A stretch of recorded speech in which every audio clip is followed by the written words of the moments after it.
being old. The hashtags are Mistra at Mistra T hyphen trap. And then there's the hashtag P hyphen trap conference. And then hashtag Thucydides trap. So you've got to get the spelling of that right as well if you're going to be mentioning that.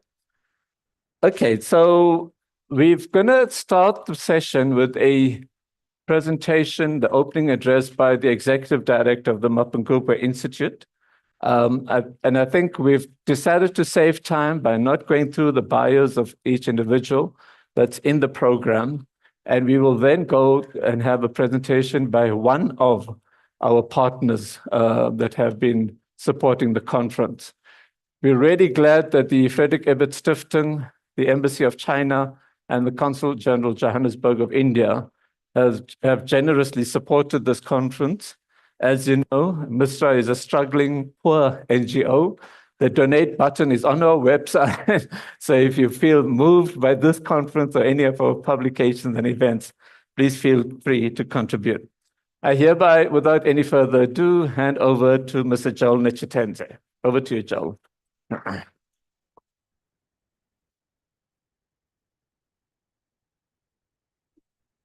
Thank you. Thanks. Is the mic on? Yes. Can you hear me?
Adapt.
Allison ominously warns that judging by the historical record, war between the United States and China is more likely than not. However, scholars such as Kang and Ma have critiqued the notion of the Thucydides trap, characterizing it as threat inflation, and they bemoan what they regard as selection bias. In a paper with a self-explanatory title, Power Transitions, Thucydides didn't live in East Asia. They argue that regional power transitions in most of Asia quite often occurred in a peaceful manner. What cannot be gainsaid, though, is that conflict during interstate power transitions can be generated by a variety of impulses. The perception of threat, real or imagined, on the part of the incumbent, a sense of entitlement to remain master of all that is surveyed, the intentions and behavior of a rising power, or even multi-directional osmosis between these poles. As we are already experiencing today, great power competition, defined as involving rival nations with global interests, reach, and influence, vying to be the preeminent actor in international politics, is inevitable. However, such competition does not have to take the form of a hot war. Africa is therefore challenged at this very moment to understand the current manifestations of these tensions, while at the same time encouraging the emergence of an orderly multipolar world. There is an interesting paper by Stephen Hines on the future of international relations, and he says that what distinguishes this period in human history is the confluence of forces: political, geostrategic, economic, social, technological, and environmental, as well as interactions amongst them that fuel the turbulence that we see today. I will elaborate on some of these attributes. The political and geostrategic factors play out in a shifting dynamic between unipolarity and multipolarity. Many have argued that because of the dominance of the capitalist system and a global military hyperpower, unipolarity is the primary characteristic of the current global system. Multipolarity, as reflected in the emergence of various areas of alignment and cooperation within and across various regions, is a secondary element, with China emerging as an important pole. What about the economic elements? We can see them in the reconfiguration of world markets, ostensibly aimed at de-risking global economic dependencies and encouraging re-industrialization in the advanced countries. Combined with this is a tendency to use economic sanctions and technological restrictions as weapons both of industrial policy and economic competition. However, my own assessment is that the entanglement of the two largest economies in terms of trade and financial instruments make a clean break in relations virtually impossible in the medium term. Coming to the technological attributes, these are reflected in the rapid advances in the application of natural sciences, many of which have helped to improve the human condition. But it is largely the better endowed within and across nations who have reaped these benefits. Besides, many of these technologies lend themselves to applications in weapons of war, espionage, and other malign activities. Now, layered across these attributes are threats to the global commons, particularly climate change and growing incidences of epidemics and pandemics. While these threats have the potential to encourage uniting or centripetal tendencies in the behavior of nation states, self-interest and inadequate action do generate division or centrifugalism. Global convergence is also undermined by domestic dynamics that Timothy Heath characterizes as neo-medievalism in many developed countries. He cites, amongst others, the decline in state legitimacy, fragmentation of societies across multiple fault lines, including concentration of power and wealth within a small elite, and imbalance or imbalanced economic growth. Of even greater concern is the danger that was identified many years ago by then US President Dwight Eisenhower of a military-industrial complex, or what some refer today to as military-industrial intelligence complex that exercises total influence. With geopolitical calculations dominated by that complex, policy debate amongst the political elites reflects, I think, poor strategic acumen. And it is largely dominated by tactical considerations pertaining to research on public opinion. In this context, identity politics increasingly occupies the center of discourse, as distinct or as a deliberate distraction from the fundamental question of social inequality. Now, given all these dynamics, is a Thucydides trap avoidable?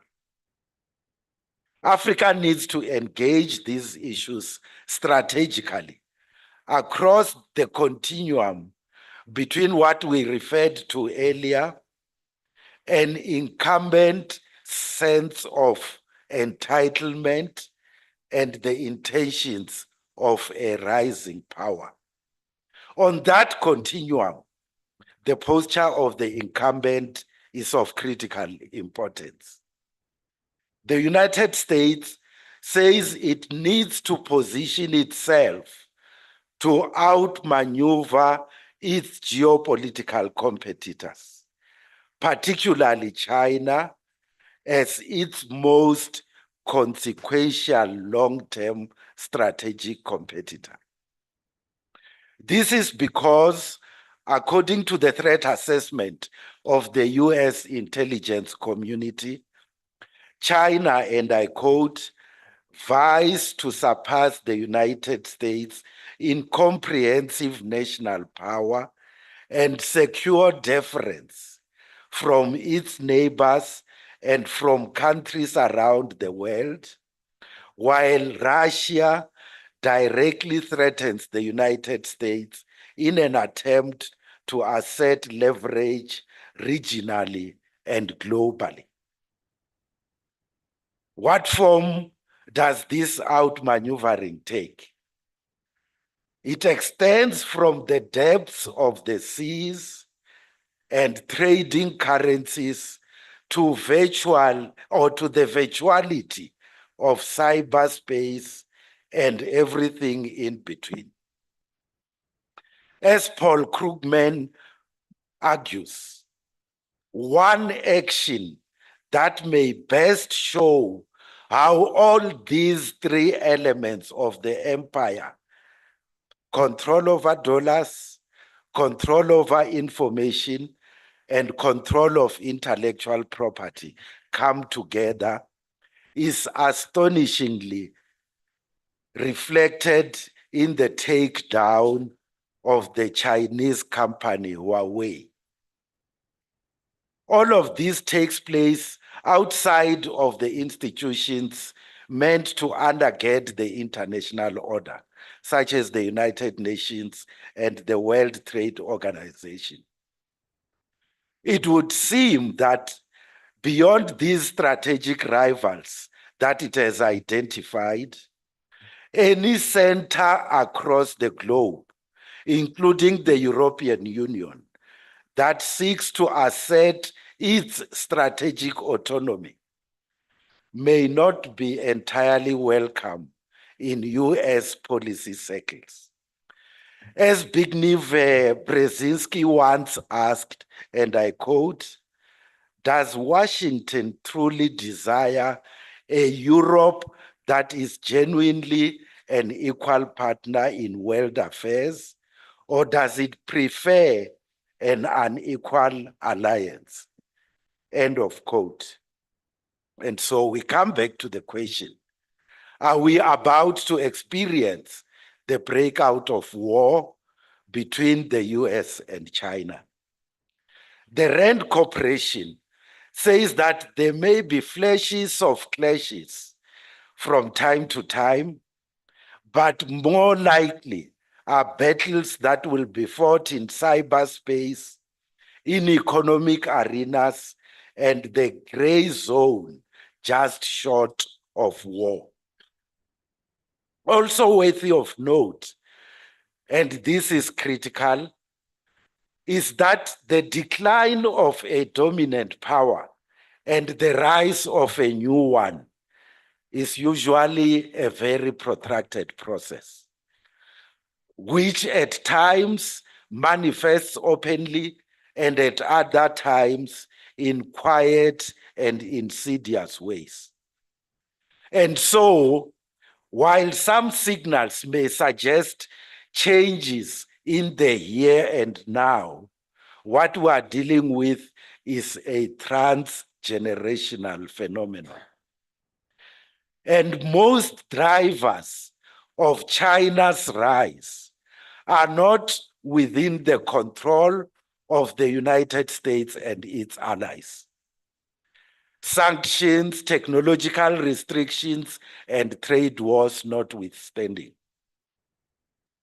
Rather than trying to make China poorer or to thwart the country's development, Gideon Rachman of the Financial Times argues, Western policy should concentrate on the international environment into which a richer and more powerful China is emerging. I think this would help remove from the strategic equation attempts at provocation, booby traps, technological suppression, and other activities that are aimed at stopping the rise of China. On its part, China seems to have adopted a combination of non-interference in other countries' domestic affairs, incentivization of partnerships, and ideological influence.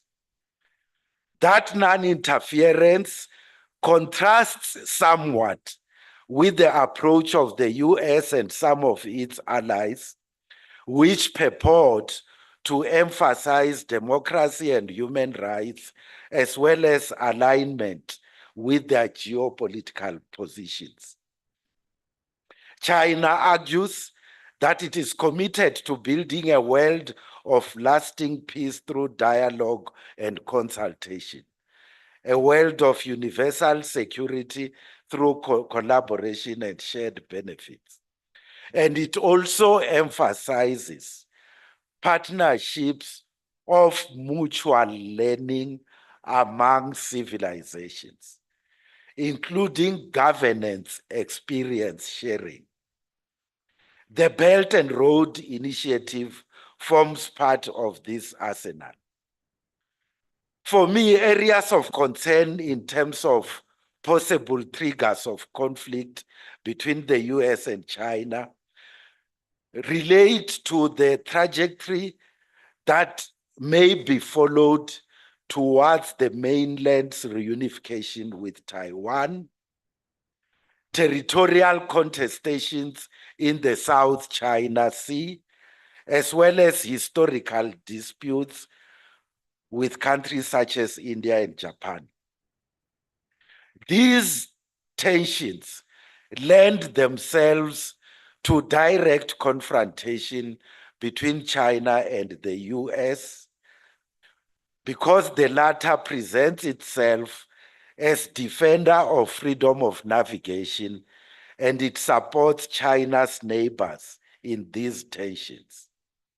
And China views US military and intelligence pacts with some of these countries, as well as Australia further south, as encroachment and a threat to its own security. How then should Africa respond to this changing global balance and the tensions that attach to it? As we said earlier, it is not a given that tensions between the US global hyperpower and a rising China would lead to a Thucydides trap of a hot war. But geopolitical competition between the two powers and across the alliances that they buttress are existent, they are extant to the continent's approach, Africa's approach, proceed from the understanding that this competition presents both opportunities and threats, which require deft management across many dimensions. The first layer is about an Africa that fully appreciates its objective position in the evolving global political economy. The demographic dividend of a youthful population, arable land that is like fallow, critical minerals that are in high demand, and the continent's geographic location are among the strategic attributes that Africa should fully take advantage of. Attached to these endowments are opportunities from manufacturing and participation in global value chains. What this means is that we need to translate the plans contained in Agenda 2063, Africa Mining Vision, the African Continental Free Trade Area, and other such instruments to practical action. Domestic, people-centric development should define Africa's posture. And this is what will earn it respect and equitable treatment globally. In my view, this is the right moment to revive the partnerships that Africa had proactively initiated with global partners around NEPAD.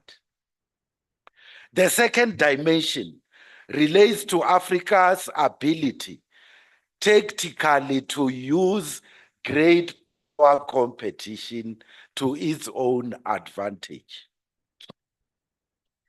This means, on the one hand, challenging global attitudes that present Africa as a helpless object of great power stratagems and a passive theater of great power competition.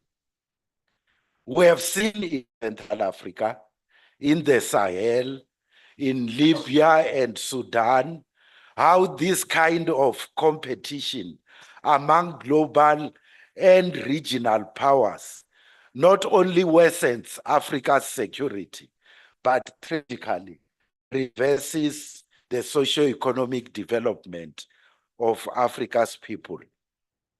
On the other hand, it means consciously taking advantage of China's Belt and Road Initiative, while also harnessing the recently launched Partnership for Global Infrastructure Investment, PGII, of the United States and its allies. Take advantage of both of them.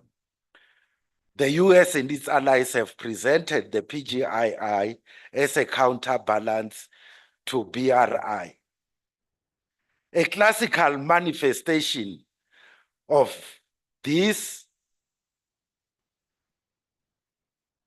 is the US-led project to construct the Lobito corridor that links the copper belt of Zambia and the DRC to Angola in the west, and the recent tripartite agreement between China, Zambia, and Tanzania to revitalize the Tazara Railway in the east. So we can take advantage of both these initiatives.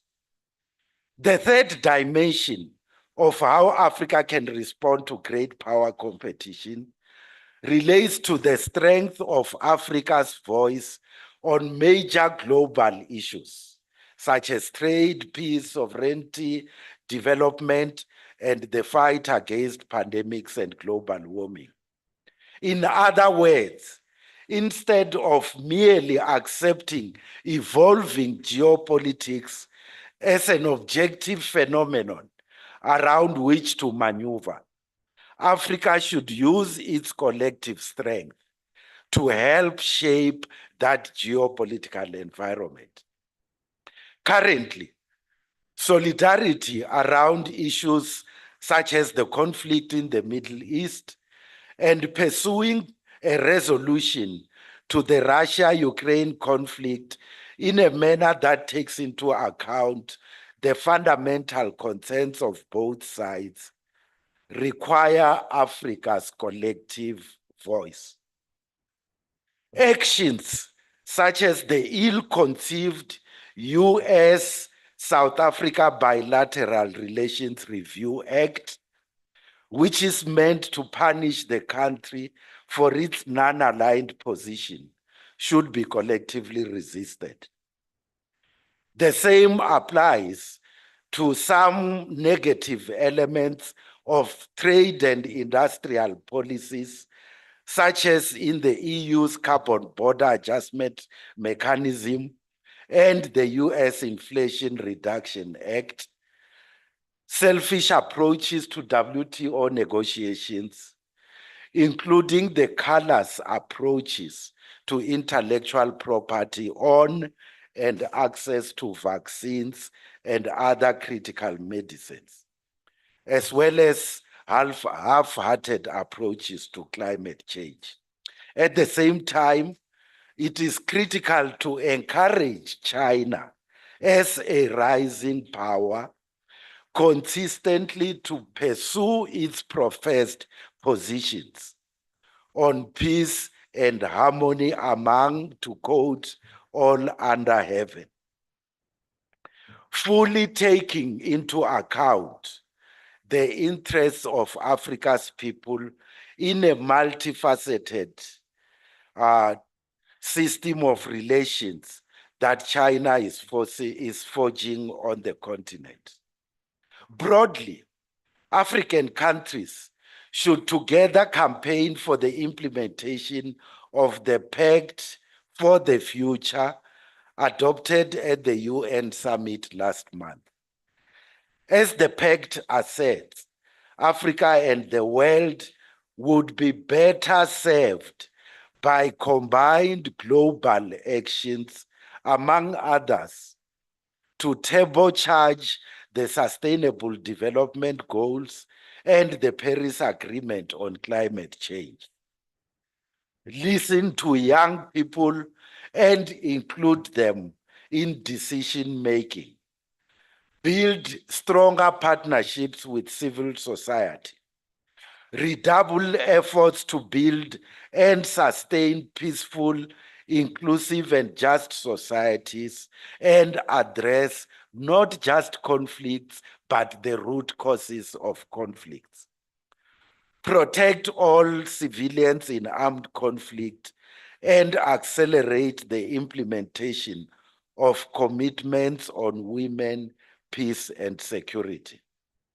That was the Pact for the Future from the UN. So in conclusion, Program Director, I've posited these questions and the ideas as an input to the more substantive discussions that will take place over the next 2 days. The fact that these inputs and the ideas are made in the opening address does not mean that you have to agree with them. The essence of my observations is that transitions in global power balances do lead to tensions, yes, but they do not necessarily have to result in a Thucydides trap of hot war.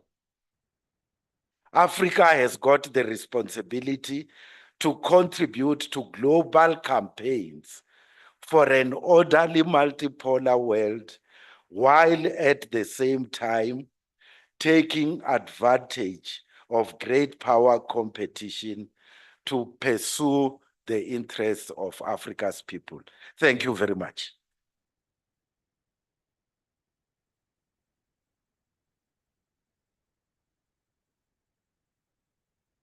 Thank you, Joel. I think we must take to heart the point that he's making, that you can differ with him. We know that very well at the Mapungubwe Institute. We have a saying when Joel makes a suggestion, it's just a suggestion. And then we remind ourselves that one of his detractors, as you know, he doesn't write too many articles in the media and so forth. So, but when he does, it gets quoted over and over. So one of his detractors say, just remember, Mr. Nechatenge is neither God nor guru. Okay, he never claimed to be there. So we're really looking forward to the debates on that. I want to mention that this conference is part of a project that the Mapungubwe Institute had initiated, looking at this very theme. And some of the authors and chapter writers of that book are here. We're hoping that it would be launched in the next financial year, so it's nearing completion. So keep an eye out for that. The next speaker, so we were going to have 2 partner presentations, one by the FES and the other one by the Ambassador of China. He unfortunately, well, actually 3, and the Ambassador of China unfortunately was called away. So he'll be joining us tomorrow. And the High Commission of India was going to be here.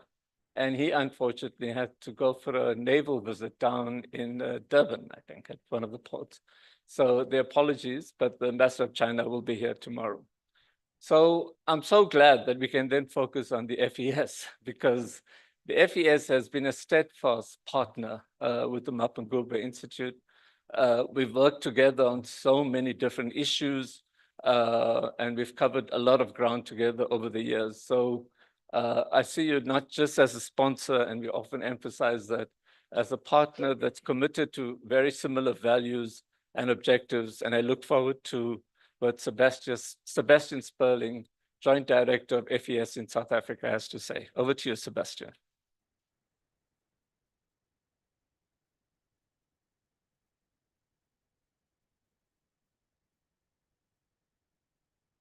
Good morning, everybody. Hope you're all well. Excellency, let me stand on established protocol. Thank you, Mistra, for this opportunity, and thank you for encouraging us to get a grip of what's happening in the world, to make sense of it. In South Africa, even if there is a debate about foreign policy and international relations, we often manage to make even this about ourselves and about domestic politics and about national interest and solving the national question first. Thank you, Joel, Abba, Lawrence, the whole team of Mistra, for shaking us out of our navel gazing, together with my colleagues, Zanele, Agnes, many others who are working behind the scenes. We truly appreciate that long-standing partnership and collaboration. Thank you for organizing this opportunity for all of us to engage a really amazing selection of experts and scholars. And we particularly appreciate the presence of those who traveled far for this engagement. Welcome and thank you. This conference is about geopolitics and by definition, the relations between states. So this makes us as FES humbled to be part of this engagement as a partner together with the embassies of India and China. I speak neither as a diplomat nor as an expert or academic, but rather as a representative of a German political foundation rooted firmly on the left, social democratic socialist side of the political spectrum. The reason we deem this discussion so important is that none of the other challenges that we are focusing on as progressives, as unionists, as left activists, growth inequality, the tech revolution and its implication for the world of work, the climate emergency and the need for a just transition, the crisis of democracy, can be fully addressed without peace and without understanding current geopolitical shifts. We need to understand geopolitics as an important aspect of today's holy crisis that Joel also spoke about, meaning this entangled mess of interdependent, mutual reinforcing crises we face as humanity. And we seek to understand geopolitics not out of pure academic interest, but with a view to build political strategies and the necessary international alliances also to address the holy crisis. And allow me to elaborate a bit on this. It is obvious that we are no longer living in the world of the turn of the century, the most unipolar moment, if there ever was one, after the collapse of the Soviet Union, when liberal democracy married with largely unfettered capitalism seemed the direction the world is heading, end of history, and the US arguably dominating on all fronts. Today, neither the US nor any other single major power seems to be able to contain the current escalations of war and violence that we see. And neither is our multilateral order. The United Nations seem equally helpless in face of the atrocities and the escalation of violence and human suffering that we are seeing in Gaza and Lebanon, in Ukraine and Sudan and other places. It is helpless in part because its institutions are built on an equally outdated reading of the world, namely the post-World War II dispensation. So what are we seeing today? Thucydides' trap or orderly multipolar world? When the Thucydides trap is referenced in international relations, it's generally to suggest heightened probability of war given China's challenge to US hegemony. And that rivalry, of course, is real. Yet reducing our reading of today's world to just that big power competition or the arguable transition from one hegemonic power to the next doesn't seem to do justice to the complexity of what we are up against, like Joel described it. It also comes with the notion that the rest of the world is just spectators, which is not the case. On the contrary, we've heard your call, Joel, and we do see particularly countries of the global south claiming their agency and their rightful place on the global stage. Without any appetite on their part for being sucked into new bloc confrontations. By the way, to those still talking about the West as something homogeneous, this interest of not being sucked into big power competition and a bloc confrontation is shared also, for example, by middle powers in Europe. So we are already living in a multipolar world with many centers of limited power. Yet there's very little to suggest, watching the news these days, that this emerging multipolar world is orderly by any measure. The trap of the Thucydides trap, it leads us to solely focus on states and interstate conflict. Yet part of today's disorder is that states are certainly not the only relevant actor.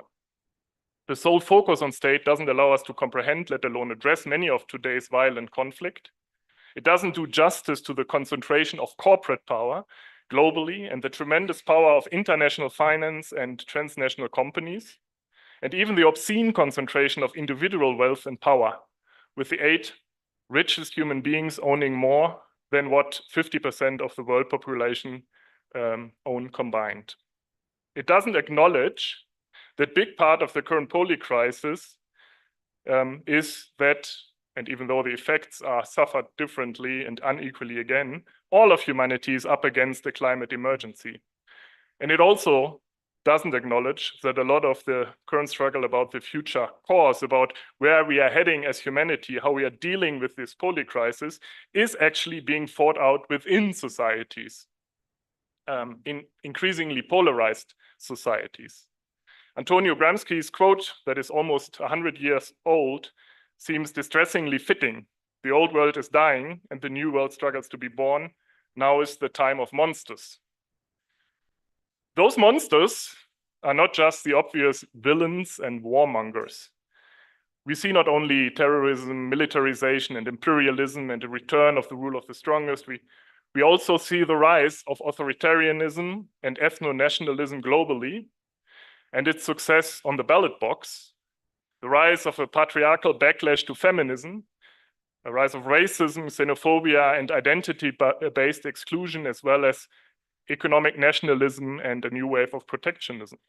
Democracy seems on the back foot almost everywhere, and so is the idea of a liberal world order. Now, it's cheap and easy to just lament the rise of illiberal forces of the Trumps and Putins and other right-wing populists and extremists of this world, the right extremists in Germany and other fascists globally, their disinformation campaigns and their violent, vile and divisive strategies, how they use the media to gain hegemony. It does little good just to give Sunday speeches with hollow promises of democracy, human rights, and a rules-based order.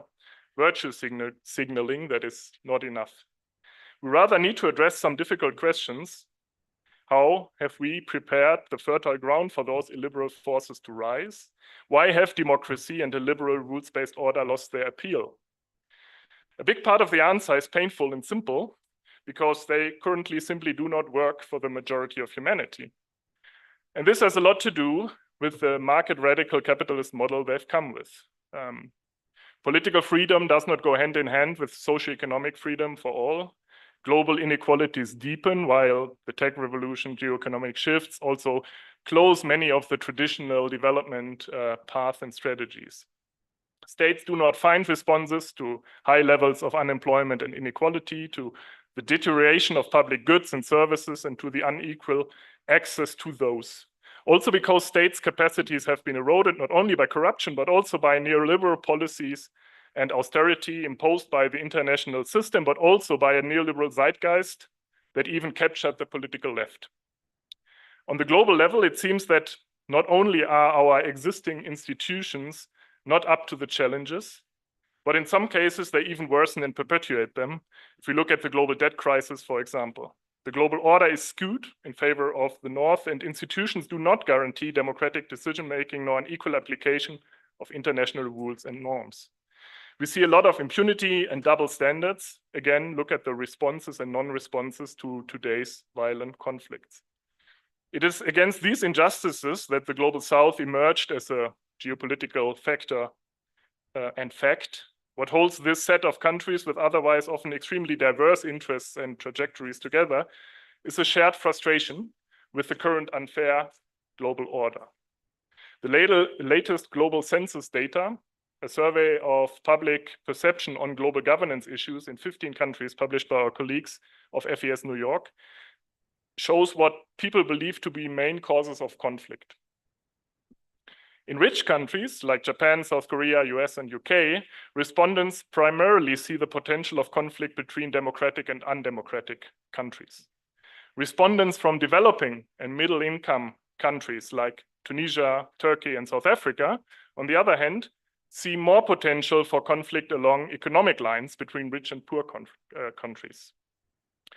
I see this as a reminder that particularly in countries of the North, in this current moment of geopolitical tension, war, and rearmament, we need to make sure not to lose sight of what is a priority to the vast majority of humanity, to keep our planet habitable and to urgently address development, poverty, and gross global inequality. Now, in most countries, progressive democratic forces currently do not seem to have a plan for that or adequate responses to those challenges. To put it mildly, they do not seem to spark confidence in voters that their responses live up to the scale of today's global problems. Since we haven't fully realized that we do need to fundamentally rethink economic and development strategies that are fit for today's world, let alone do we know how they look like. Which makes it easy for right-wing populists to score with their supposedly easy answers and to turn what's essentially a socioeconomic question, as Joel has also emphasized, into cultural warfare around identity politics, anti-migration, anti-wokeness, ethno-nationalism, etc. Those illiberal forces are up against pretty much all of South Africa's foreign policy principles, which also, in my view, represent the essence of progressive internationalism, the centrality of human rights, the promotion of democracy, justice and respect for international law, peaceful resolution of conflict, centrality of the historically marginalized Global South and Africa in particular, multilateralism, non-alignment, and the avoidance of global bloc confrontations, economic development through greater international and regional cooperation. Globally, we finally need to get real about translating these principles into concrete political initiatives that do justice to the environmental as well as socioeconomic crisis we are in, both nationally and internationally. The outcome document of the recent UN Summit of the Future that Joel referenced lays out some important aspirations in this regard. But now we need to get into the how. For instance, yesterday at FES, with many of those who will be on the panels today and tomorrow, we discussed the overview overall of the international financial architecture, issues of debt, climate financing, taxation. We need to start organizing for it politically. We need to use the fora we have, from G7 to BRICS to G20, as imperfect as each of them are. And we need to be clear about who and where our allies are. On the level of states, in a volatile and complex multipolar world, the way forward is probably not about all-encompassing marriages. We do not have to agree on everything, but about different and changing strategic case-by-case issue-based alliances, which is precisely why, to close the circle, we need to understand geopolitics and current geopolitical shifts. But also we need to build those alliances below the level of government, union to union, party to party, movement to movement, with those who share similar interests and struggles, which is what we as FES remain committed to, and which is why we are looking forward to this conference and to fruitful deliberations. Thank you very much.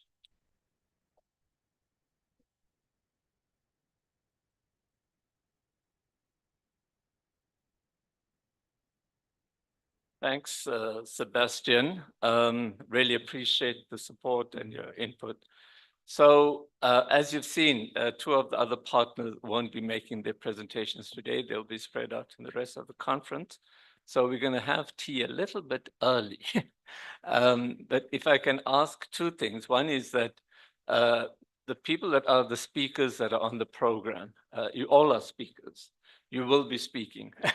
but the ones that are on the program, can I invite them to come to the front? We just want to take a group picture of you. And then the rest of us will have our tea. And if we can return by about 11, 11, that's the one thing. So group photo here, rest of us, tea outside, come back by 11:05.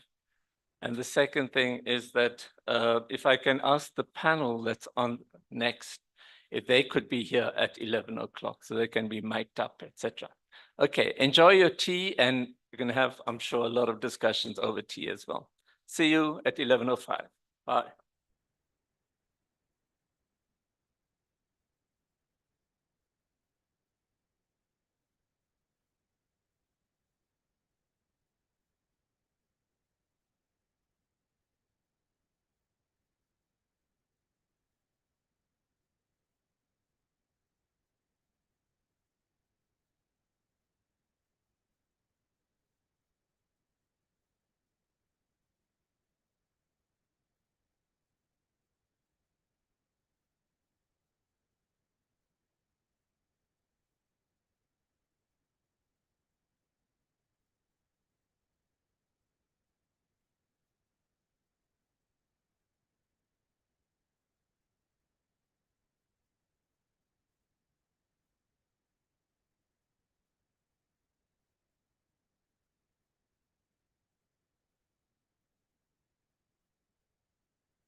Okay.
Yes.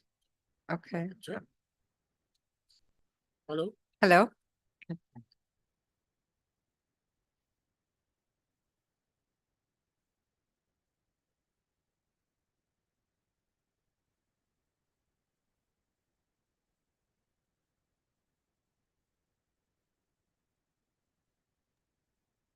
Hello.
Yeah.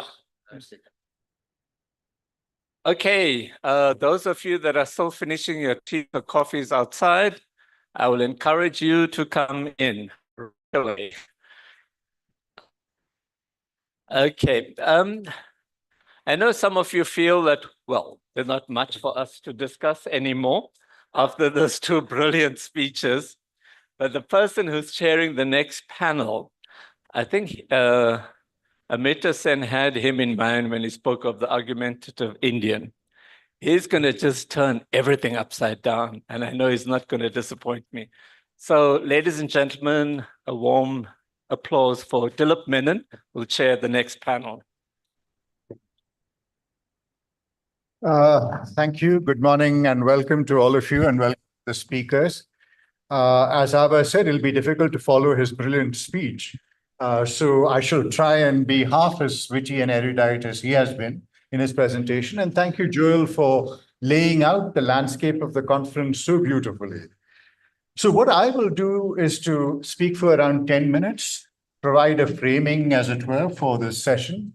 Then I shall request each of the speakers to speak for 10 minutes, and then we'll engage in a conversation, which will be then followed by audience questions.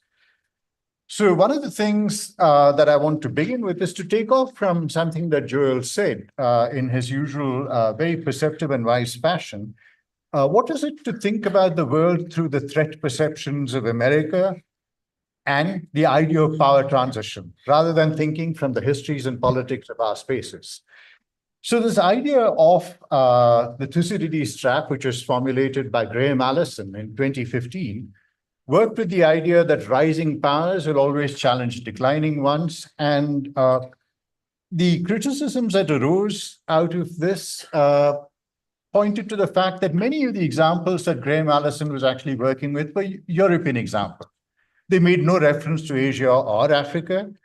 And one of the other things to think about also is that when we see the world through the American lens, as it were, it's very clear that we stand at a juncture in world history where America has lost much of its moral legitimacy. We see before us the genocide that is happening in Palestine, on which most of the European and American countries have had little to say. In fact, they're aiding and abetting it.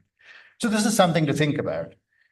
And so when you think about the Thucydides trap itself, Allison's idea that this is a trans-historical phenomenon, right, from over 2,000 years. As a historian, I'm really allergic to this kind of argument, right? And that this is valid everywhere. It's a universal argument.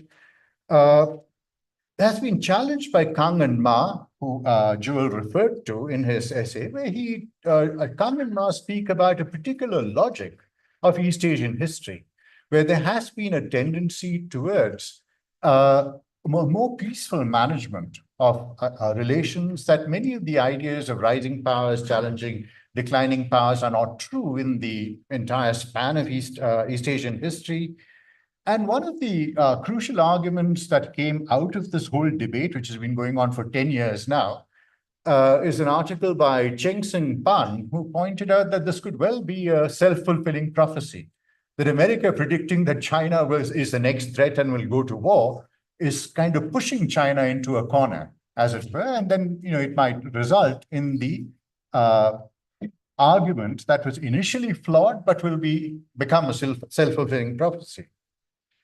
I think what I'd like to do, two more things I'd like to point to, is that the American historian Richard Hofstadter, who wrote two excellent essays in the 1960s, one was called Anti-Intellectualism in American Life, the tendency towards very simple ideas, like rising powers will challenge declining ones, and that explains the entire world situation.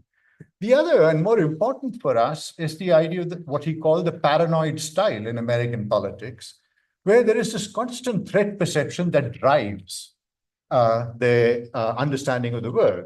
So, for example, you're all familiar with Samuel Huntington, who started off as a Cold War warrior, and communism was then the threat. Then communism was displaced by Islam, and now it's China. So it's a whole series of perceptions of the world which are driven by a certain kind of paranoia, which we need to take into account very seriously, and to ask ourselves, what are our questions, right? This is the important question that we need to ask. So finally, the last point is, how dependent are we going to be on a theory that comes from elsewhere, on concepts that come from elsewhere? Is it not time for us to have the temerity and self-confidence to frame the world from our histories? Is the idea of the Thucydides trap at all relevant for the ways in which South Africa and indeed Africa needs to see itself? So that's where I'd like to stop, and then I'd invite the speakers. I hope those remarks have been provocative enough. It's not difficult to be provocative in the face of Allison's thesis, which, as far as I'm concerned, is a reflection of what Hofstadter called paranoia in American life. But then over to Sitembile. Sorry, she wanted to speak second. So I should just proceed in the order that people are seated. So Julian Muller-Kahler from the Stimson Center in Washington. So each of you will get 10 minutes. I hope I don't have to time you, and pinch you when it comes when time is up, but I hope you'll keep the time. Thank you. Well, first of all, thank you very much for having me. I guess I'm the token American on the panel, which I have to disappoint you because I'm actually German. So I'll use that as an excuse. But thanks so much for having me here in Johannesburg. It's a great pleasure to be on the panel and provide some thoughts. Now, I'd like to, so I'm directing a program on strategic foresight, and strategic foresight is very much based on the idea that tomorrow doesn't look like today and yesterday. So past examples, I very much agree. If we basically make them to be self-deterministic, there's no reason to do strategic foresight at all because you already know what the future is going to look like. However, what you do is you develop alternative scenarios and you try to project ongoing trends into the future. So what I'd like to do in my opening remarks is to talk a little bit about those trends as I see them and witness them in Washington, D.C. I think that the US-China relationship at the moment is at a very dangerous and precarious time and status for a variety of reasons. I think it's almost a little bit like a marriage gone bad, of this chimerica notion in the early 2000s where both sides really embraced a more positive relationship. And neither side is happy with what they got out of it. I think that the US had this expectation that China would develop into a responsible stakeholder in the international system and would sort of abide by the norms and rules of the liberal international order, or whatever you might call it. Always had its flaws, but that was the idea. And on the China side, they thought, the economic opening was never meant to be a political opening in the sense of turning into a liberal democracy. And so you almost are at this intersection where the two sides completely talk past each other and point fingers and say, this was never the expectation and that was never agreed upon. And then you have the sense that in the US, I think that there is this notion of relative decline. Now, I work with someone at the Stimson Center that has been writing the global trend publications for the National Intelligence Council. And they first introduced this concept of relative decline back in 2008, during the first Obama presidency, and the hesitancy among the political establishment to even talk about relative decline, not absolute decline, was really indicative of the notion of the foreign policy elite in Washington, D.C. I mean, they're known 70 years of basic supremacy. I mean, you could argue that Soviet Union obviously was a challenge to that supremacy as well, but most certainly for the last 20, 25 years, there was unipolarity. And that notion is threatened because of the rise of others, the rise of the rest, as you would call it.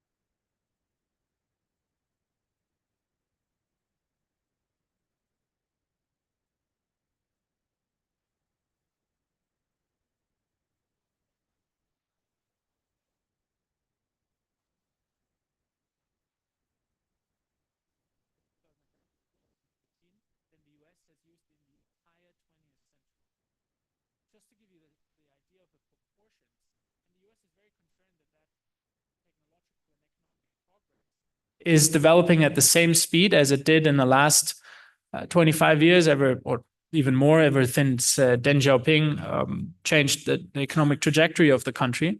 And their declared goal is to slow that growth through export controls, through tariff and non-tariff trade barriers.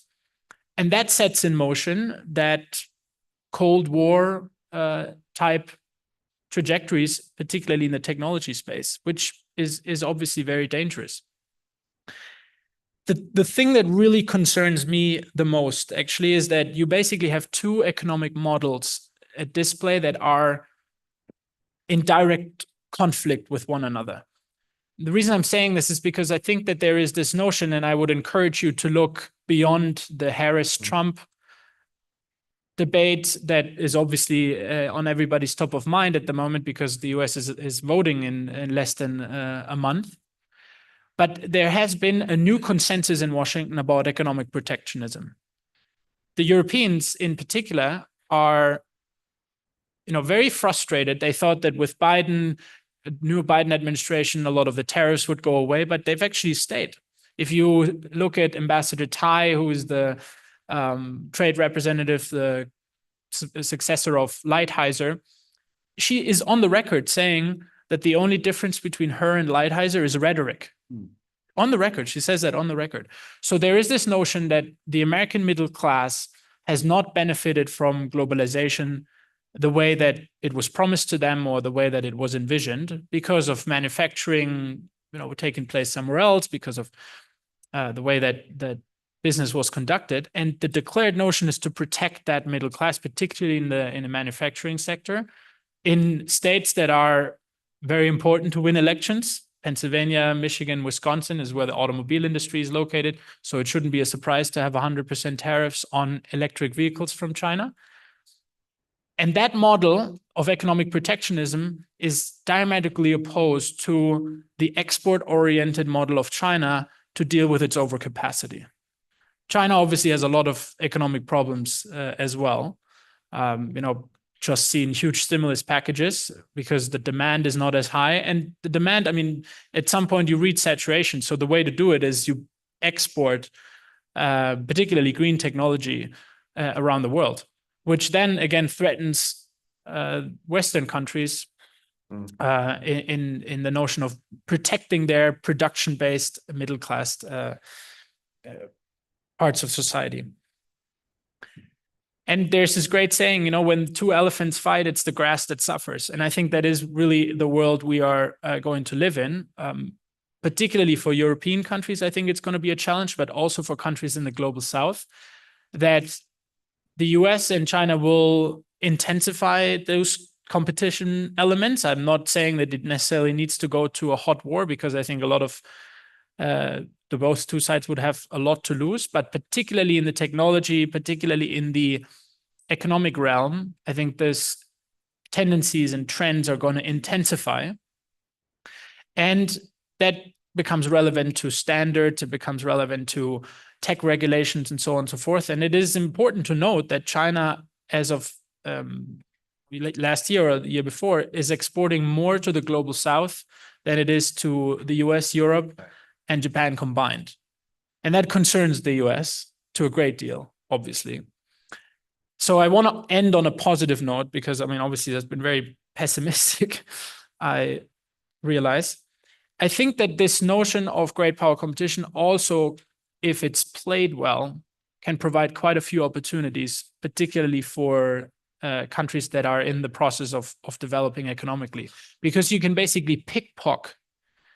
And if you do it smartly, almost play those two sides against each other and use, maybe Chinese overcapacity to require or acquire green technologies.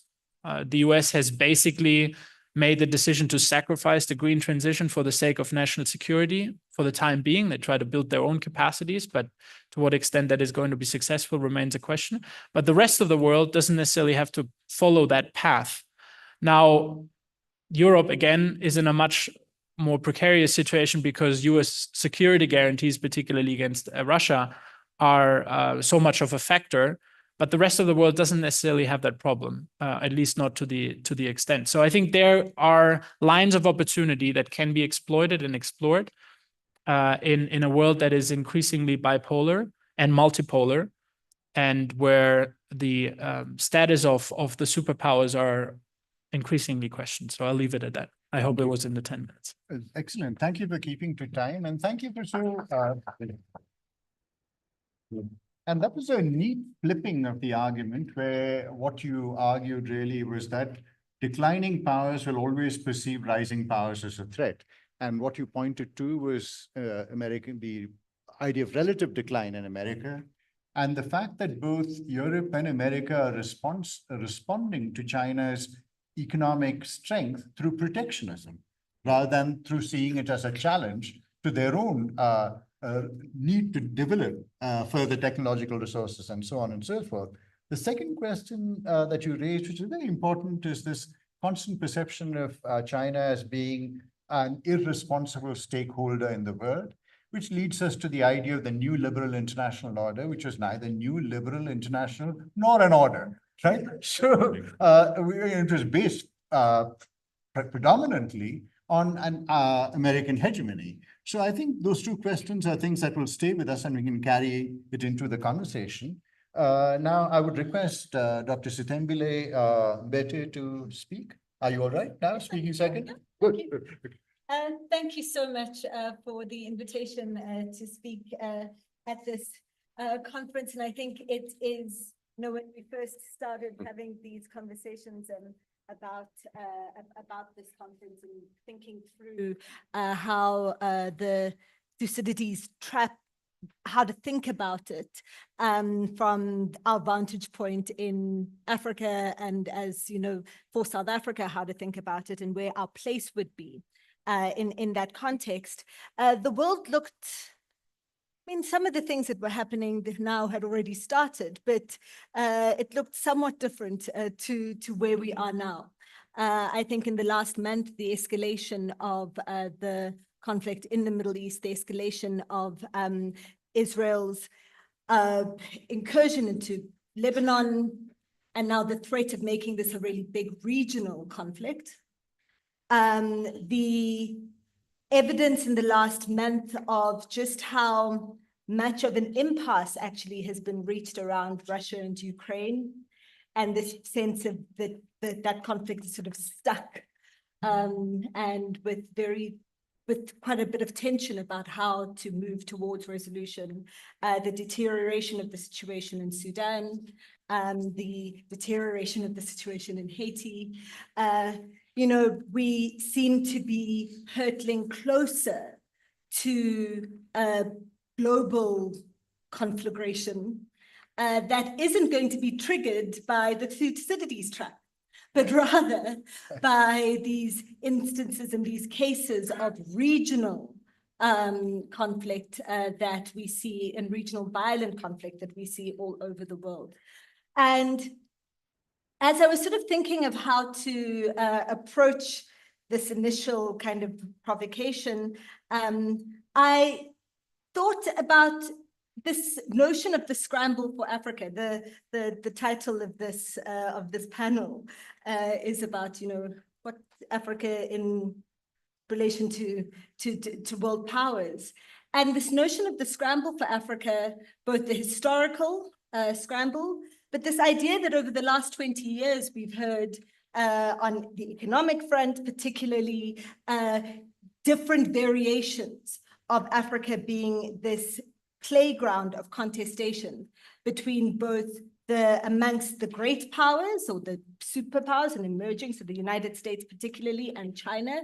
So all the concerns about China in Africa and wanting to stem China's influence on the continent economically and otherwise. The big panic, moral panic about Russia on the continent, certainly since 2022. But also the role of all of these other kind of superpower powers, the UAE, and the role that the UAE is playing in the Sudanese conflict currently, Turkey, Brazil, India, so many of the countries that South Africa sees itself as on par with and as allies. And a lot of that conversation has focused on the economic. So looking at how different countries are buying up agricultural land on the continent, East Africa in particular, but also coming further south. So, you know, countries that are looking particularly in the Middle East to secure their future food security through land on the continent, the minerals of the future that are predominantly in Africa.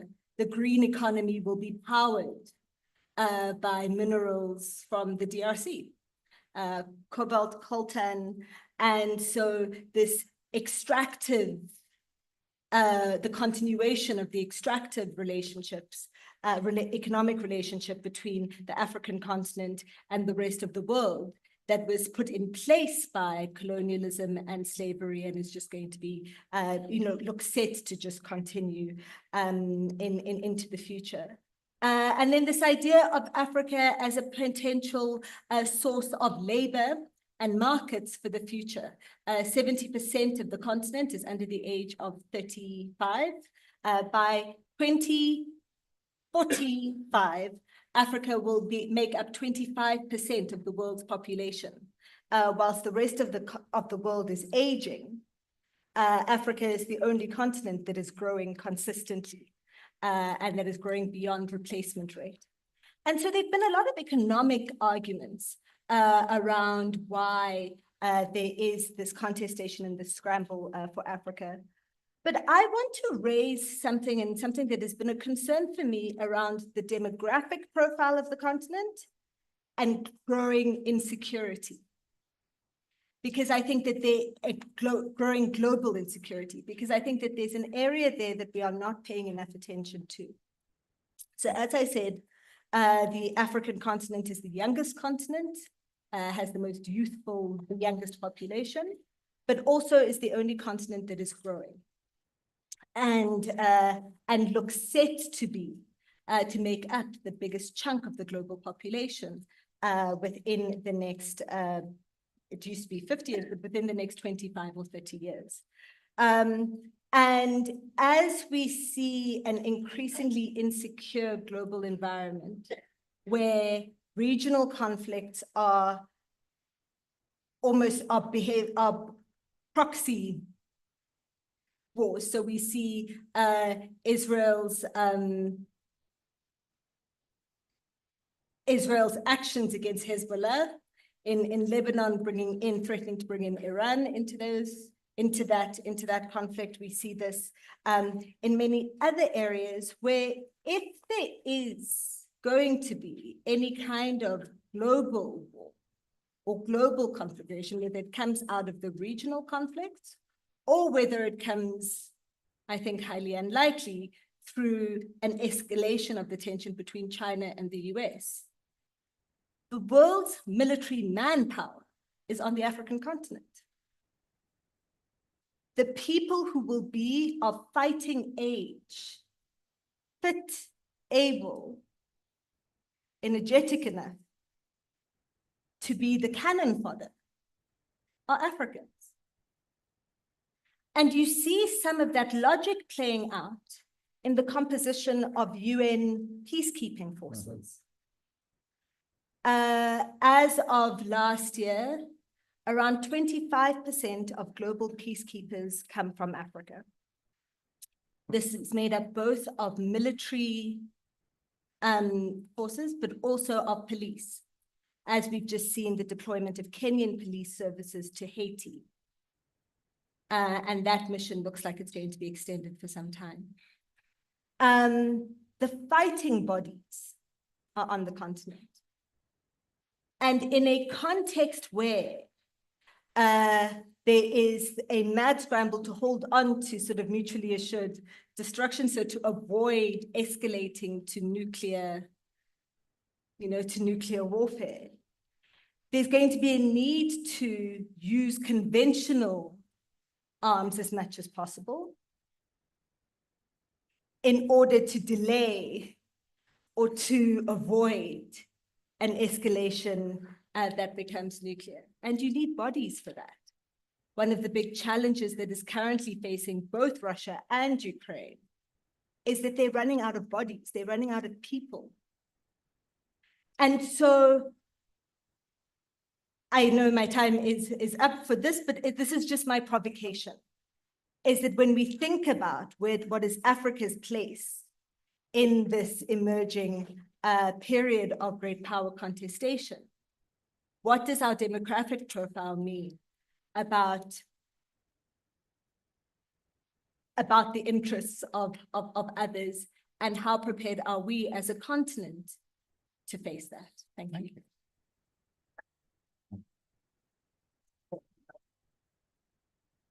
Thank you. It's so exciting chairing such an excellent session. Thank you, Sitembile, for some very important points that you've made, where one of the things that you suggested is that we need to look away from the elephants fighting and to concentrate instead on the regional conflicts that are going on, which are really the threat to global security.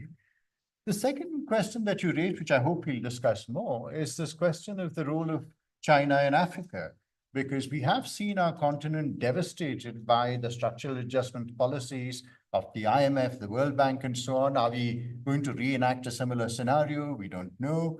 What does Chinese investment entail? Those kinds of questions, which we'll come back to. But the most frightening picture that you presented was that we usually have a very upbeat Prozac idea of the demographic dividend, right? That Africa is becoming younger, but what you put before us is a truly alarming possibility that this demographic dividend could actually result in Africa producing the cannon fodder for future wars, just as much as it was Asian and African soldiers who fought in the First and Second World Wars, and it's only now that their histories are being recovered, right? They fought to defend empire then, and tragically, they may be called upon to defend international order in which they have little investment. But thank you very much. And over to you, Marcel, for Dr. Marcel Nagar from the University of Johannesburg. Thank you, Chair. Good morning, everyone. And thank you to Mr. for inviting me here today to add my contribution to this panel discussion. And in so doing, I'm going to focus on the concept and practice of African diplomacy and what role that could play for Africa in navigating this great power transition which we are experiencing. And in so doing, I'll also touch upon my latest research on the topic that will be published in Mr.'s upcoming book volume. So I'd like to begin with a statement that was made by US Secretary of State Anthony Blinken, and it's a statement that he has made a few times over the past year, and it's a declaration of sorts. He states that the post-Cold War era is officially over, and he notes that it's giving way to something new. So in his mind, and I'll quote him here, he says that there is a race, a competition on to shape what comes next. And for him, he says that this is most evident in the re-emergence of great power competition. And no doubt he's true in saying that, but I think, and I feel for us here as African scholars, African practitioners, what is most striking during this period is that there has been a decisive pushback and challenge of Western hegemony. And this is important because Western hegemony has remained unchallenged for the past 5 centuries. So what he goes on to say next, I also find pretty significant, and that is that we are, as a result, living in a new diplomatic age. So the world isn't as clear-cut as it used to be.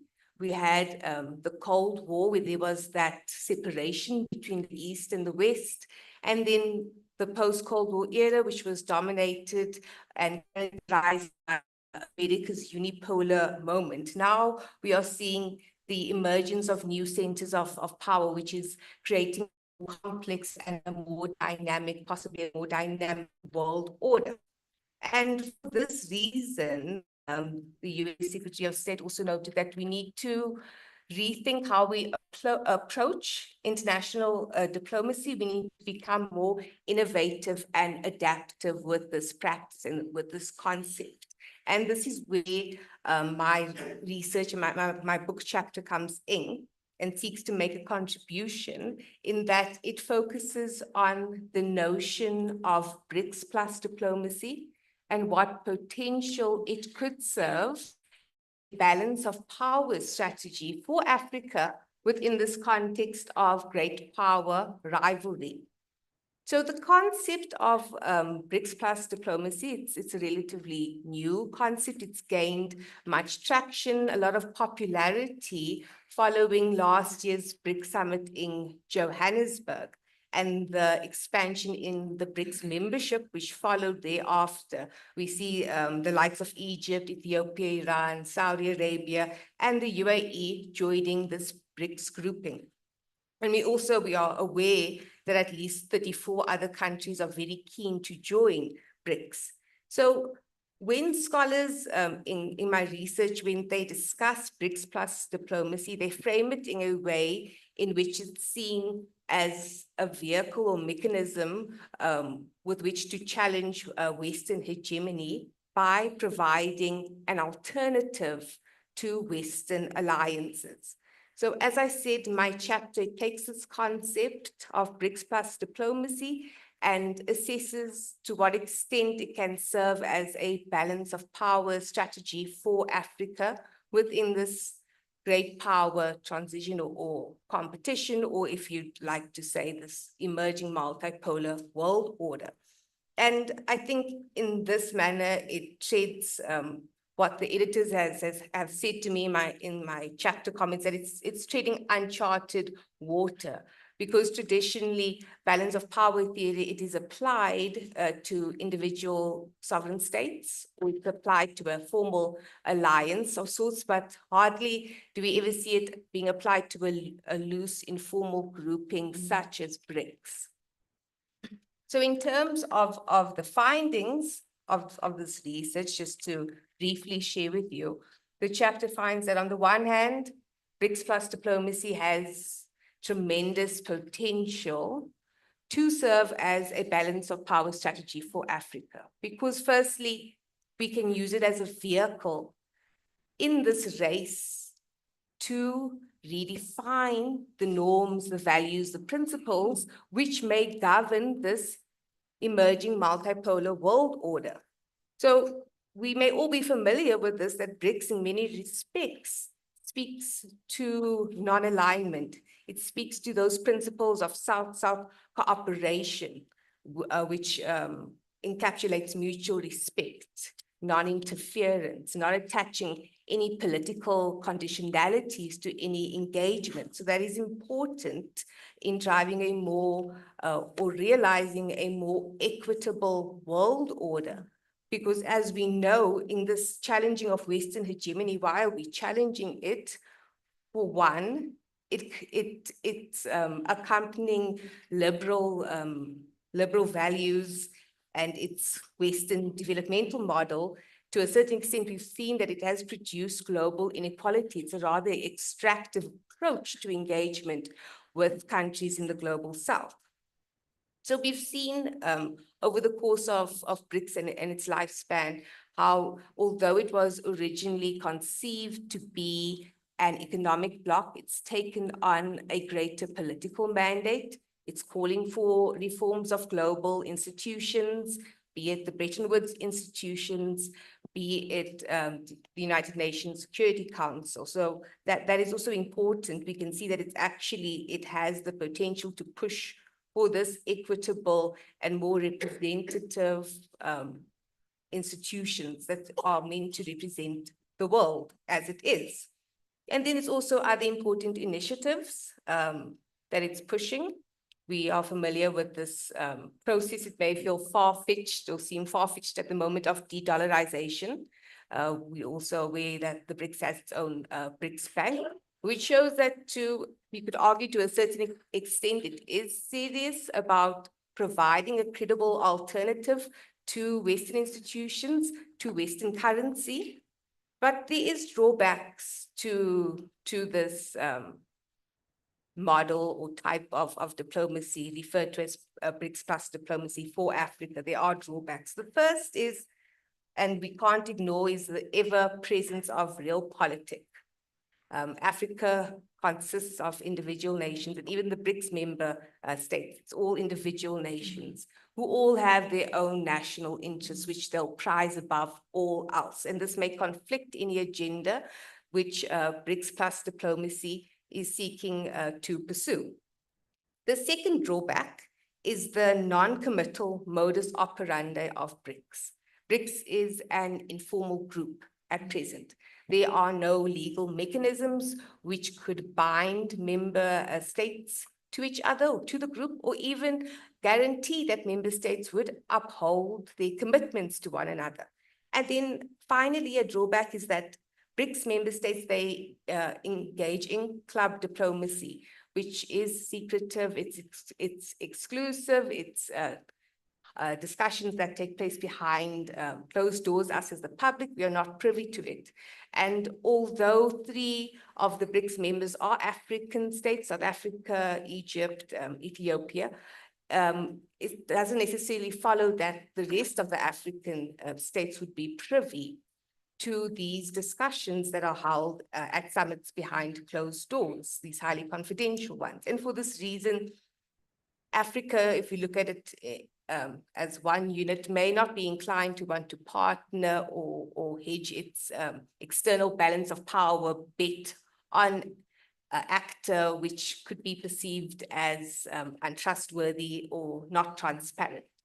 So just to conclude, yes, I feel that during this period of power transition, this emerging multi-world order, that it's important for Africa to pursue external balance of power strategies, if you will. But what I also think is very important is that it should be complemented by our internal balance of power strategies, making sure that we are pushing for African agency, a unified Africa, making sure that our various institutions are up to speed and able to engage and meet the challenges of this changing world, be it through our regional integration efforts or through achieving Pax Africana, through really institutionalizing our African peace and security architecture. So that is all. I look forward to engaging with you in any questions that you may have. Thank you, Chair.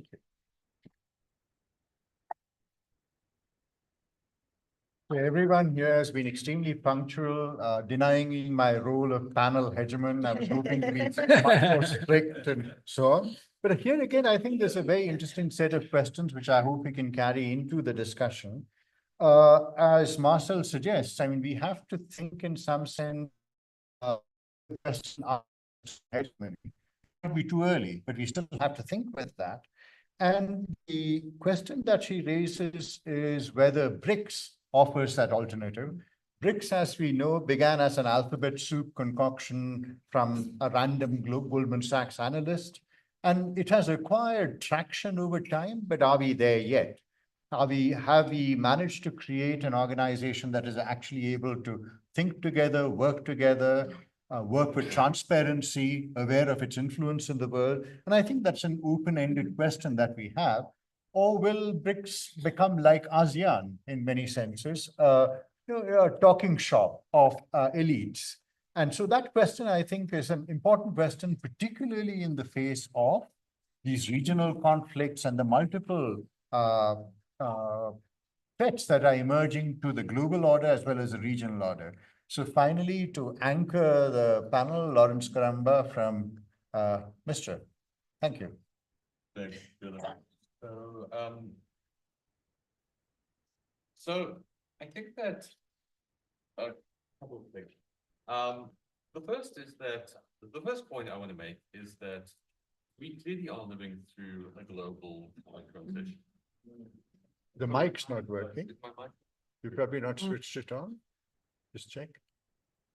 Okay. Hear me now? Okay, there we go. Sorry, thanks. Okay. Yeah, I felt like I was a little bit soft there. It threw me off a bit.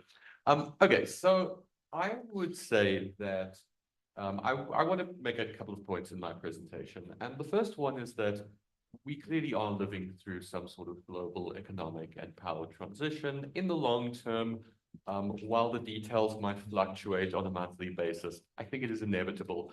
You know, in traditional political economy, the factors that are associated with national wealth are basically the three factors of production: land, labor, and capital. Over the long-term sweep of human history, we would expect that the center of productive wealth would be concentrated in the parts of the world that have more of those things, right? And I mean, just in terms of population alone, the traditional West, I think, only accounts for something about 15% of the world population, if I'm not mistaken.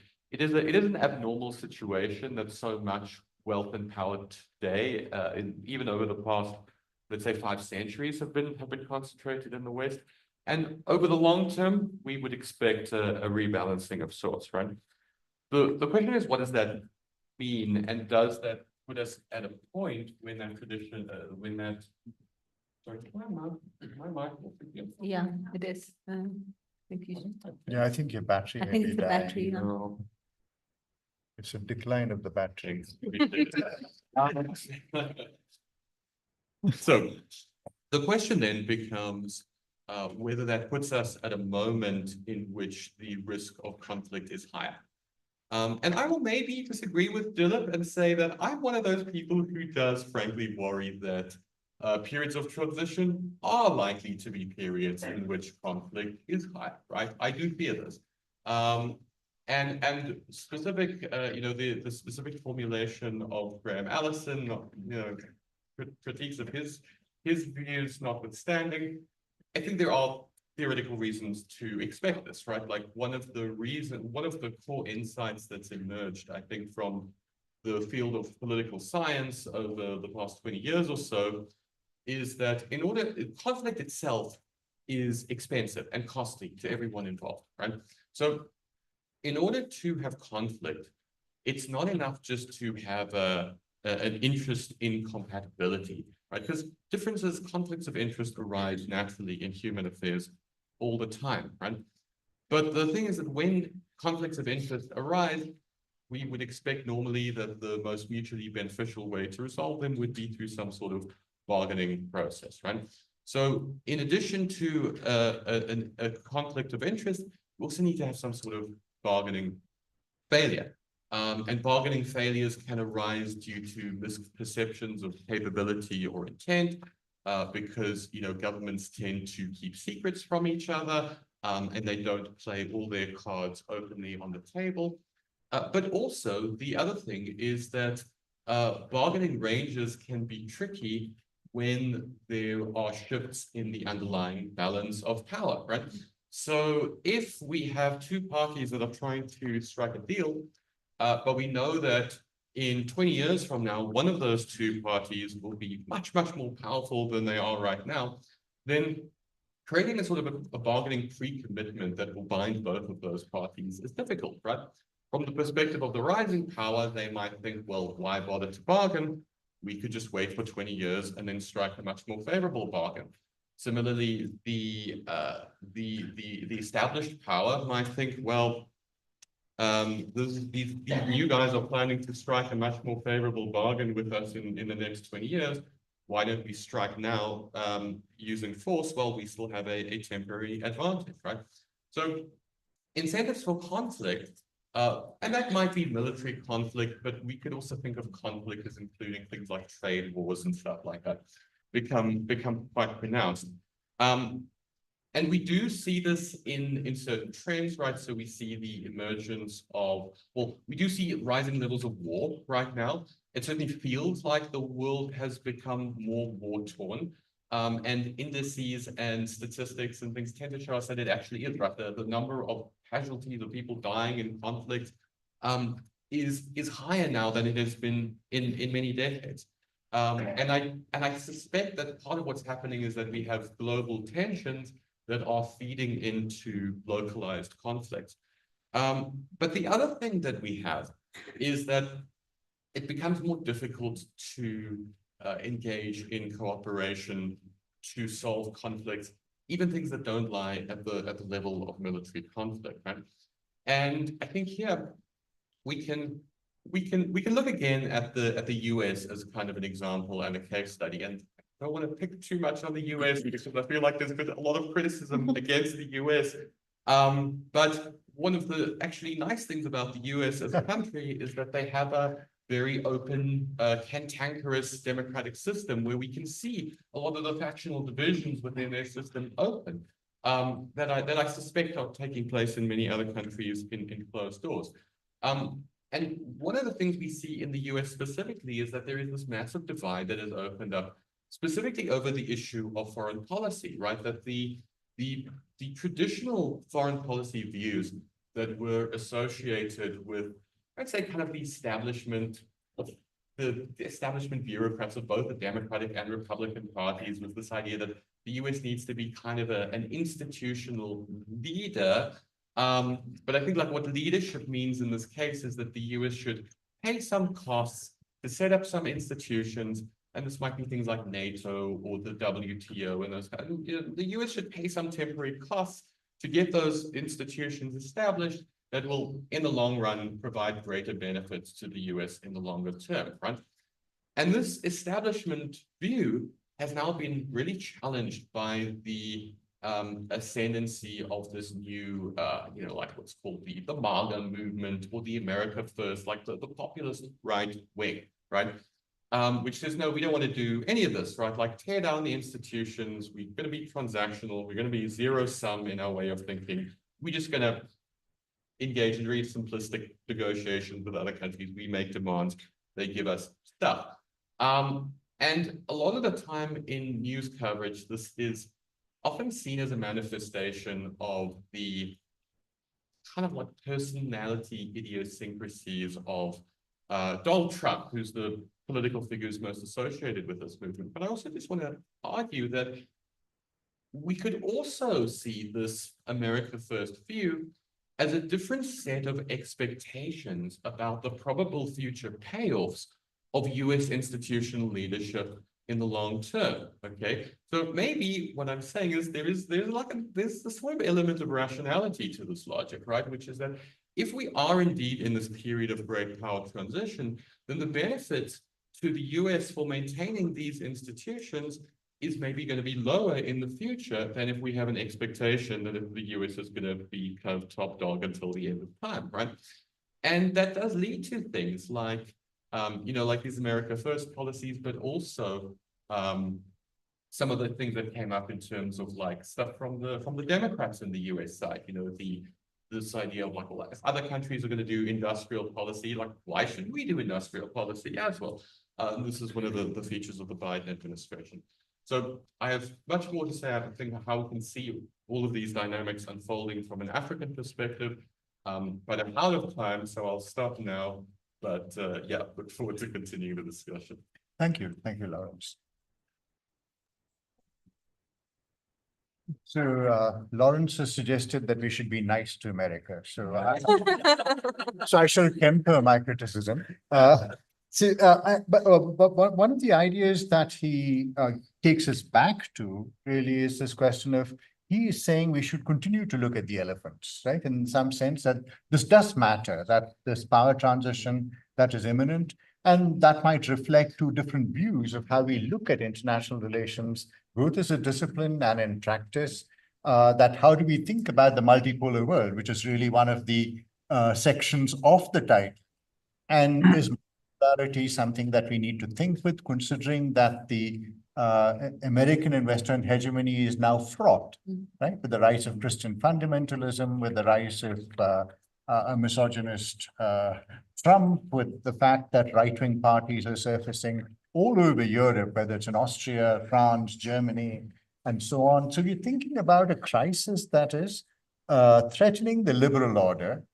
And so what role does China play in that? What role does BRICS, the possible role of BRICS in that? And whether bargaining is the answer, which is the liberal solution. Because bargaining implies two rational actors who are working without the impositions or the constraints of power.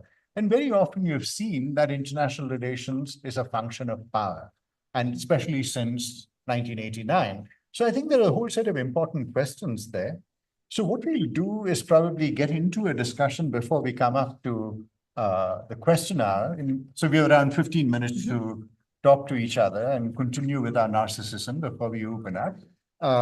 But before that, we just received a note here that when we move into the question session, that Naeem Jinnah, who's sitting at the extreme left of the room, will be exercising a liberal censorship, where he'll be filtering all online questions for the Q&A session after the panel discussion. And this is becoming increasingly necessary in our Zoom universe, because we know that there are all kinds of illegal entries, obscene questions, et cetera, that are raised. So thank you, Naeem, for the role. And before we get into the question answer session, we shall have an intervention by Professor Gaujian, who will join us online and speak to us for 3 minutes. And he'll also be a participant in the questions that are raised. So you can ask him questions as much as you can ask questions of us. So to get back to some of the issues raised by the panel, we have 15 minutes, which might seem like a long time, but since there are 4 of us, I mean, I'd like to take up 2 or 3 things that, so one of the issues that I think is important for us to ask is, given the fact that we generally share this perception of a relative decline, that there is a certain kind of hegemony of an liberal international order that is now powerless, to say the least, what are the alternative scenarios that you have in mind? Right? And we speak about multipolarity is one, BRICS is one. If you could briefly talk about the alternative political and economic scenarios that you foresee in the future, briefly, and we could just go from down the line. Thanks for such an easy question. You don't get your marks easily. I think that there is, you know, if you want to be a little bit simplistic, I think there's sort of 3 tendencies that you could see. I think you could, the trajectory in which we are currently, I think, is a intensifying bipolarity with different blocks and spheres of influence, where, you know, sort of the West bunkers down on economic nationalism and protectionism on the one hand. China is, you know, trying to convince particularly countries in its neighborhood. I mean, it hasn't done itself any favors with the wolf warrior diplomacy, but I think they're learning from it and trying to provide more positive incentives to join their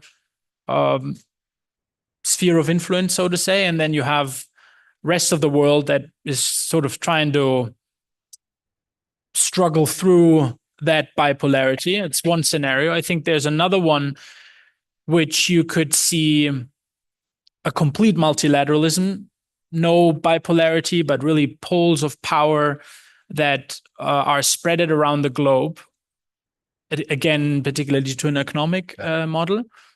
And then I think what we always do when we develop those scenarios, you kind of come up with a significant crisis that requires international cooperation. So we always call it the Cuban Missile Crisis 2.0.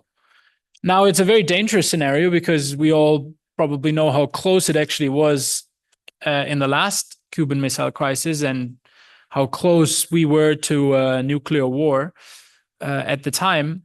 But I think that there is an opportunity in significant crises. It could be weather-induced, it could be or climate-induced, it could be war-induced, a close encounter in the South China Sea, where decision makers in Washington and in Beijing say, okay, we really need to put the brakes on, otherwise this is going to escalate significantly. And then you could see a revival of the liberal international order redefined in a sense, right? Not according to the old principles, but more accurately projecting the powers of the 21st century.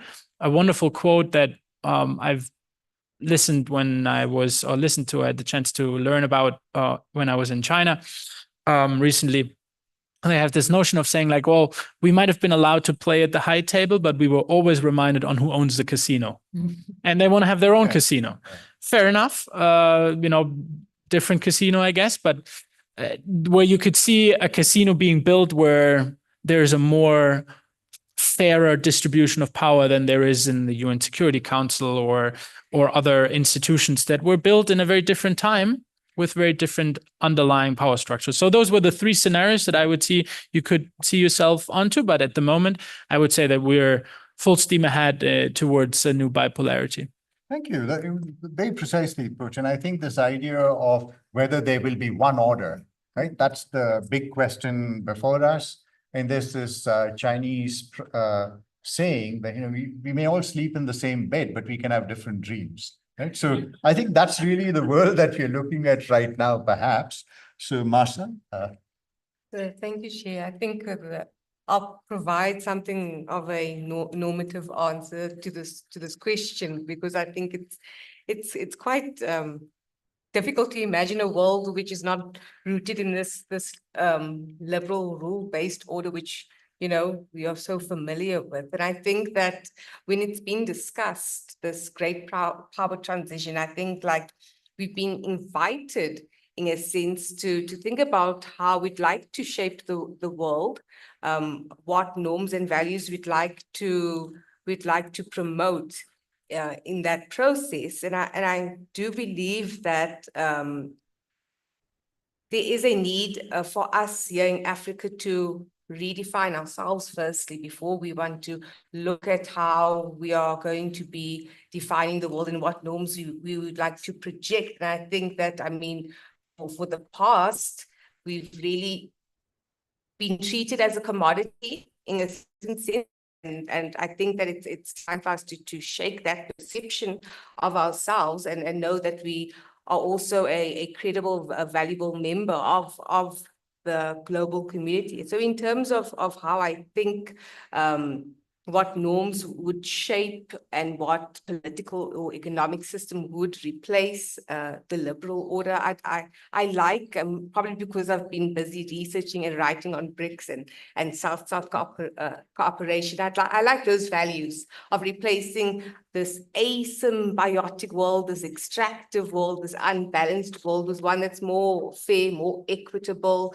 There's more symbiosis in the engagements between different groups or different states within the world, to make it more fair, more equitable, more representative of everyone around the globe, and not just the few elites that tend to dominate. Thank you, Marsha. Sithen. Well, thank you for that very provocative. I think for me, the idea of a single order, I think, is the casualty of the moment. Mm-hmm. That this notion that it is possible to have a single sort of hegemonic framework that, or that orders trade, that orders security. I think that is what has come. That is what is ended. And I think that what's most likely to replace it is a number of coexisting orders. Yes. On the one hand, that are geographically regionally based.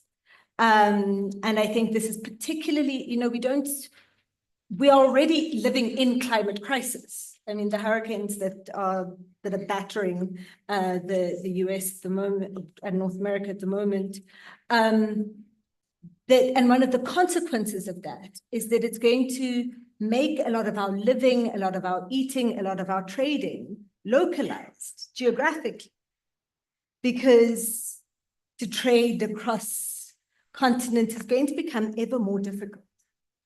And so I think there's one part of the orders that is going to be located sort of in this geographical regional sense. But then there's also going to be, I think, a blockness, of an order of blocks for other parts of world governance and thinking of how to organize the world. And so the idea of a single universal, that kind of Enlightenment idea of the set of universal values, regimes, I think that is what is ended. I want to close on just saying that the ideal is that whatever replaces the liberal international order has a broader idea of who is human than what the liberal international order has had. because the liberal order was based on an idea of humanity, where the human was white, European, male, then female, and the notion of who is human, who had all the full rights of humanity, was a very limited one. And we have seen that play out in Gaza, that who has got the right of empathy, sympathy, joy, safety. People in bodies, in certain bodies, don't have the right of that. And so whatever the best case scenario is, that whatever emerges has a much fuller understanding and is premised on a much fuller understanding of who is human than what we have had over the last 400 years. Thank you. And I think it's a very important question that you've raised, that we're all in one sense unreconstructed Hegelians. We think about the one time, one order, or if not unreconstructed Hegelians like Tolkien, the one ring to rule them all. The idea of one order that shall govern, and what the other questions that you brought into the equation are things that we haven't discussed as yet, but perhaps we need to. The pressing question of climate change, that we are standing up to our necks in water, metaphorically and literally in places like Florida and New York and so on. And this question of humanity, that somehow the notion that there are some people who are less human than the others is implicit and structures the international order, which is what explains the callousness with regard to the year-long conflict that's been going on, which is seen as having begun on October 7th, which is the October 7th syndrome, that everything is proximate, there is no history, the eternal sunshine of the spotless present. So a whole set of questions there. Lawrence? Thanks. Yeah, I feel like I'm being boring here, but I'm going to agree with basically everyone else on the panel, because in my prediction for the new world that we're moving to, I believe that we're moving into a world of essentially competing parallel institutions, right, much like the preceding panelists. So I mean, yeah, so the international order that we have right now is essentially a post-World War II construct that reflected the balance of power that existed in, the end of the Second World War.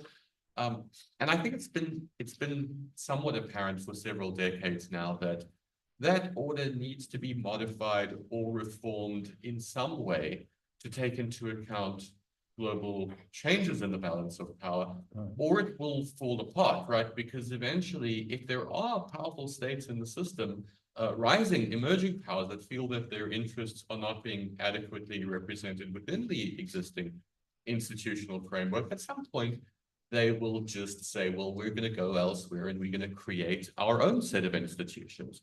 And then we no longer have the single order. We have different sets of institutions that are now competing against each other. Now, this, I will say, could certainly have advantages. If we think about it from an African perspective, Africa is the only continent in the world that is actually building institutions to increase our level of international trade, right? In the form of the African Continental FTA.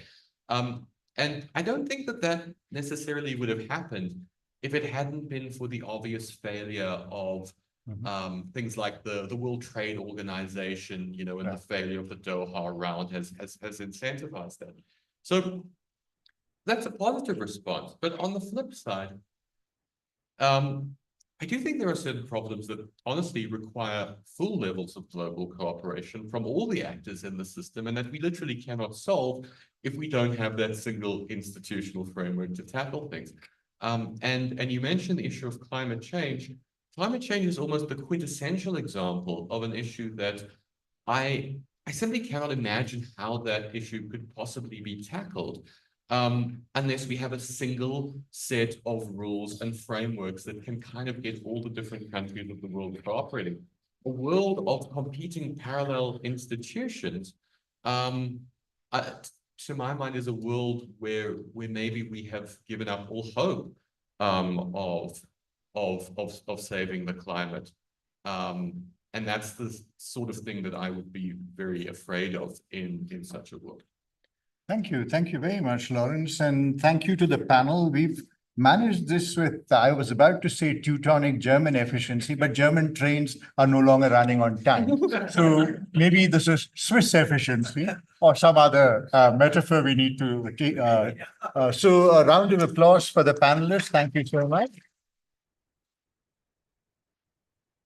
And we will now have a round of questions, which will go on for an hour, and that stands between you and lunch. I'll request Professor Gaudian. Is he online now? He is online.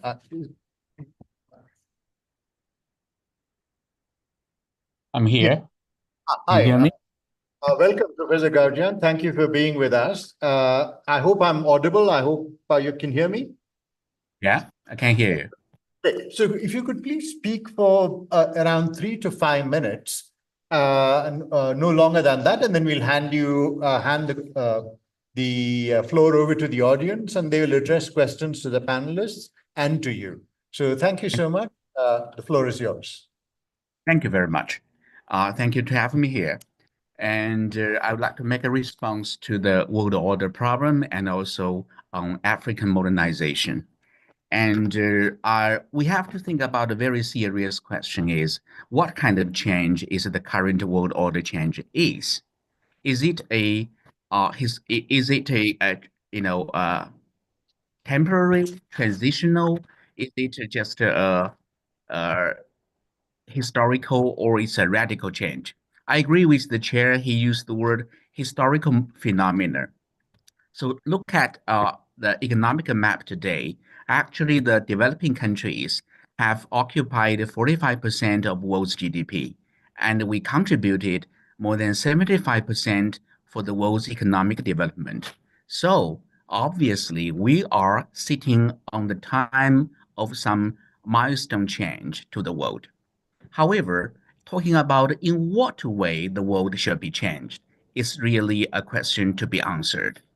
And just about 2 or 3 months ago, in the very famous, renowned journal, I think Foreign Policy, there's a covering story on the map is, will China remake the world order?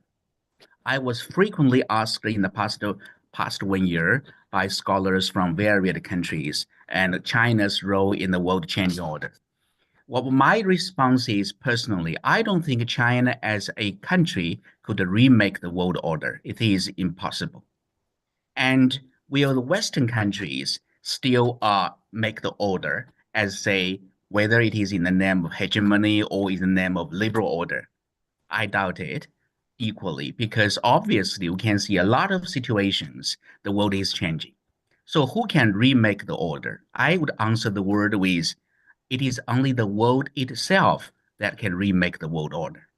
So the chair say tendency. I noticed at the very beginning of your speech, you talk about tendency. In Chinese philosophy, tendency is an extremely important power. It is invisible, imperceptible, but it is ubiquitous. It is everywhere to shape and reshape. So talking about the changing of the world order, allow me to use a word to describe my interpretation about the change: self-destructing. Why would I say that? Because I would say the Western countries, particularly some leading country, is more and more non-Westernized. Have a look at WTO. The World Free Trade Order is set up by the Western countries. However, it is now suspended, and trade war is everywhere. Supply chain is disrupted. So who is remaking the world order? Talk about politics. Now we have to make the choice between Western hegemony or American interest first. Or United Nations is abandoned or suspended by some horrible, unimaginary situations that has occurred in the Middle East. But what I'm going to emphasize is culture. Now I have to emphasize again and again, have a look at the democracy countries talking about their domestic politics. Polarization is a very, very obvious, conspicuous characteristics of the democratic country's situation now. Fragments of society is obvious. So for the past 10 to 5 years, actually a topic has been frequently discussed. What's wrong with democracy? Are we Professor Raja, my apologies. You have 1 more minute if you could round up. Thank you. No, I have 5 minutes, sir. I was allowed to speak for 5 minutes. Okay. And also, I'm allowed to speak because, I do need only share. Go ahead. Okay. Go ahead. So what's wrong with Western democracy? Now, I just want to arouse a question. A country or a society driven by self-interest cannot go longer as we wish. So, today's protagonist is African countries. And I would talk about African countries' modernization. In the past, just the latest African-China summit, and Chinese government has defined African countries with China as all-weather community of shared future. Attention to this wording. And in such a time of new period, now we label it as a once-in-a-century change for the world's economy and for the world order. So how about African countries' modernization? One thing I'm going to emphasize is that modernization ideologically for a long time has been manipulated by Westernization, or specifically by Americanization. However, we have to think about how to, now on the one hand, we should respect the general rules for modernization. However, on the other hand, we should give due and sufficient respect for the specific social characteristics, including African countries. So, for the drive of our shared common future. Now here, I'm going to emphasize economically, the manufacturing industry is extremely important and necessary for the takeoff of the African economy. 3 questions I'm going to emphasize here. First one, we should think about how is Africa going to participate into the industry change of world trade so as to develop its own fundamental industry? Second, how to combine the related African countries as a whole. I agree with the doctor. She talked about some backdrops about African countries. How to think about as a whole and created the economic circle so as to build up a self-recycle economic system. Third question, how to ride China's economic trend and realize African economic growth by cooperation for the mutual benefits. So good news is, in the summit, President Xi Jinping announced China will adopt zero tariff treatment for 100% tariff lines, demonstrate China's strong determination to boost an equalized globalization with a world market, including African. So that is very, very important push to our bilaterals. Last point, and someone talked about green culture, about green policy. Say we should have a well-uniformed system. But allow me to put another emphasis. Africa needs a practicable, accessible roadmap for modernization. Talking about the green growth, green industry, of course, we should, definitely take a protective stance for the African economy. Now, it is very important to realize China called for the principle of common but differentiated responsibility for the world. Why? Because we are on the different level of modernization. The uniformed rule should not be fully supplied and applied to all the countries. This is unfair for the developing countries. Last point. After the Second World War, the colonial system collapsed. However, no matter in the Bandung Conference or in the non-aligned movement in the 1960s, all these meetings, they are ideologically successful, however, lacking muscles. The world in the 20th century is still in the shadow of might makes power and the right. So today, in such a transitional period, we do have the opportunity to remake the world with our joint efforts. Thank you very much. Thank you. Thank you, Professor Gaudian. And I think you've raised two very important questions because we have been speaking about this idea of the transition. And as a historian, I'm very worried about this idea because we are always in a process of transition. I don't think there's any point in global history where we have not been in a period of transition. So how do we look at this period more precisely? Are we at a historical conjuncture that is unique? Are we going to see a paradigm shift? Those are the hard questions that we have to ask ourselves. The second question, I think, which you raised, which is very, very important, is that if we think about the ways in which we saw the world during the period of the Cold War and after, this idea of modernization, that there was some universal law that would work for all countries at all times, that we would all, in more and more ways, become more and more like each other. I think Professor Gaudian has pointed to the question of culture, which I think is crucial, that we all move and change in our different ways, and we need to take this into account. Otherwise, we shall be left with one of the guiding principles of international relations as a discipline, as Professor Isaac Zarakol has put it, the idea of the insiders and the outsiders, right? So there are those who do not conform, countries that do not conform to the expectation of an order. So I thank you for your interventions, and we can take questions from the audience. There's a wonderful cartoon in the New Yorker where somebody stands up and says, "Now I shall present a paper disguised as a question."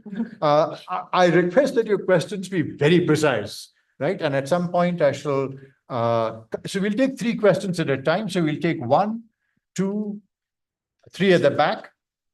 So there's the gentleman here.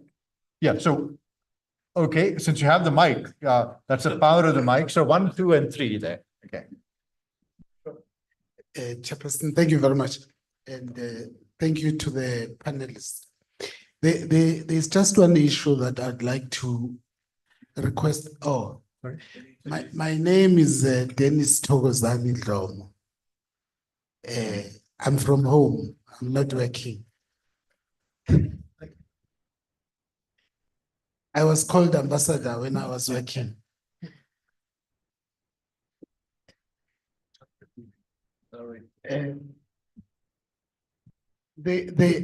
Recently, the Secretary of State of the United States came up with the policy position where he argues that it doesn't do politics, it does policy, and is now looking at the policy of the United States in terms of regaining the power in the context of the shifting global power from the US, from the West to the East. I would like you to, from a Washington perspective, comment a bit on this emerging policy and the attempt at fighting against this shift. Thanks. Thank you. That's a question specifically for Julian. We have the second question. Good afternoon, colleagues. How are you this afternoon? Terrific. My name is Nesseho Dau. Chair, I've read the subtext of this invitation, challenges and opportunities for Africa. So mine will be narrowed a bit on the challenges for Africa. The questions are for the 3 doctors. I'll go straight to them. Number 1 is for Dr. Sitembi. How do you create an appetite for investment from the African diaspora? I've attended around 3 conferences at JSE. The interest is mainly from America, Asia, and India. Those are the investors that we are seeing. Why is it that leaders from our African diaspora are not having an appetite for investing in the regions in Africa? The second one is for Dr. Maciel. Doing some work with the Quality Council for Trades and Occupations, the QCTO. Yours is to say in the context of occupational skills, from the academia point of view, why are African leaders not interested in the critical skills that can propel Africa? This is what I mean. I do some work with Harmony Gold Mine, and time and again, when Harmony Gold Mine wants to give out bursaries in the mining field, our young people are not showing interest. And that to me says, perhaps our Quality Council for Trades and Occupations, they are not speaking the right language on critical skills in Africa. Somebody is suppressing the critical skills that Africa needs to have, and we are speaking on the skills that are not required in Africa. The third one goes to you, Dr. Lowe. We are all in agreement that the demographics in Africa, they inform us of a youthful population. However, our African leaders are not wanting to involve this youthful population at a younger stage. Is that perhaps some lack of strategic foresight, as mentioned previously? Thank you. Thank you for those hard tack questions. And one last question, then we come back to the second session. Let's go ahead. Thank you. My name is Mohashwa, and I have got the next two questions. I want to find out why is it that we look at the world as Africans in relation with either the West or the East? Why can't Africans think of Africa as a next possible power? How is it that we sit here and cannot look at ourselves as the next potential leaders with the minerals and the intellect that lies around in this continent? That's my first question. Secondly, I'm concerned, with the attitudes of the African society. And Tatana Chitenza in his opening mentioned that, as an example, a line between Tanzania and Zambia that is being built by China. And the question is to the panel, but to everyone in this room, why would Tanzania and Zambia need a Chinese man to build a bridge between them? It is in itself a significant. I would like to please ask the persons of African descent to start thinking about themselves. Who needs a Chinese man to come and build a bridge between the two? Okay, The two countries share a fence. thank you. So this is the first round, and we'll come back to you, Oscar, and the lady there. So one specific question and one rhetorical question, but maybe we could take it this way. Julian, you had a Hello? Hello? Should I go ahead? No. Hello? Hello? No, we'll come back in the second round. We're taking 3 questions at a time. So I'll come back to you. Right, so Oscar and you are next. So I'm gonna answer the question about what Blinken actually means. I think, my first comment, I mentioned the fact that there is very little disagreement, particularly with regards to economic policy, on both the analysis of the problem as well as sort of the end state. However, I think the means are very different. So what you refer to and what Blinken, I think, and the administration of Biden stood for was to get through that end state through alliance building, which is very different than the approach that Donald Trump and his administration took. So I think that the idea was to build alliances to recenter the United States at the center of power, or maintain that leadership, while Donald Trump's approach was a severe break with this notion of pacta sunt servanda, right? So that once agreements were negotiated, you would have a continuity even over political different parties. And he broke with that, which I think has done lasting damage to American foreign policy, because it has become basically a partisan issue. You look at the JCPOA, you look at the Paris Climate Agreement, you look at other, the TTP or TPP rather. But his notion was, if we're the strongest person in the room, it's much better to, or much more favorable to extract basically negotiation strategy was that, it's do it on a bilateral basis, because our strength is more important in order to get something out of it, while the previous approach of the Obama administration and now the Biden administration has been, it is more lasting and more sustainable to do it through alliance building. So I think this is, to answer your question, really at the center of that notion of doing it through alliance building, particularly with the Europeans, but also if you look at AUKUS and a closer relationship in the Indo-Pacific, there was a serious attempt to do that rebalancing through alliance building and not through bilateral enforced almost agreements that the Trump administration focused on. Thank you. There were 3 specific questions, one to each of you. So I should get a PhD after all. Maybe that qualifies me receiving a question from you too, huh? It was for the doctors, not for the professor. Not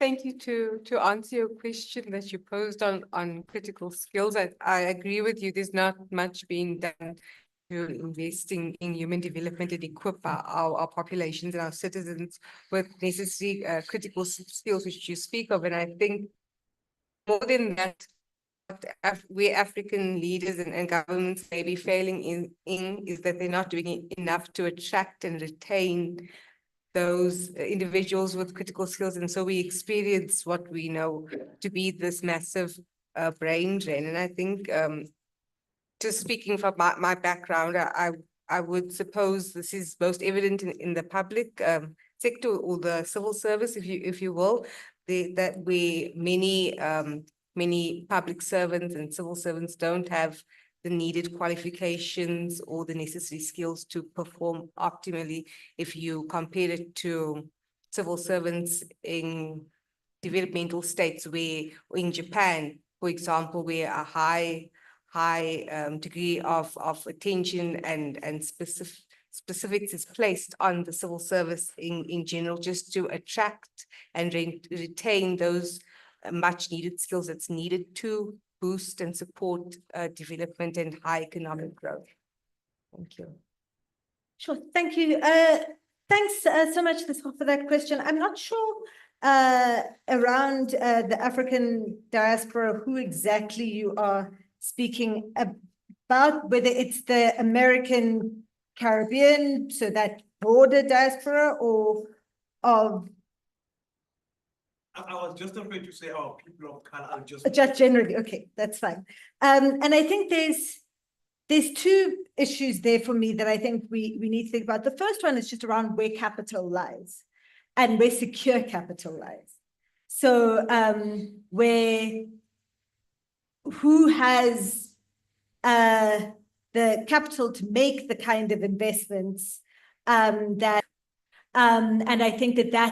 I think that's an issue that we need to think about. But then the second thing is that where there is capital, I think a lot around remittances, that if you think of parts of the continent where huge chunks of the educated population live elsewhere and are bringing in huge amounts of foreign currency into those countries, what is the role, what could be done better with that in terms of the investments that you're speaking about?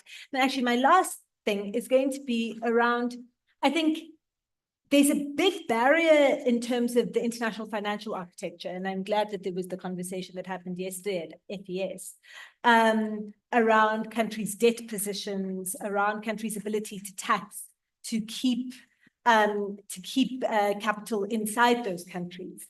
That I think is a big structural issue that we need to address as well. When we're asking around, why are we not investing in our own things and relying so much on external investment? Thanks. Thank you. And there's exciting news on that front. We know Idris Elba is putting money into producing Things Fall Apart and playing Okonkwo himself. So, yeah, right. Thanks. So So regarding the issue of the youth issue and the population demographic, so I've made reference in my presentation to the long run relationship between population and national power. And I do think that's valid, but maybe to moderate that position slightly, it is a long run relationship. So while we do see a lot of panic and fear in countries with declining birth rates, and I think there are real opportunities for countries like Nigeria, for example, which has an extremely youth population that's going to be extremely youthful population that's going to become very large. it does also create short-term infrastructure problems for the Nigerian government. But as to the other part of your question about why African states do not do more to make use of the youth and bring them into politics, I would just say that, first of all, that it's by no means a phenomenon that is exclusive to African states. And also, I don't know, I kind of feel like the youth should do more to participate. I mean, I've taught classes in political science where only 10% of the students even say they are intending to vote. And I always want to say, okay, here are some graphs. This is the amount of money that the government spends on pensions for old, over 65 people. This is how much they spend on, like youth subsidies for education. Here's the voting rate for this group. Here's the voting rate for this group. There is a correlation between these two things. And that's just a general point about like youth uninvolvement. I would like to see more active youth participation through this. Thank you. Thanks. So 3 more questions. There's Oscar, the lady there, and the gentleman here. And we'll have 1 more round of questions. We'll come back to you. Yes, and so we'll stop. Oh, sorry. No, but there's still time. There's still time. Then online. Yeah, and then there's still time. Thanks, Dylan. My name's Oscar. I just want to maybe problematize for the panel because I think they are avoiding one big elephant in the room, which is just all out war. You alert to it, and then you move to the ideal, which is we can pick and choose and play them off against each other. I think you're taking a cop out of things. So I want to problematize it by saying that what we've observed, and I'm sure you will agree, Estamida and Julian, is that we see 3 centers of conflict, theaters of conflict, where the West is prepared to go for broke. With Ukraine, NATO versus Russia, they're taking us close to nuclear disaster. The same can be said with the second theater of Israel versus Iran and the proxies in the Middle East, because the more pressure is put on either Iran or Israel, there's the possibility of nuclear. And then thirdly, even though it's a Cold War and it's saber-rattling, but it's quite significant what's happening, as Julian has indicated, between the US and China.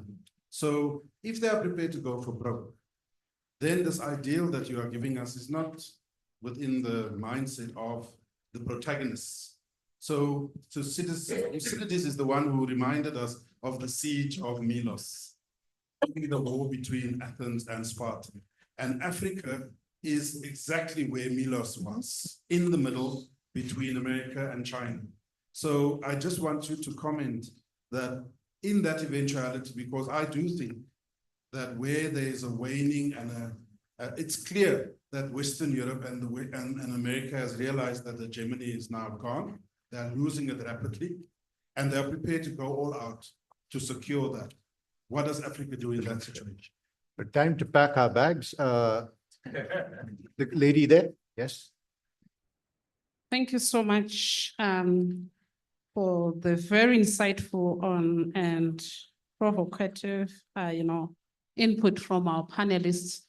My name is Janet Munakamwe Banda, and I'm a Pan-African scholar, Pan-African feminist scholar. Let me just emphasize that for some very personal reasons that I'm saying this. Basically, I think for me, is the question around what have been raised by the 2 brothers earlier, the first round of questions, but also building up from what I had gathered from all the inputs that have been, So I would like to actually advance the provocation or the proposition around the need for Africa to look inward. What do I mean? I think it's very embarrassing for me to have what you call the continent Africa that always looks up to the very same colonial, projects. It's like, for example, I hear the question around capitalism.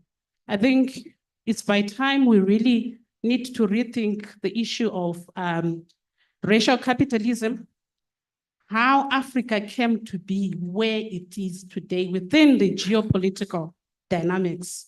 We can't really talk about, have this conversation without really revisiting the project, the colonial project, which has actually made post-colonial Africa more over-dependent on the very same colonial project.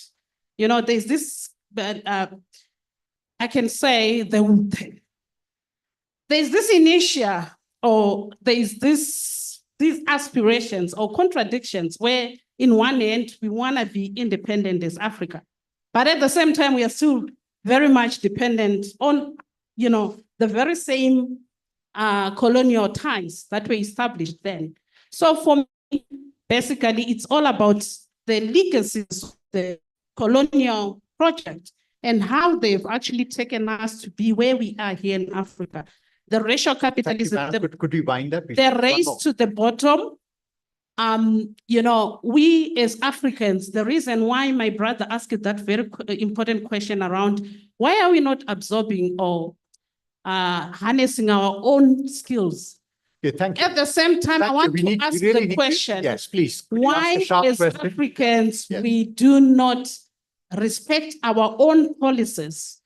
For example, Joel, in his submissions earlier, he raised the very critical issues around trying to actually deal with, you know, Agenda 2063, the issues around we have after itself, the African Free Trade Agreement. Nobody is talking about it, but we are busy running overseas. Excuse me, thank you. We really need to move on. There are many people waiting to ask questions. Okay, there was only one woman in the room who have raised the question so far. Thank you so much. This is the reason why I was a bit worried, because I was the first one to raise my question, and I'm trying to also perhaps push through. Yeah, but we must be democratic regardless of whether you are men or women. Thank you. Everybody needs to ask a question. All right, thank you. I'll leave it Thank for you now. very much. Thank yes. you. Who is the, third? Yeah, no, thank you very much. My name is Orapelem Matsidiso from Timia, Africa. I just want to maybe just add from what my brother said in respect to the issue of inclusion of young people and, of course, making sure that they take part in the development. I think it is Dr. Stembilo who raised the issue that for labor forces, the world will be looking to Africa. And now we've got a challenge here that annually 10 to 12 million jobs are created on the continent, but only 3 million are formal jobs. So that, of course, it leaves us as an indictment as a continent to see to it that there's a job creation for young people. But I think civil society movement need to rise and start keeping the elected accountable for this.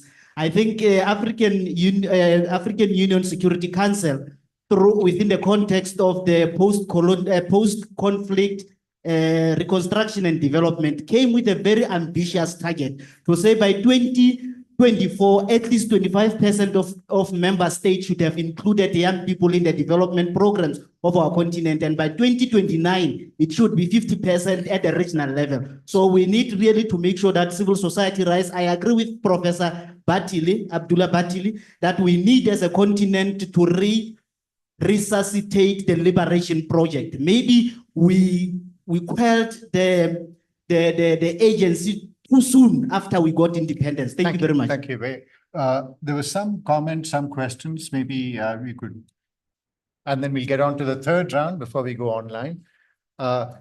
Yes, there were 3 questions there. Yes. I'm sorry, I'll just have to choose 3 questions arbitrarily. I do apologize, because we do have to go on to the online questions. But can we answer the 3 questions now? Yeah, let's see how many people are online, because we get time after that, we'll come back to the people in the room. I would just like to thank you, Oscar, for your question. I'd just like to respond to it. Choosing between whether to side with the US or whether to side with China if we should come to all-out war. I think if we follow the balance of power theory, then it would say that we'd side with who we perceive at least to be the relatively weaker power, just to balance out the power distribution within the international system. So just to simply answer that would be China, to my mind.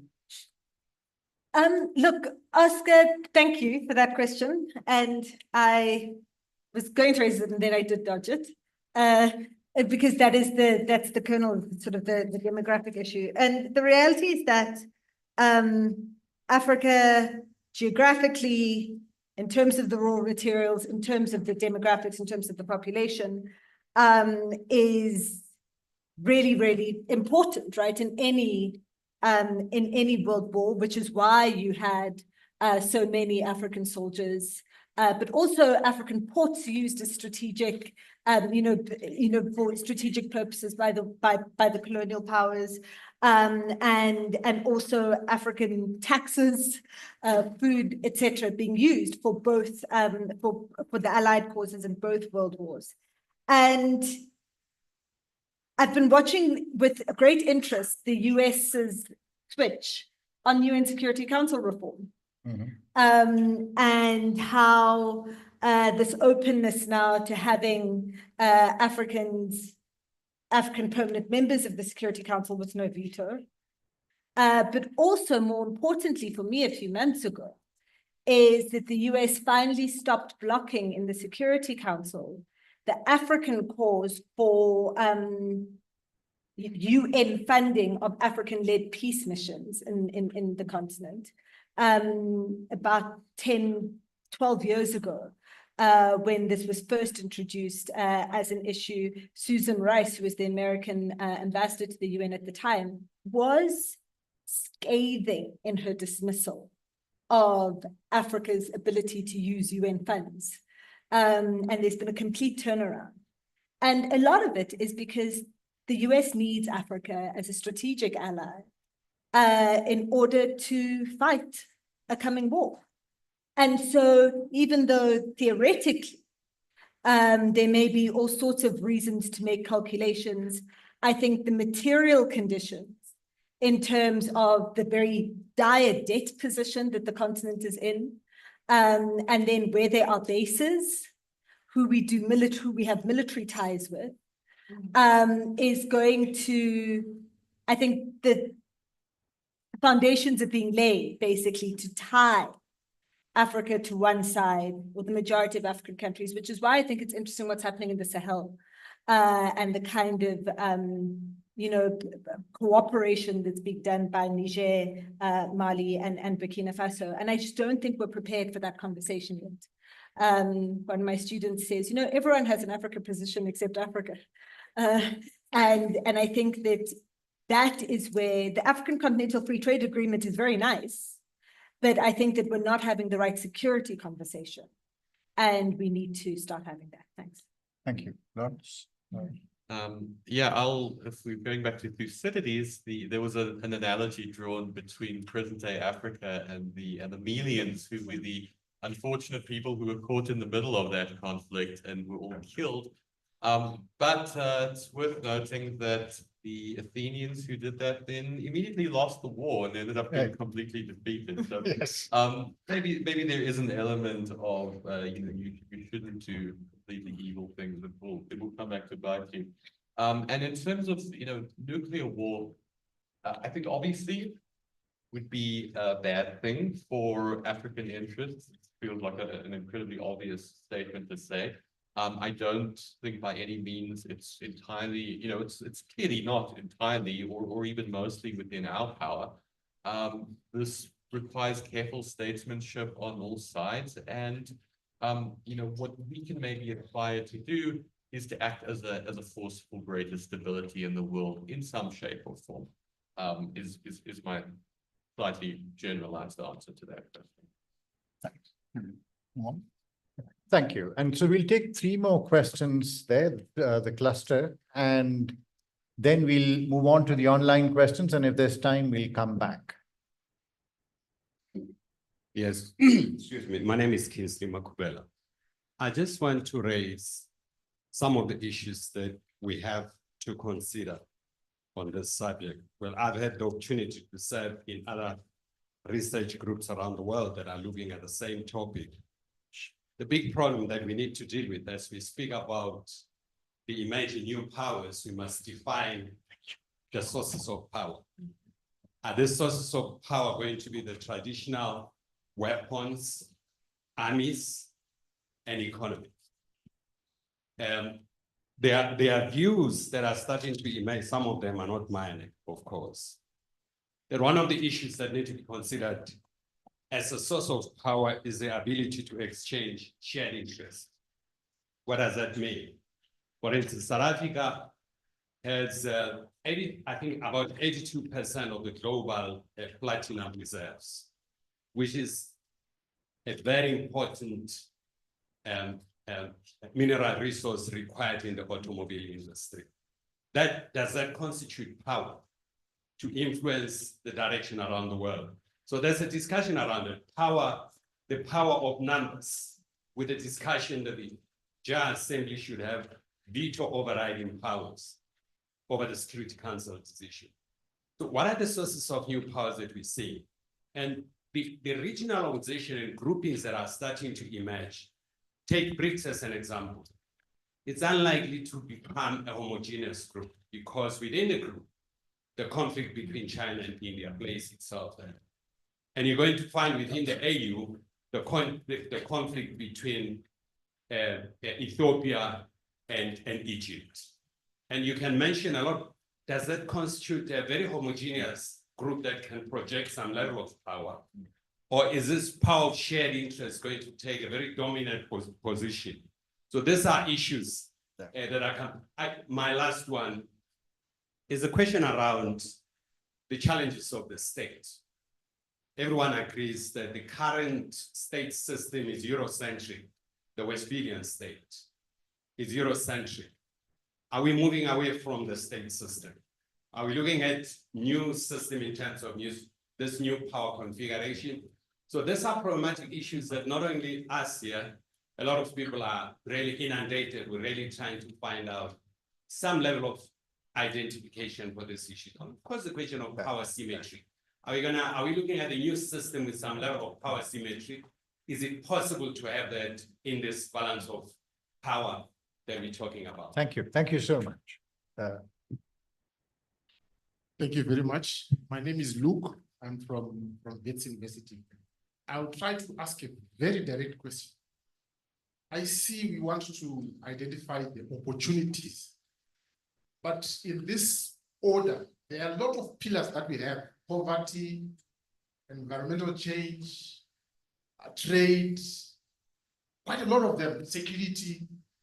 As Africa, just from you, the panelists, I just want your perspective. Which of these pillars should be prioritized? Pillar number one, we should look at poverty and try and keep probably little attention as the order goes down. Just that. Thank you. Thanks. One last question, yes. Hello, everyone. Thank you for the panel, for this presentation. So this panel mentioned the transition from power in Africa, especially from European colonial powers. And we mentioned also the coming of China and Russia as powers in Africa. And we see its growing influence on African countries when we look at, for example, the Angolian debt that is owned over 1/3 by China. So I have two sub-questions to that. The first one would be that, is that influence desirable to have a country or countries with Russia that are so powerful on this continent? And is it maybe an issue for the country sovereignty, as the gentleman mentioned, because Africa has a lot of resources, manpower, and a lot of skills that can be used? And should it welcome such an influence on its politics, also its way of functioning? And my second question would be to Dr. Nagard, especially when you mentioned that Africa's agency should be ready to also welcome this foreign influence, because Africa needs to seek partnership, you mentioned, but are African and especially South Africans agencies ready to welcome that influence, as it is trying to have a peacekeeping and also kind of impartial role in Africa and in the world, as it is not quite succeeding, as we can see in RDC or in Cabo Delgado in Mozambique? So how can it work around that kind of influence? Thank you. Thank you. So shall we go this way? Sure. So I'll take the question about the decline of state capacities. I think it's completely on point, and I want to bridge it to an aspect that we have previously talked about and that came up in the discussion yesterday as well. I think that Western democracy and the rise of populism as we see it, we can debate on what populism actually is, so on and so forth, but I think that there is an inherent desire for protection and security in a world of increasing threats and disarray. And I think that a lot of people remember the nation state of once being capable of delivering that very security. And they're applying, we take the notion of taking back control that was very prominent in the Brexit debate, for instance, but also features in populist movements around in the US and Europe, is very much about this notion of taking back control from multilateral organizations like the European Union or others, or multilateral architectures.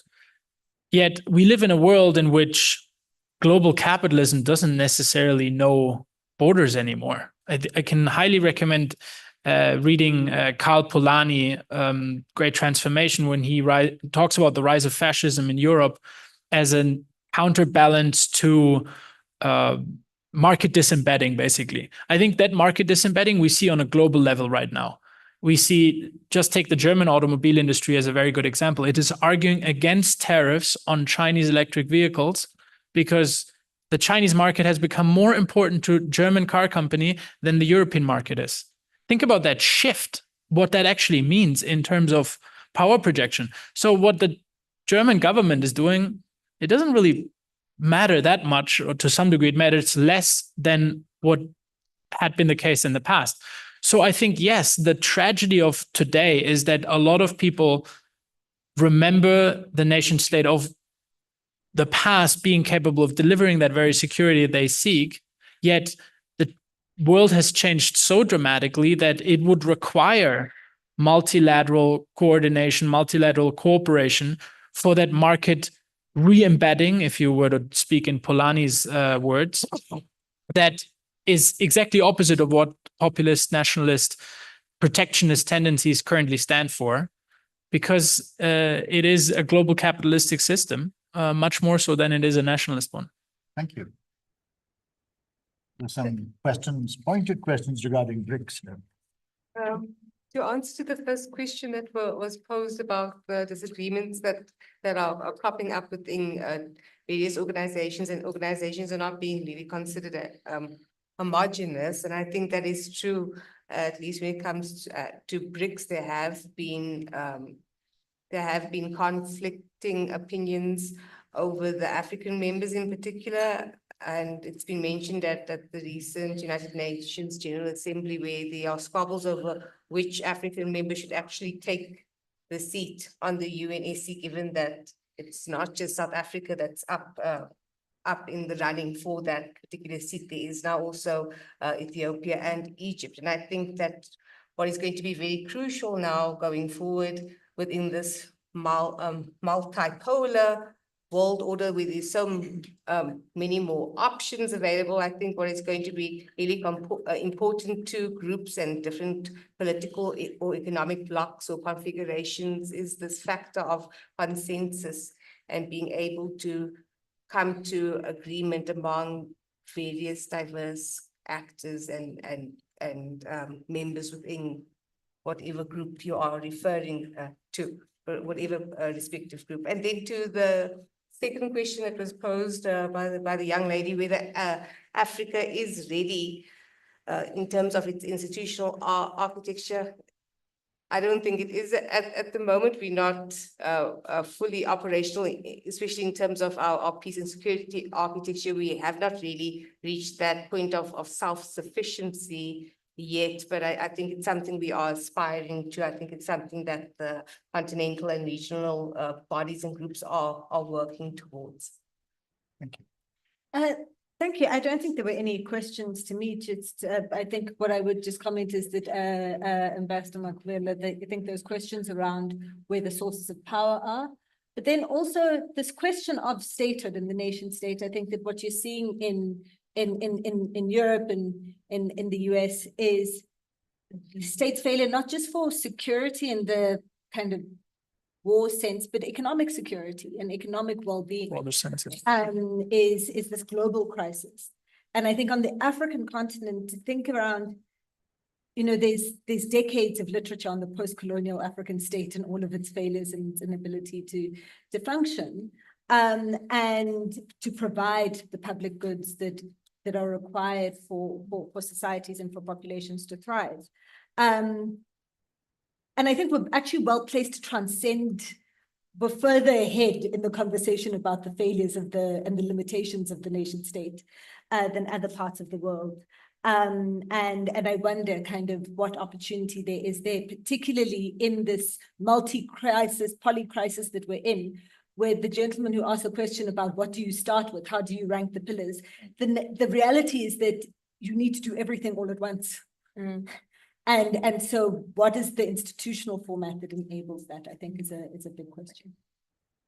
Yeah, thanks. I think from my side, there weren't any questions directed at me specifically, but also, you know, dealing with the issue of UN reform and Security Council expansion, I think takes us to this idea that, you know, it is like, so sometimes, you know, we talk about global balance of power, almost in this sense of, you know, that there being two centers of power, you know, whether it's China versus the West or the West versus the global South, or however we want to put it.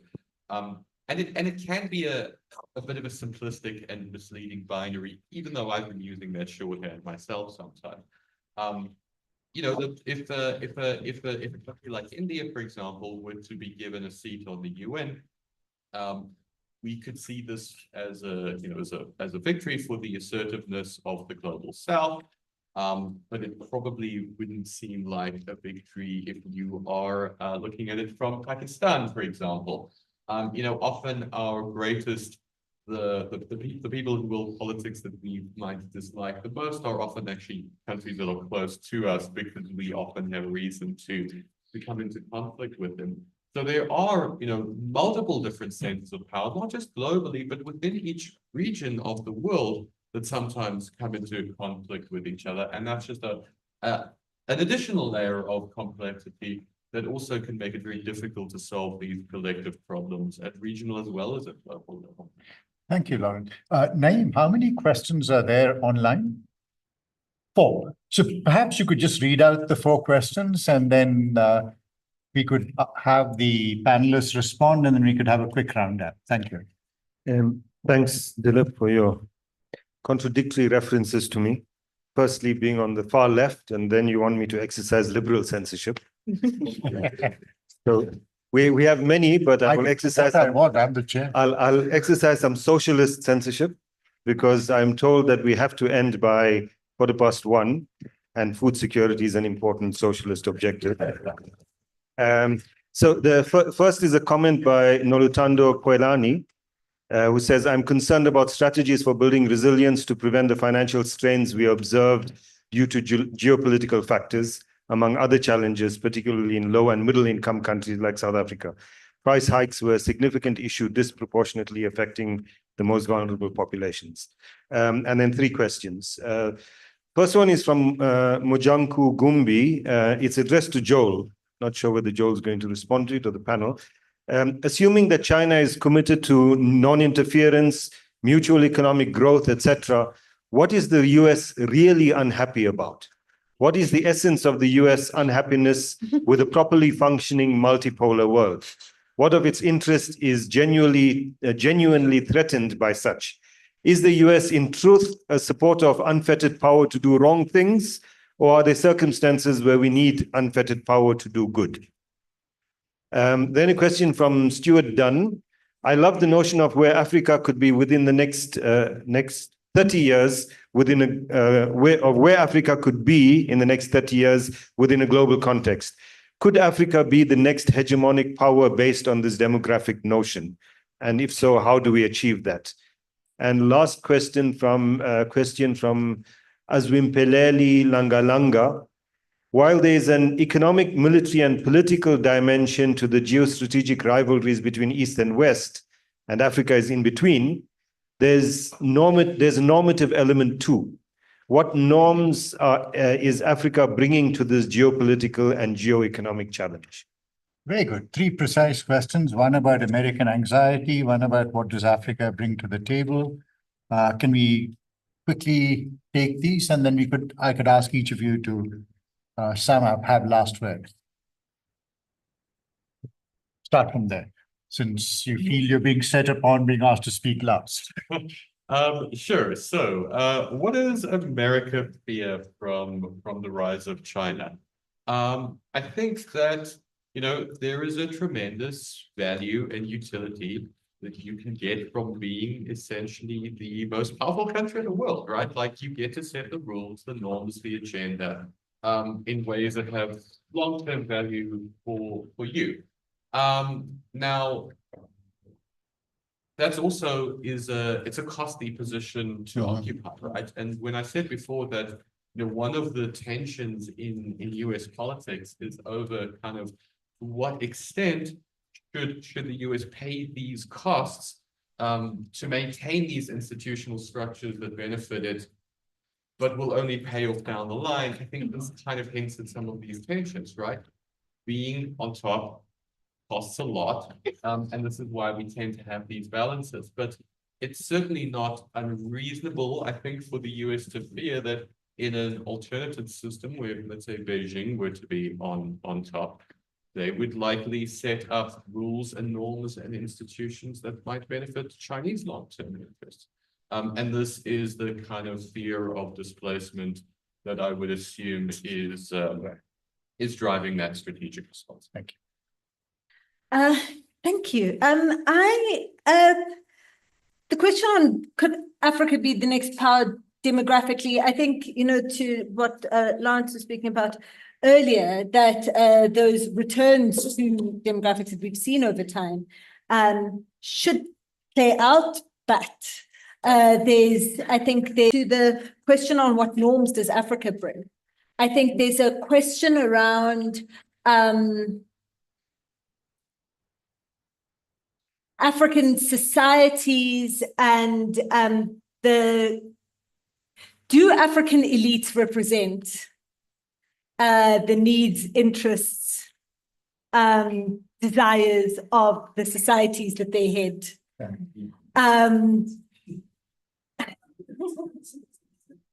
And that's actually the big, because what norms are we talking about? How is that demographic dividend used and leveraged? Is, I think, very dependent on the growing distance between the elites and the society. Yes.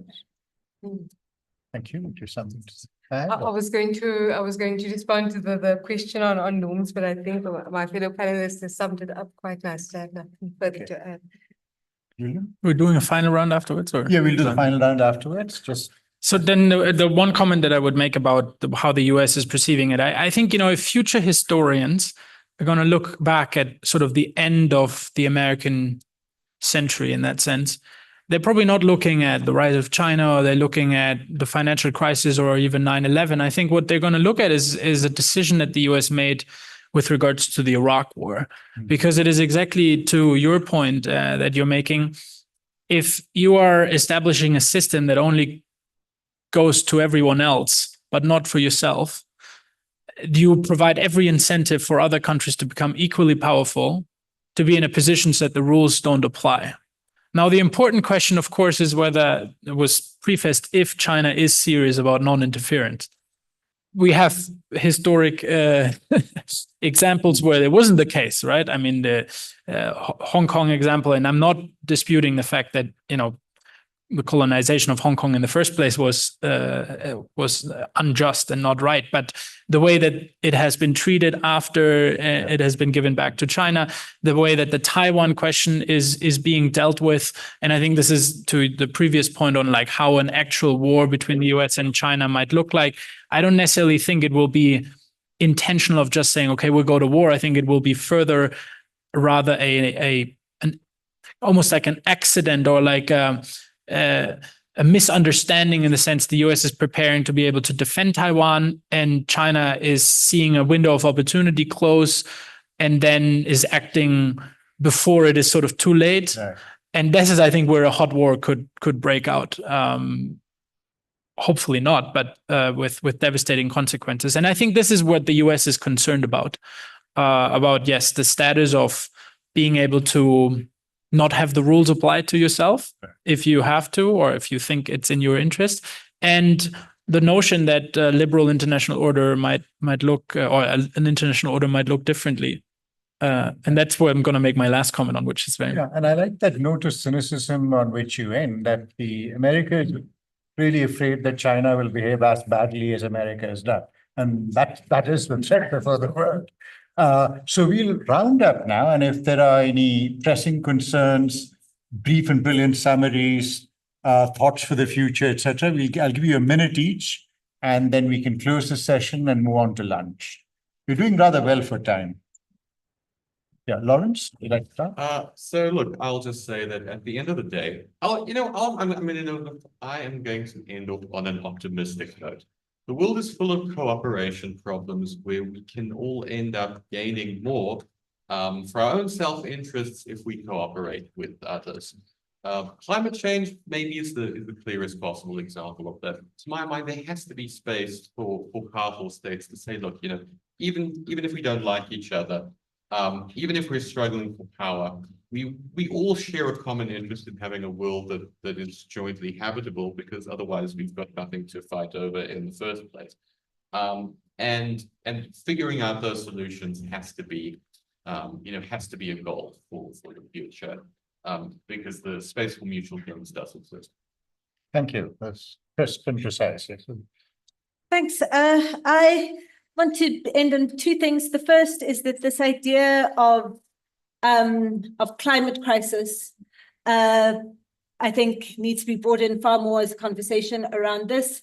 Israel's bombardment of Gaza by June of 2024 had released 60 million tons of carbon, had resulted in 60 million tons of carbon emissions, the equivalent of the carbon emissions of 135 countries.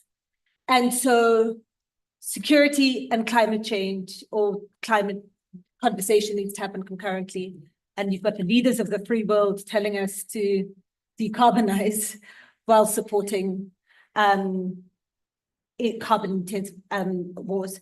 But the last thing I want to say is that for Africa, in 1885, the Lagos Observer published, and the quote from there that said, reflecting on the Berlin Conference, "The world has perhaps never witnessed until now such high-handed robbery on so large a scale. Africa is helpless to prevent it. It is on the cards that this Christian business can only end at no distant date in the annihilation of the natives." Africa is not helpless to face this current moment of scramble and so I think that's where I want to end, is that, in a different historical moment. So two optimistic observations, yes. Okay. I'll add another optimistic final note, just leading on from what the three panelists have mentioned. I think that whether or not as a result of this great power competition, whether or not we actually reach all-out war, I think that for Africa, the art of diplomacy will matter now more than ever. And in order for us to really pursue our African agenda, which within this changing, complex world order, we need to, as one of the participants mentioned, those critical skills. We need to hone those critical skills. We need to equip our African diplomats to be able to be flexible and adaptable as in the practice of diplomacy, in furthering our agenda and our goals as a continent. Thank you. And Julian, you had some pressing dissent. Yes, I did. I do have to say that, because I think it is important to me. It might not be a popular opinion, but I think it's something worth considering. I think that this business of being kind of the world's policeman is something that's been very messy, and it has been done wrong in multiple fashions, but it is also something that a lot of other countries are very reluctant to take up. I mean, use the China example after the retreat of the Americans in Afghanistan. You know, where were Chinese soldiers securing the border in that sense? And what I'm trying to say with this is, I think there is rightful criticism of the liberal international order. And, you know, you've said the US is maybe afraid that China is making the same mistake that it has. And there's truth to that criticism. And it is important to criticize it. But I think, and this is kind of coming back to where I, you know, respectfully and politely, but firmly disagree to the human element. I think we need to be very careful that the rightful criticism of the liberal international order is not the same than elevating or even sympathizing with those that terrorize it. And the reason I'm saying this is because if you look at, for instance, and this is the controversial aspect of what I'm saying, sympathy with Palestine.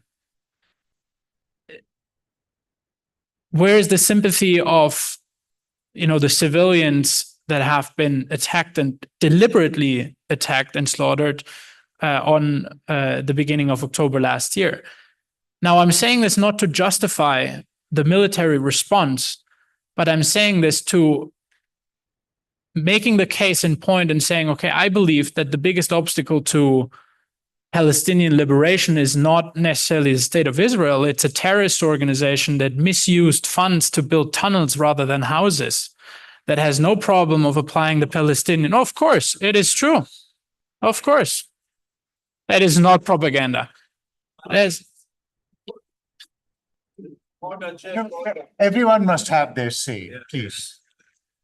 And it has no problem of applying humans as shields to make their point. So I predicted that reaction, but it's nonetheless an important one to make. And I appreciate having the chance. So this is the liberal international order. Everybody is entitled to their own opinion. Yeah, but so I appreciate it. Thank you so much. Thank you. I mean, everybody is entitled to their opinion, and I suppose a room full of people are entitled to disagree, but that's exactly another matter altogether.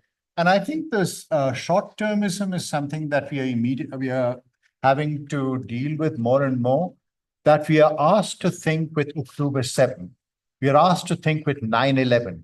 We are asked to forget history. What led to these? So I think that's the historian's question, that 1948 is as important a date as October 7th, 2023. But I suppose but these are big questions, and our talking in this room is not going to resolve much. But thank you so much, all of you, for your patience. Thank you, Joe. Thank you, Abba, for organizing a great conference. And one last, I've been asked to give you an enticement before lunch. So there's some of you are interested in more things than food, I'm sure. So it says, could you please announce before the break that Mr. Books are on sale outside? And we have a conference special. Anyone buying a Mr. book will get this fantastic book. That is this one here. Reflections on Africa's Place in the World, edited by Lawrence Karamba and Abba Omar, right? You'll get this free. You'll get this free if you buy any other book. So I don't know what that says about the value of this book, and we'll give it away free, but yeah. Very quick announcement. We're running a few minutes behind schedule. We need you to rush down, occupy the spaces for lunch. The lunch was supposed to have been at 13:15, but I think as you can see, we're all in 13:20. Yeah, we are only at 13:20. Yes. By the time we get there. So please, let's move down immediately. Go down to the lobby, and the venue people will be directing us where we should go. One. Two is that as an inducement for all our speakers to remain till tomorrow, we will be giving a nice special gift, which is very symbolic to Mistra at the end of it. You got that already. So please, let's come back. And this is the end of my job as a program director. There's going to be an exciting program this afternoon. Please return. You will have more time for discussion as well. Thank you. Thank you. Thank you. A pleasure, man.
Hi, Mengshu. Hello? Hello, can you hear me, Mengshu? Yes, can you hear me? Oh, yes, we can hear you. Please try and enable your camera. Yeah. All right. Please also try and share your slides. Yes, we can see. Oh, okay. Wait a minute. Can I make my background unclear?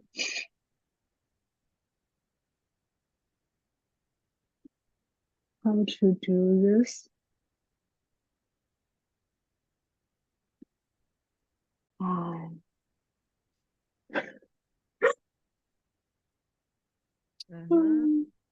We I see you. can't find. You just try the slides.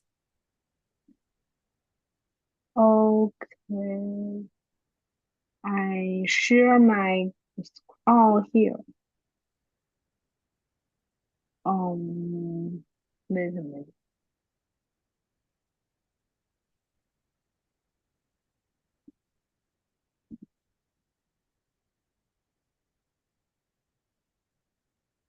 Now, can you see the PowerPoint? We see a Hello? whiteboard. Maybe the slides are still loading, but we haven't seen any content. Really? Okay. I try again. Hmm?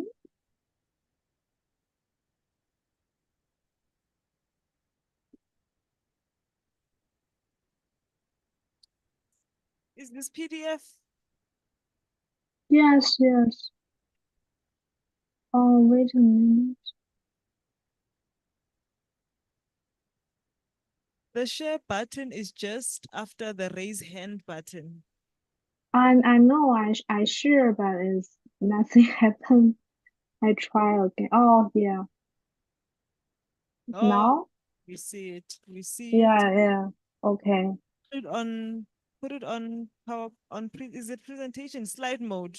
Okay, no, that's perfect. Yeah, it's okay. All right. Thanks, Mengshu. I think we are good to go. You can just be on standby to enable your camera, sound, and your slide Okay. as well. And what time? Hello? Around 2 SA time. Uh, The next 30, you mean 2:30 around? 2:20? We will be back 2:20, but maybe be on standby for 2:15, please. Okay. Great. Thank you. You can Okay. disable your sound and camera for now. Thanks. Okay, bye. See you soon. Bye. Bye.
Good afternoon.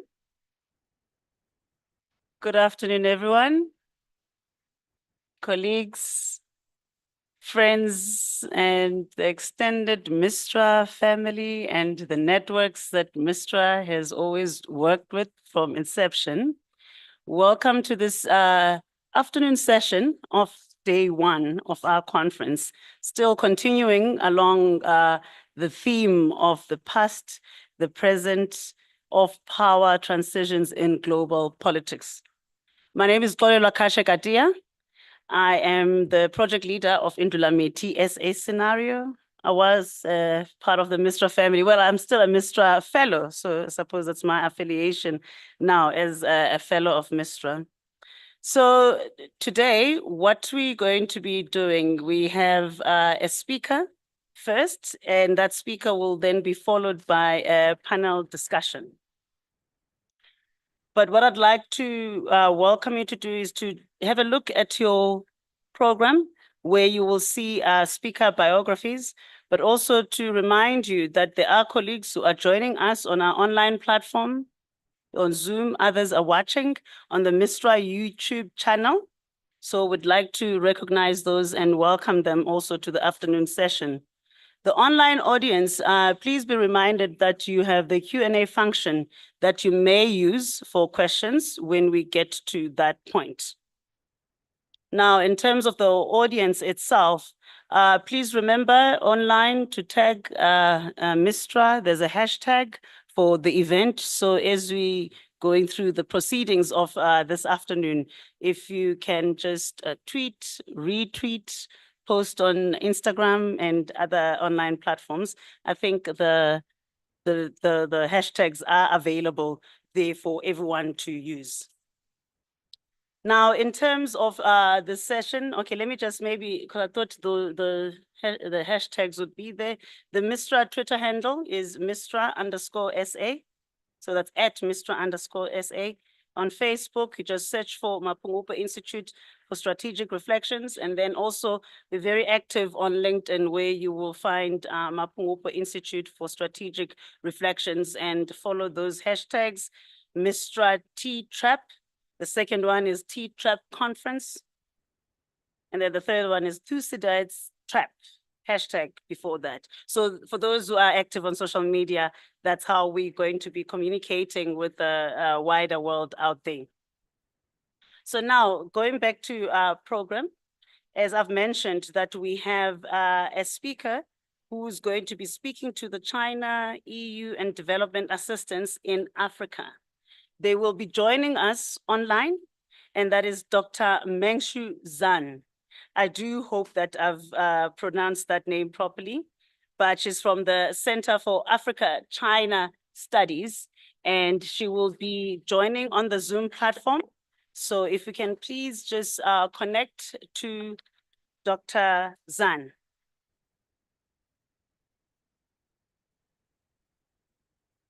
Yes. Can you hear me? Yes, we can hear you. It's just that we can't Okay. hear you. If you can maybe enable your camera. Yes, perfect. Thank you so much. Yeah, thank you. Hello, everyone. My name is Mengshu Zhan, a postdoctoral researcher in the Center for Africa-China Studies at University of Johannesburg. Currently, I'm in the US as a visiting scholar in the Howard University. So I only can join this excellent meeting online. It's my honor to have the chance here, give the presentation, talk about the EU and China relation in competition in Africa. I will share my screen. Wait a minute.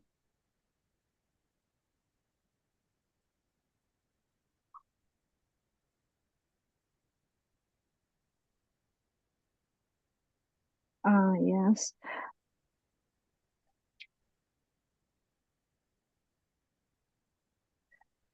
So, as they all know, the EU countries kept colonized and colonized relationship with Africa for a long time.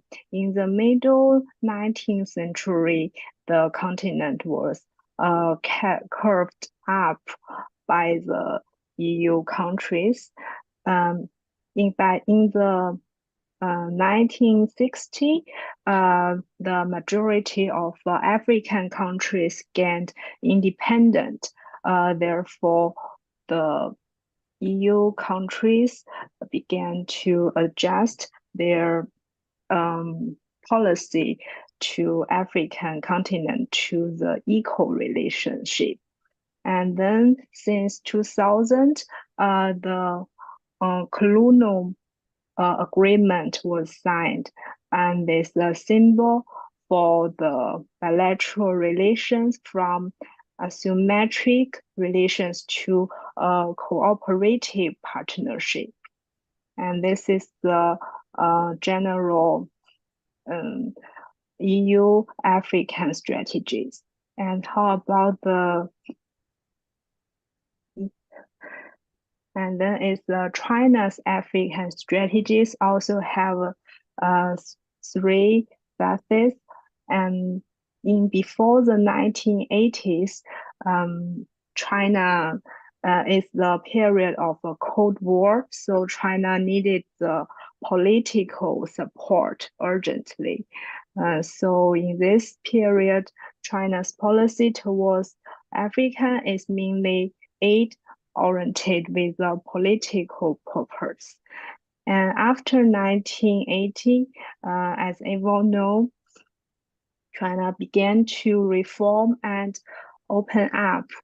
Therefore, China's African strategy changed to economic orientation. And since 2000, China's African strategy become more comprehensive and effective and more institutionalized. And China also regard Africa as a very important part of their global strategy. And this is the current world order according to John Eaconberry. So we can see the Western countries and Eastern countries are competitors.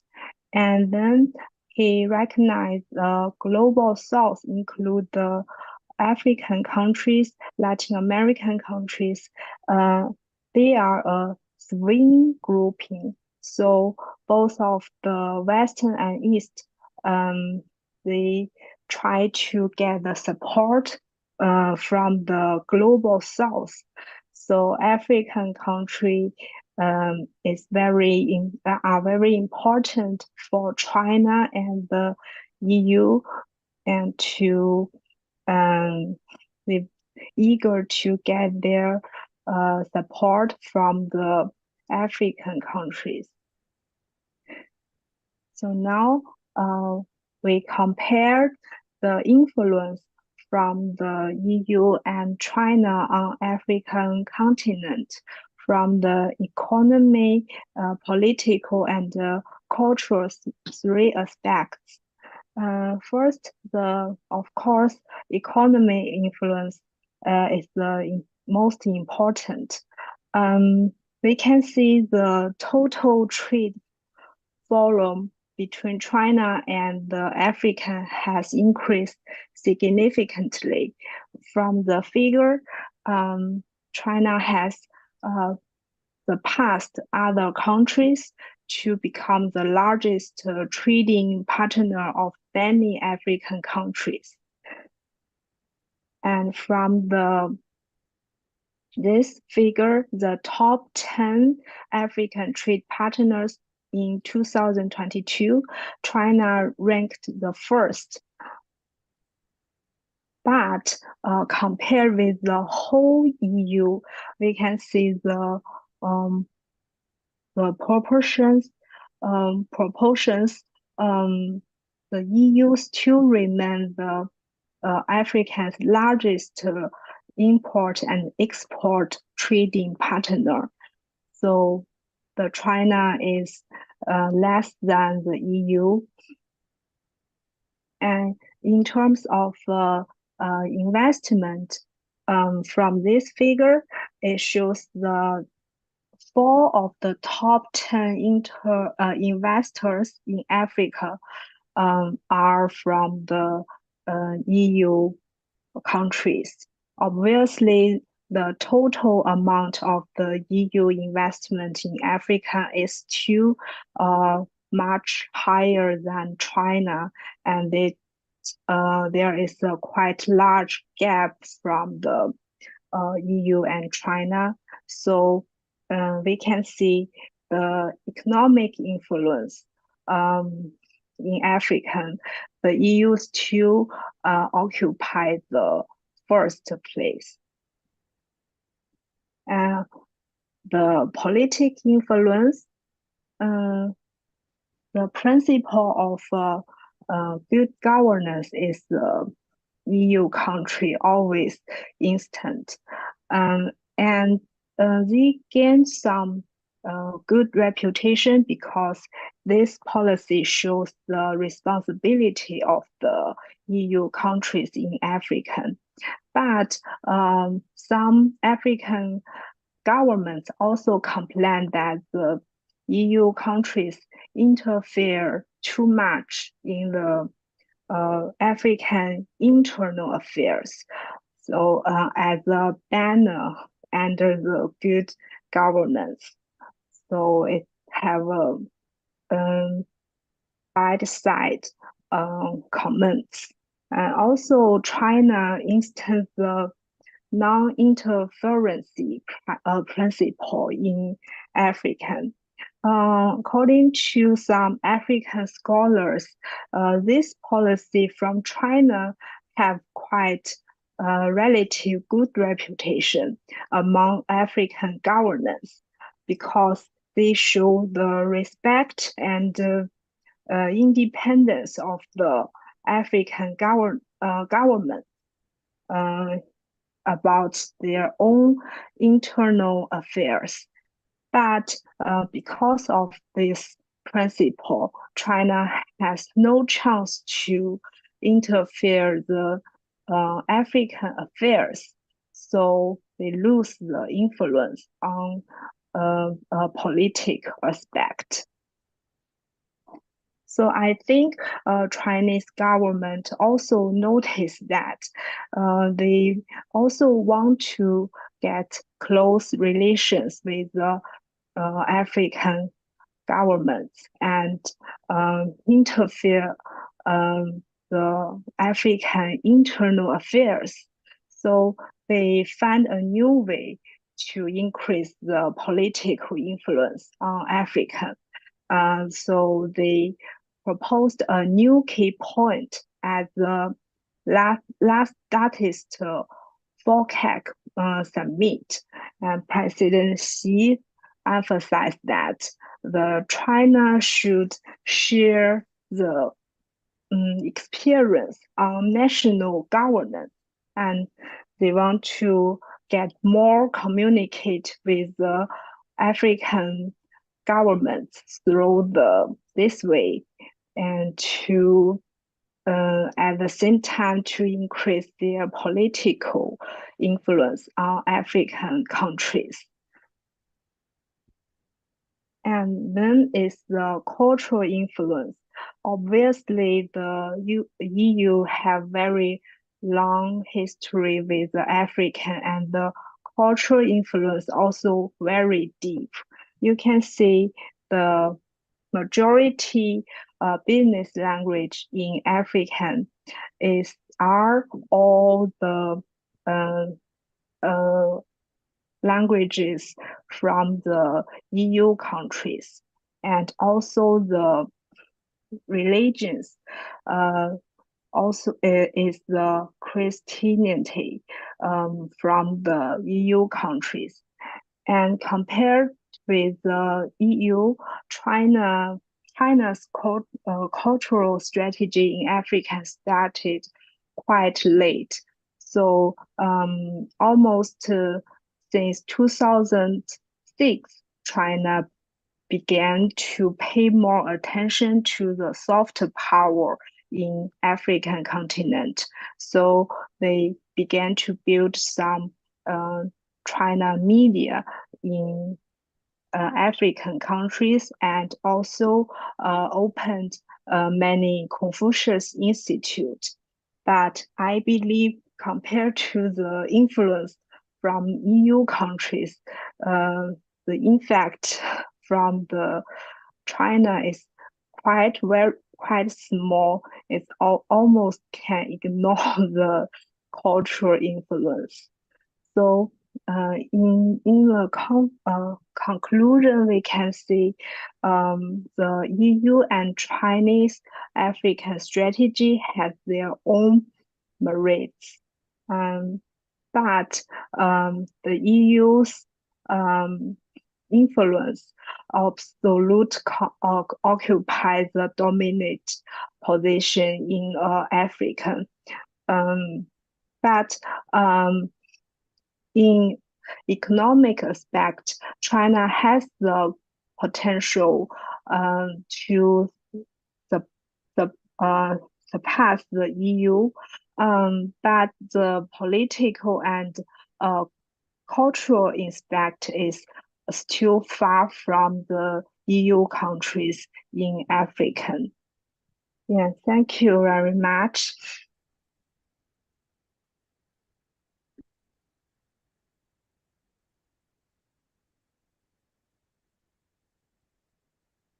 Thank you very much, Dr. Zande, for that input, which really serves to set the scene for the second panel of today. So before we get into that panel, I just wanted to remind those who are in the room today that if you want to use the bathrooms, outside the conference room to the left, but also before you leave, make sure you collect a replacement parking ticket from the front desk. There are tickets that are provided for parking, so please don't forget to do that. So then we move on to the second panel of the day. And the focus there is on geoeconomics and international cooperation. So we've got 4 panelists that are led by Dr. Faith Mabera from the University of Witwatersrand, who will be chairing the panel. We'd like to apologize on behalf of Dr. Aya Bulela Dlakavu from the University of Johannesburg, who could not join us today. The first panelist will be Dr. Mohammed Abdul Razak from Policy Research Institute of Bangladesh. If they can please come up to join us. And they'll be followed by Dr. Mandira Bagdawen from Stellenbosch University. And then we have Ambassador Dennis Dlomo, former South African ambassador to Algeria and Mexico. Could come up, Ambassador. And lastly, Mistra's very own Mobile Baba, who's the researcher at the Knowledge, Economy and Scientific Advancement Faculty at the Mapungubwe Institute. So I'm going to be handing over to you, Dr. Mabera, who's going to be leading us on today's discussion. Thank you very much. Good afternoon, ladies and gentlemen. I know that as the afternoon panel, we are coming up against the infamous afternoon slum. I shall try to fight against that at all costs, just to keep it a bit upbeat and lively. I hope I'm audible and that sound is coming through clearly. I won't repeat in terms of introducing the panel. I think it's already been laid out, so we'll just jump directly to the business of the day. As you've seen from the program, the focus of this afternoon panel is on geoeconomics and just really trying to unpack some of the conceptual parameters around what this means, essentially situating it within the bigger topic of the day, which is the idea of what is coming, the emergent world order, whether we'll be locked in this sort of perpetual power struggle or whether we'll find ourselves in an orderly manner navigating a multipolar world. I'll make very quick comments just to sort of set the tone for the panel and then allow each of my panelists to maybe have an intervention of about 8 to 10 minutes each. And then after that, we'll of course open up the floor for interaction from the floor. In setting the tone for this panel, I want to ask about when you hear the term geoeconomics, often a lot of people directly tie it up to the notion of geopolitics. But perhaps I want to invite you to think about it more as a structural concept, distinct from what we know commonly as economic statecraft. So approach it from the concept of a levels of analysis, if you will, whereas economic statecraft has to do mostly with what states do in terms of a policy level, the kind of tools that they use to advance the economic objectives in line with foreign policy objectives. Geoeconomics takes us on a much broader scale. It invites us to think about how geography, economics, and technology interact within the framework of the international system. So in thinking about it in those terms, geoeconomics for us today is important for us to discuss it because of 3 trends that I think, and we can of course try and think if there's more, but 3 that I want to highlight that really center the role of geoeconomics as a key discourse at this particular juncture in time. Number 1 is of course the much talked about US-China rivalry.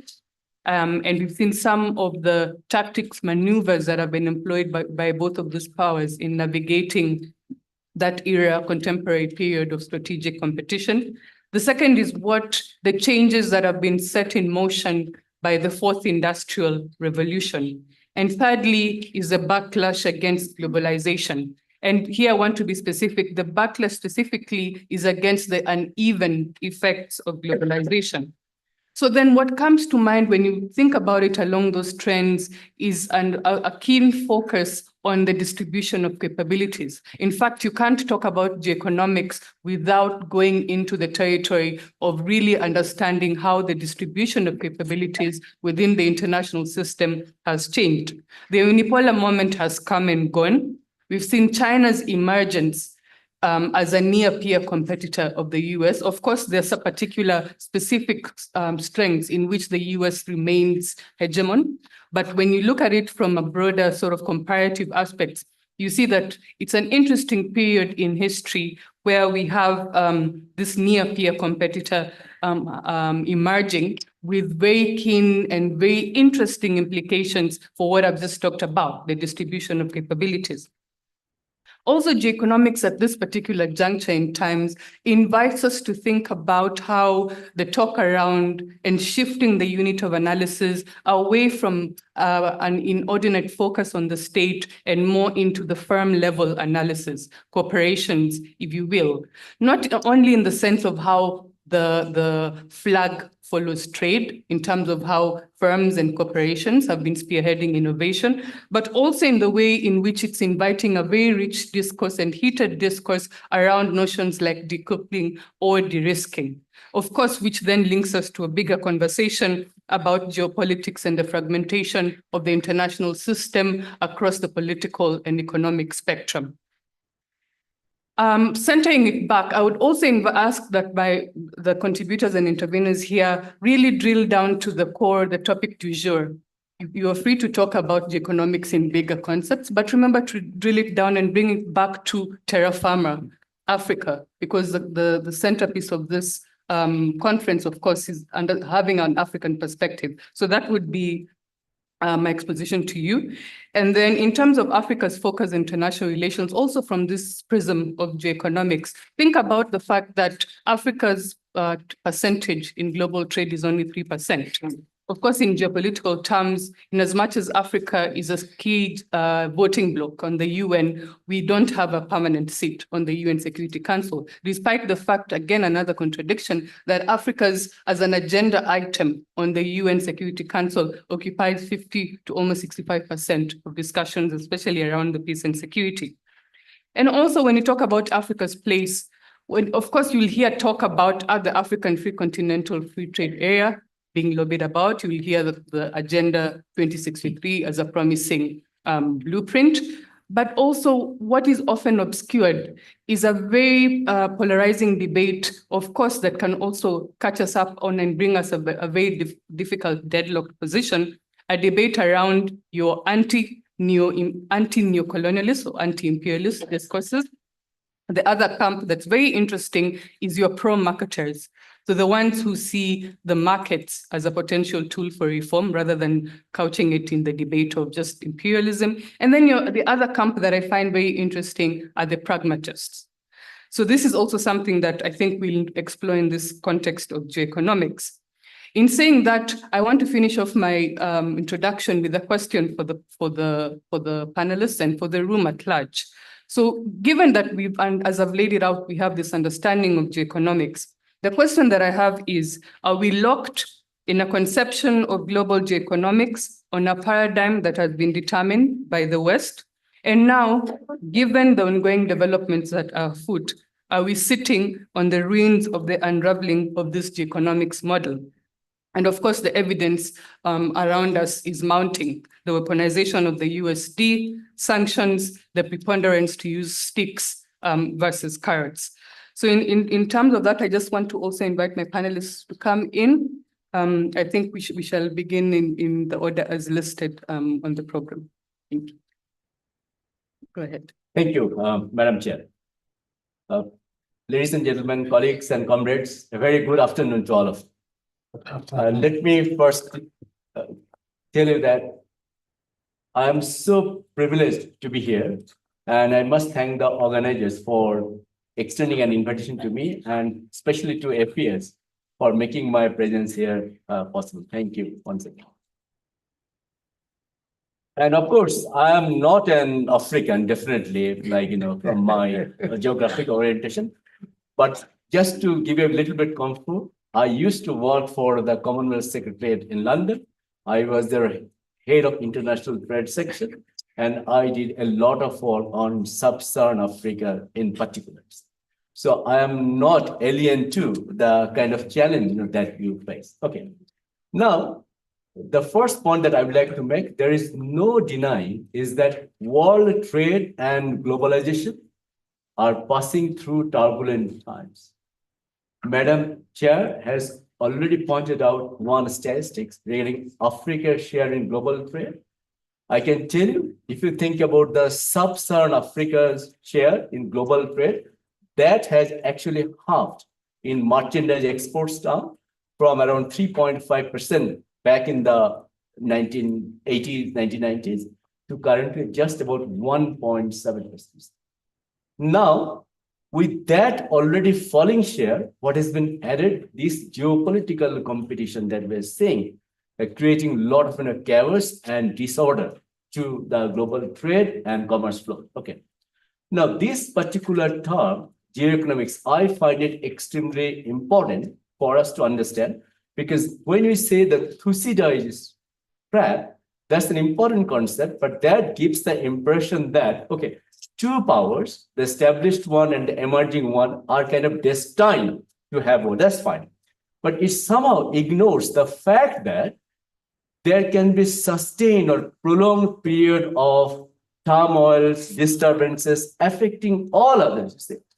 And we do not know how long that can go on.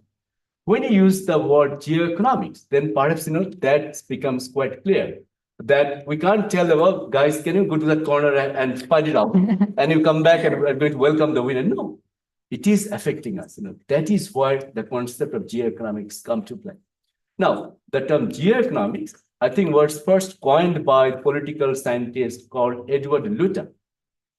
And the way he defined so amazingly, he said about this is nothing but logic of war, grammar of commerce.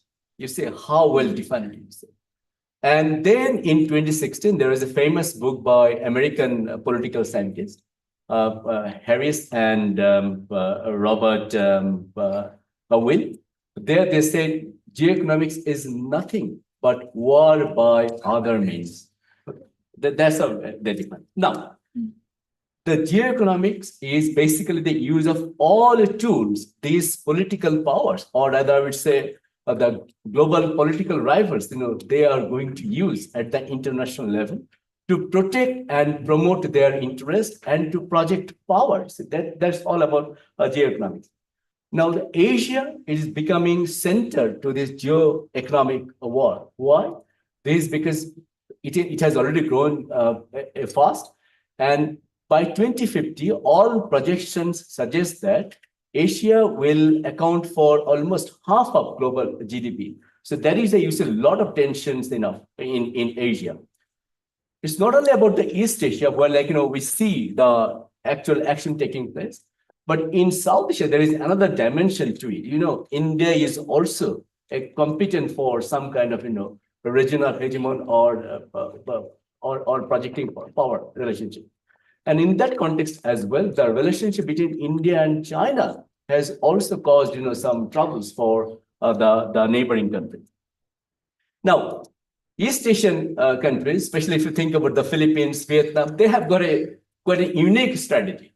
And that strategy is for economic well-being, for international trade, they are kind of, working more closely with China, but for their security purposes, they are relying more on the US, if I can put it candidly. But not many countries, had that luxury of, making that kind of a strategic choices, you see. So that is one issue I also wanted to highlight. Now, because of this rivalry, one thing that we have already seen, the weakening of the international trading system, the multilateral trading system under the WTO, as you have seen, has been seriously weakened.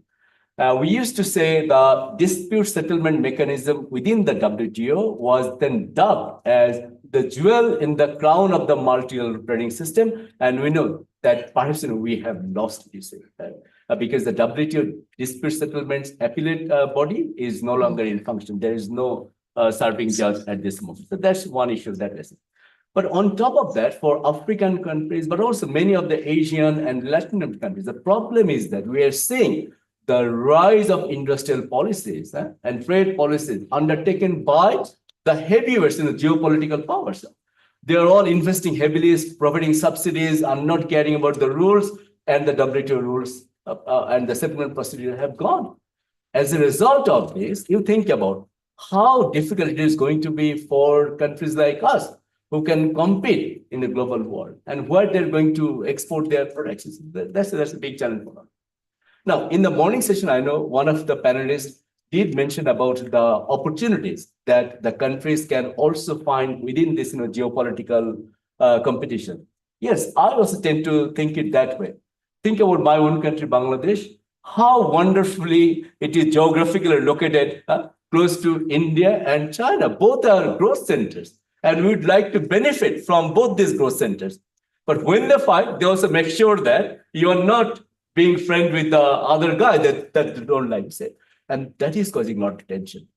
That is also affecting our regional cooperation schemes. I don't want to get into details, but one thing that I would like to tell you is this. This geopolitical competition is affecting all of us. I would like to end by giving you one serious piece of statistics. It has come from IMF research. And that particular statistics tells us, suppose the world is being divided into geopolitical orientation. So that means that geopolitical fragmentation is going to raise the cost of trade, right?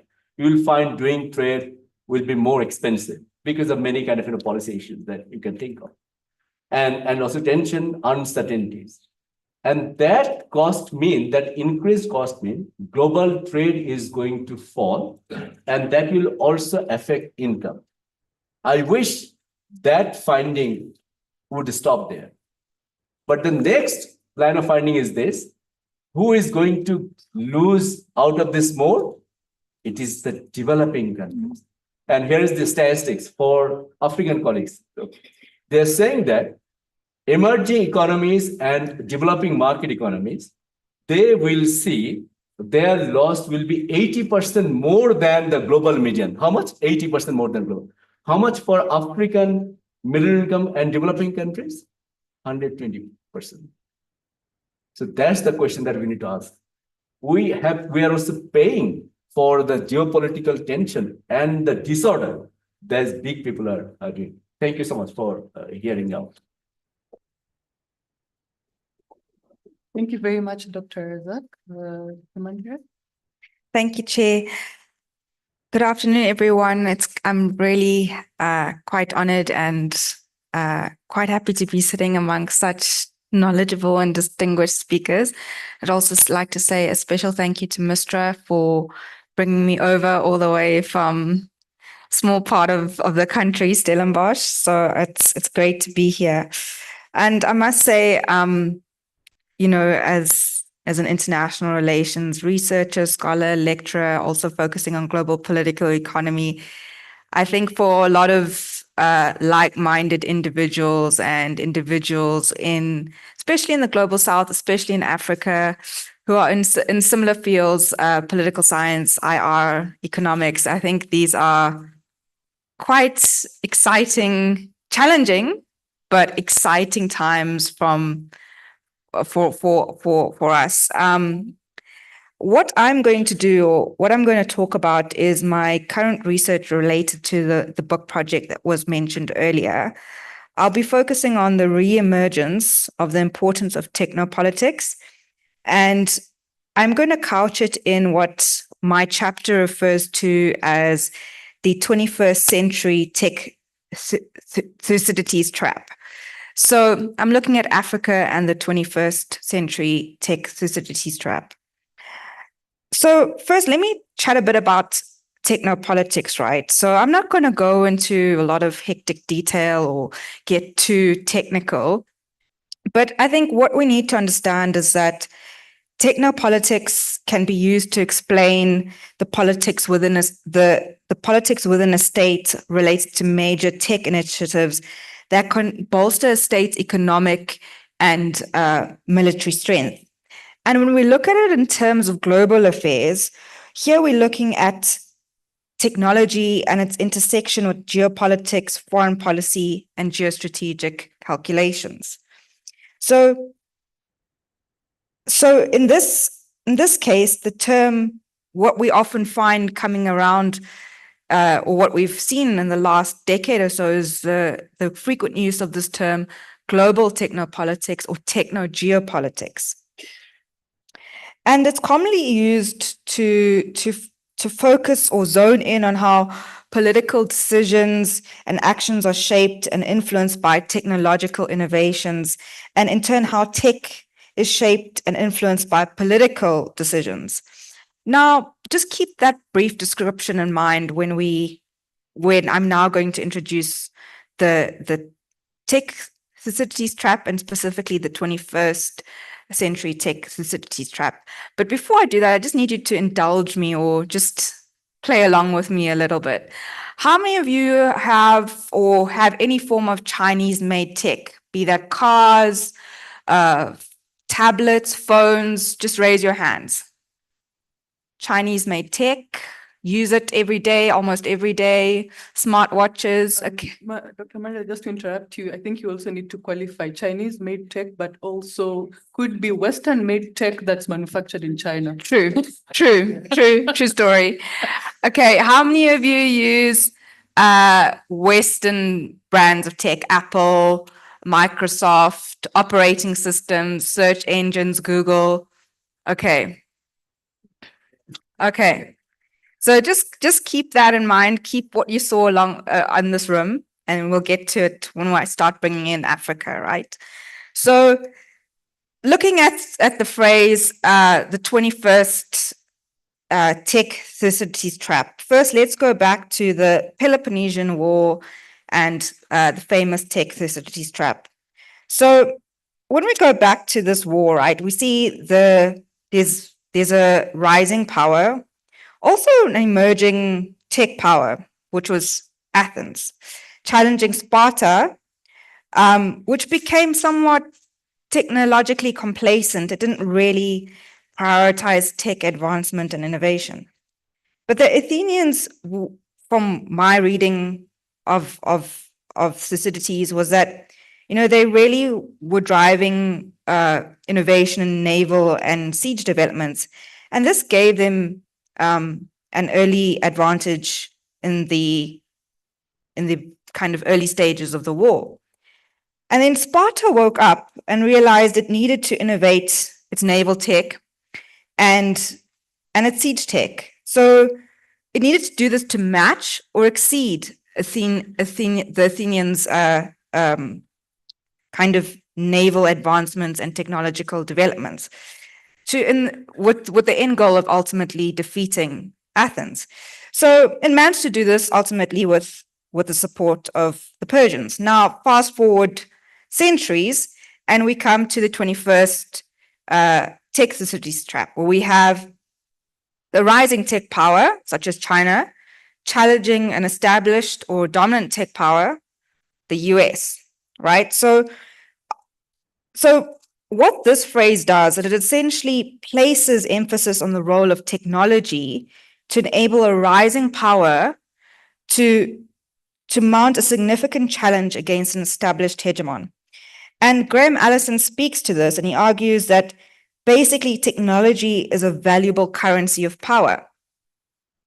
And if utilized strategically, it can tip the scales of power in favor of one nation over the other. So the 21st century tech Thucydides trap speaks to the critical role of technology and technological innovation in great power rivalry. Now, if we look at the US, right, after post-World War II, it was the world's tech leader. It then dominated technological innovation with the adoption and adaptation of the internal combustion engine, which originated in Germany. Then we had the development of the assembly line pioneered by Henry Ford. Then we had the space race with the USSR. And the 20th century, I think, really cemented its role as a tech hegemon with the development of the transistor and personal computer and the emergence of Silicon Valley that made the US this hub of innovation and ultimately the world's, some may debate it, but you can consider it to be the world's tech hegemon. And now it seems it's kind of been caught off guard by China. The Americans often consider China just to be a copycat. You know, we develop stuff in the US and they just go copy it and replicate it and try sell it as well. And that's because when they were looking at China in the 1990s and 2000s, China did not have the economy, some would even say the skills and the resources to really drive technological innovation, right? And technological advancement. And its citizens didn't even have enough purchasing power to afford advanced tech. So through state-led innovation over the last, let's say, 20, 25 years, a state-led innovation, the Chinese have this state-led innovation-driven development kind of model. We've seen China rapidly rise to challenge US dominance. And it's what Eric Schmidt refers to China now as a full spectrum peer competitor in almost every aspect of technology, AI, quantum computing, big data. So the US is now very much aware that tech, especially emerging tech, I've mentioned AI, is the main arena of competition and rivalry with the Chinese that will profoundly impact this kind of their tussle for geo-economic and geopolitical superiority. But keep in mind, it's not just enough to lead tech innovation or advancements. To derive power from science and tech, states must diffuse these advances within and beyond their borders. So we're talking about developing tech-related infrastructure in other countries. What are your digital governance models? Diffusing your digital governance model. So we have digital democracies versus digital authoritarian states. What about your kind of regulations on tech? How are you going to use it? Are you going to follow the Western model? Are you going to follow the Eastern or Chinese model? And also then we're talking about tech standards, right? When we're talking about tech standards, are we going to adopt US tech standards to be like adopted in Africa? Are we going to subscribe to US tech standards?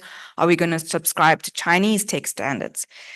And what we're seeing is that each side is trying to push their kind of hardware, their software, and their governance through almost alliances. So we have the US with the Clean Network Initiative, and then China the same year in 2020 released the Global Data and Security Initiative.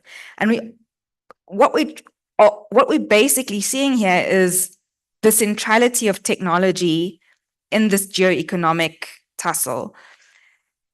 So I don't want to go on too much contextualizing. I want to bring it back home. What do we know about the continent, right? We know we've got, was mentioned, growing population. With that, we need a growing population that needs to be technologically wired to build modern economies. We're talking about Agenda 2063, right? Building world-class infrastructure, connecting all Africans. We're talking about digitizing our industrialization. So technology and ICT is very important. We are attractive ICT market for the Chinese and for both Chinese and American products and services. But also we're not just a region for American and Chinese ICT related investment. So we're not just here to consume it. If we're thinking along the lines of standards and governance and tech leadership, we're a market also in a region where these two sides can start embedding their kind of tech standards and their governance models as well. So currently, when we look at the Africa's ICT ecosystem, there's no single actor dominates it. So we have the Chinese, which we rely on extensively for developing our physical infrastructure. So our network cables, our data centers and such. And then we have the Americans, which we rely heavily on their operating systems, their search engines, their social media apps. So now with the global North markets shutting out the Chinese tech companies, increasingly because of national security concerns, the global South's becoming even more important market for the Chinese, and so is Africa. So the Swahili proverb that was going around earlier, when elephants fight, the grass suffers, speaks to Africa's position in this 21st century tech Thucydides trap. It's quite a tongue twister. So we rely on the Chinese for infrastructure, right? And we use American software. Now, if we're thinking worst case scenario or the most extreme case, now if an American-led and a Chinese-led tech blocks start to become a reality, which side are we going to choose? Okay. 2 minutes. Okay, so we need to increasingly rely on African agency, or I'd like to say African tech agency, to shape this competition for the continent's benefit. So how can we do this? I guess that's the question on everybody's mind. So we need to, what I think is encouraging is seeing kind of policies, for example, the AU's production of a continental artificial intelligence strategy, various national strategies, South Africa, various countries, Tanzania, Kenya, all coming out with their own data policies and things around digital governance. But I think what's the most pressing, in my opinion, is standard setting, tech standard setting. I previously did a lot of research on Chinese railway developments on the continent. And what we found is that we now have the Chinese involved in the railways. We have the Europeans, increasingly now American partnering with the Europeans as well. And they come with their own railway standards, own gauges, own operating systems, right? So if we want to have somewhat seamless connection around the continent, how are we supposed to do that when we have different foreign tech standards and operating systems? It creates more money, cost handling, removing cargo from a railway to another railway of a different operating system.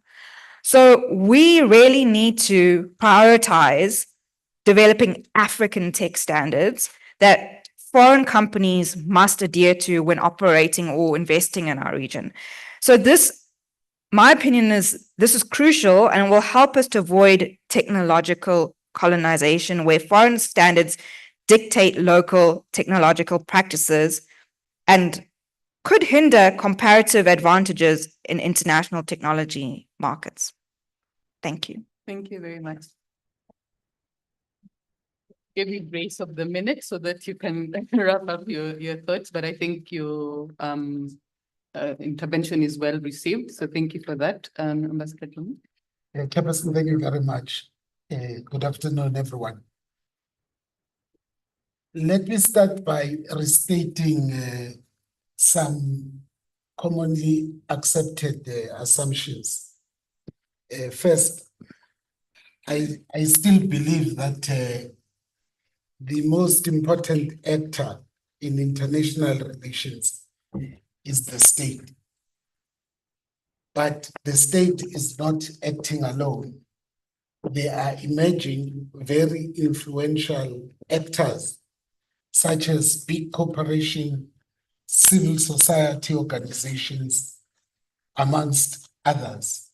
There are a number of non-state actors that are armed, that have got access to sophisticated weaponry, and of late, there are some criminals who are using artificial intelligence to wreak havoc around us.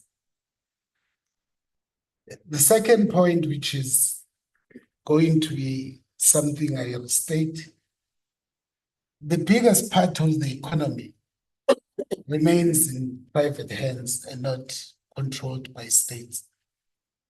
And that being the reality, we need to be looking at how this is going to be engaged. If the growing gap between the richest 1% and the 99% is to be managed downwards. For the topic today, I thought that I should just highlight some new trends that are coming to the fore that need our attention, because us as Africans are going to be victims. Point 3. Colonialism came, the Cold War came, and we are now here again. Whilst the Cold War was cold everywhere else, it was hot in Africa, it was costing lives, it was devastating communities. As the case of the Democratic Republic of Congo, just to cite one eminent example as a point of reference, continues to this very day. Now, Africans have been clear for a long period of time that if they are to succeed, they have to come together and develop an economic vision, a political vision for their continent. Unfortunately, some of the founding fathers of the Organization of African Unity appeased us by telling us that we must seek first the political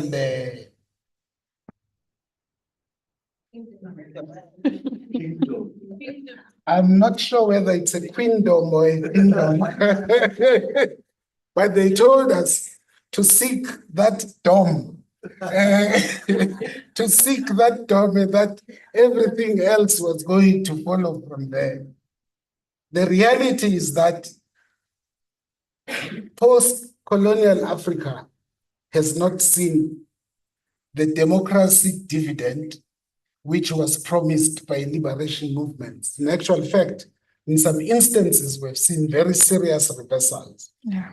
So in the case of South Africa, as an example, we continue to see the growing gap between the rich and the poor. It has increased during the democratic era. And therefore, were faced with that challenge of having to attend to that. But elsewhere on the continent, there is re-emergence of coups driven by inequality and the democracy dividend.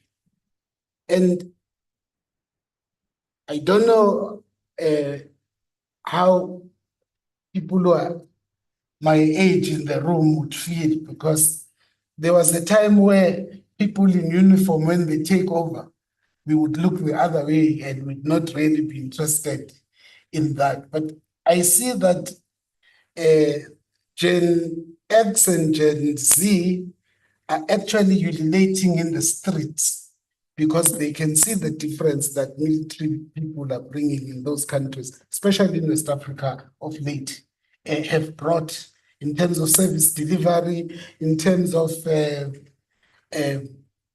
giving people the attention that they deserve and treating them, putting them in the pedestal that they need to be put.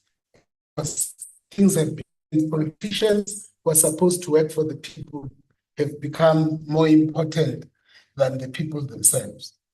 So I just thought that I should underscore that and then say, amidst this non-delivery that we are seeing on the continent, I imagine threats, because in the case of the United States, it has now come up with a new set of threats that impact on the economic environment and directly on Africa.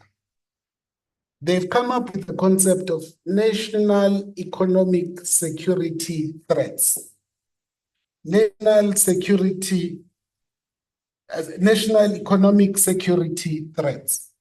Now, what are these national economic security threats? It is anything that seeks, or intentionally or unintentionally, to undermine the economic dominance of the United States. Side by side, these national economic security threats is then the need to defend what they've described as critical minerals. Now, I emphasize this because once there is a threat, then you must come up with a response to neutralize the threat or to manage it or look at other ways in which you can't ignore it in the case of international relations. But at a state level, yes, there are some threats that we decide this one we will ignore. But at an international level, you need to have a strategy. So in the case of the US, they've decided that they are going to do a number of things. Number one, they've now said they'll come up with a strategy which will seek to consolidate allies, partners, and friends. Again, who are the allies? Not us. Who are the partners? Some amongst us. Who are the friends?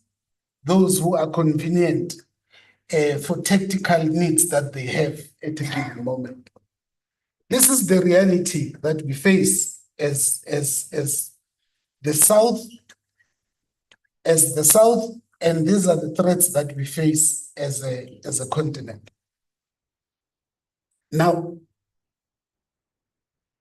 what is the practical meaning of these strategies for the continent? I repeat myself. During the Cold War, the war was cold everywhere else, but was hot on the continent. The resources that are required in the now declared war at a trade level between the US and China is taking place on this continent. The critical minerals that they are talking about are here. It means in those countries where those critical minerals are, there's going to be trouble going forward.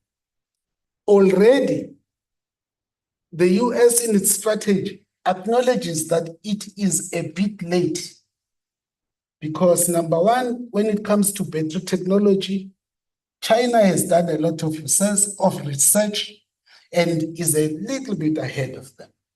Number two, when it comes to semiconductors, comes in Taiwan and the tension around Taiwan.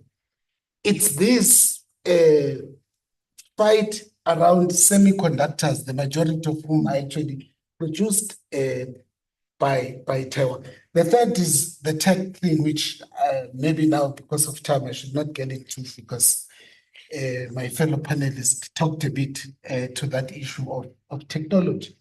But these are the realities that we are living with. So in the final analysis, the hyperpower at a military level wants to continue to be a hyperpower. Fact is, at the moment, there is nobody challenging for that position. At an economic level, still dominant, but having a number of challenges when it comes to the new technologies and the demands that are actually being made by the world economy. Because they've got domestic troubles. And those domestic troubles, unfortunately, at the moment, are going to tame the hegemon. Can I put you on pause there? And then we'll circle back because you're getting into interesting territory. Dr. Kabila, please. And I know you're just put a pin there, we'll circle back. You can agree that so far it's been interesting interventions and captivating. So I hope your thought machine is working as we go along. Please go ahead. Good afternoon, everyone. My name is Ungobile Baba. I am the researcher at Mistra. I particularly work on climate change and energy, as well as the broader work on the just energy transition. And today I'll just be making my contribution around cooperation for climate action, as well as the struggle for power, particularly looking at the US-China relations. Just to set the scene a bit in terms of where we are with regards to climate action, we are obviously very much aware of the increasing impacts of climate that we've been experiencing globally, particularly the hurricane that is happening in the US right now, as well as some of the climate impacts that South Africa has experienced in the not so near past, including snow as well as droughts and so on and so forth.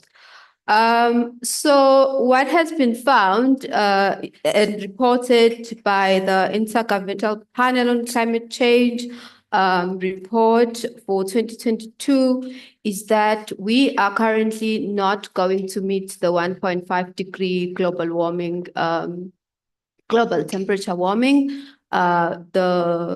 The world globally has failed to meet that. And so we are now looking at 2 degrees and above, depending on where you are regionally as well as national context. And therefore, this raises important questions with regards to international cooperation that is needed in all fronts to mitigate against climate change, to adapt to climate change, as well as other issues regarding financing, as well as addressing some of the other issues like loss and damage. Bringing this home, the African continent itself is only responsible for less than 4% of the greenhouse gas emissions that are causing the climate crisis. And that is opposed to when you're looking at countries like China, which are about 23%, as well as the US, as well as the EU, with about 13% and 19% respectively.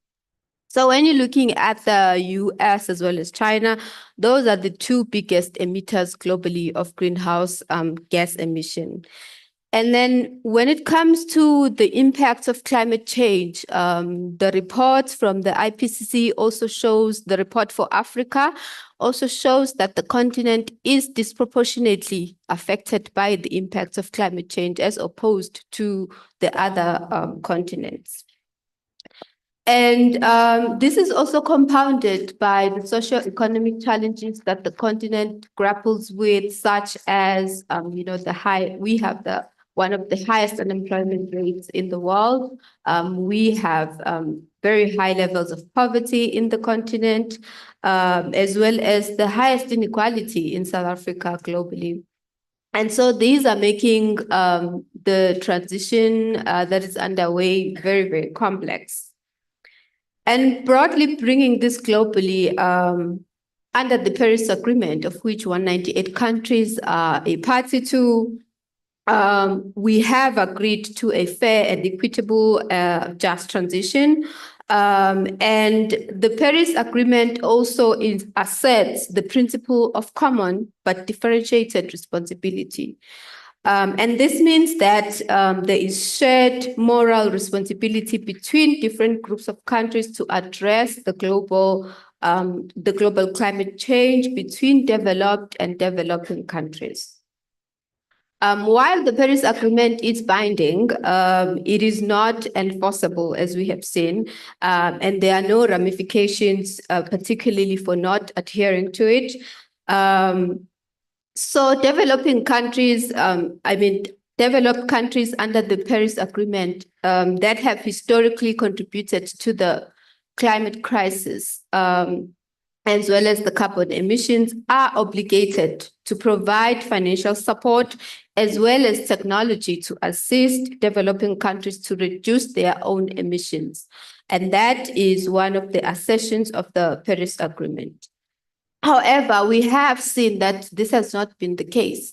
In terms of the global the agreement that was set at COP15 for the $100 billion US dollars on funding climate finance that was set, and this has not been delivered till this day. And so there's a new goal that is going to be set at this year's COP, at COP29, that is yet to be negotiated. Additionally to these issues, there is a requirement for technology as well in order to assist underdeveloping and developing economies in terms of reducing their own emissions. This challenge is also compounded by the obvious fact that is bringing us together today of the rivalry between the US and China for the global superpower. Thus, the US and China are engaged in this aggressive strategic competition with each other.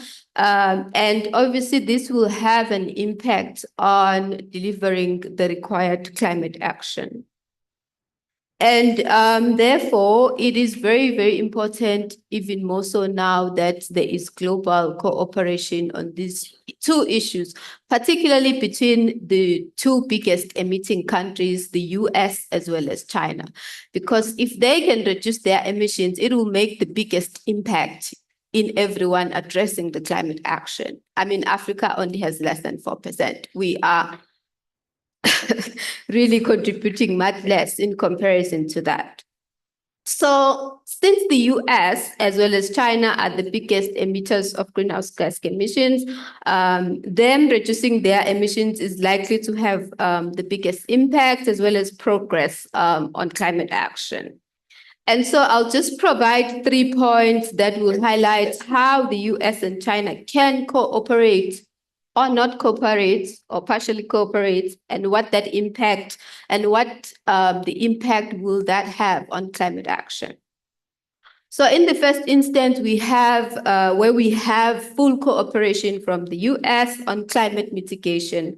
I mean, the US and China do have shared commonalities with regards to climate change policy, as well as priorities to achieve mutual benefits in cooperating for the power politics. Combating climate action is thus a common security interest for both of these two nations, as they themselves have been affected by climate change.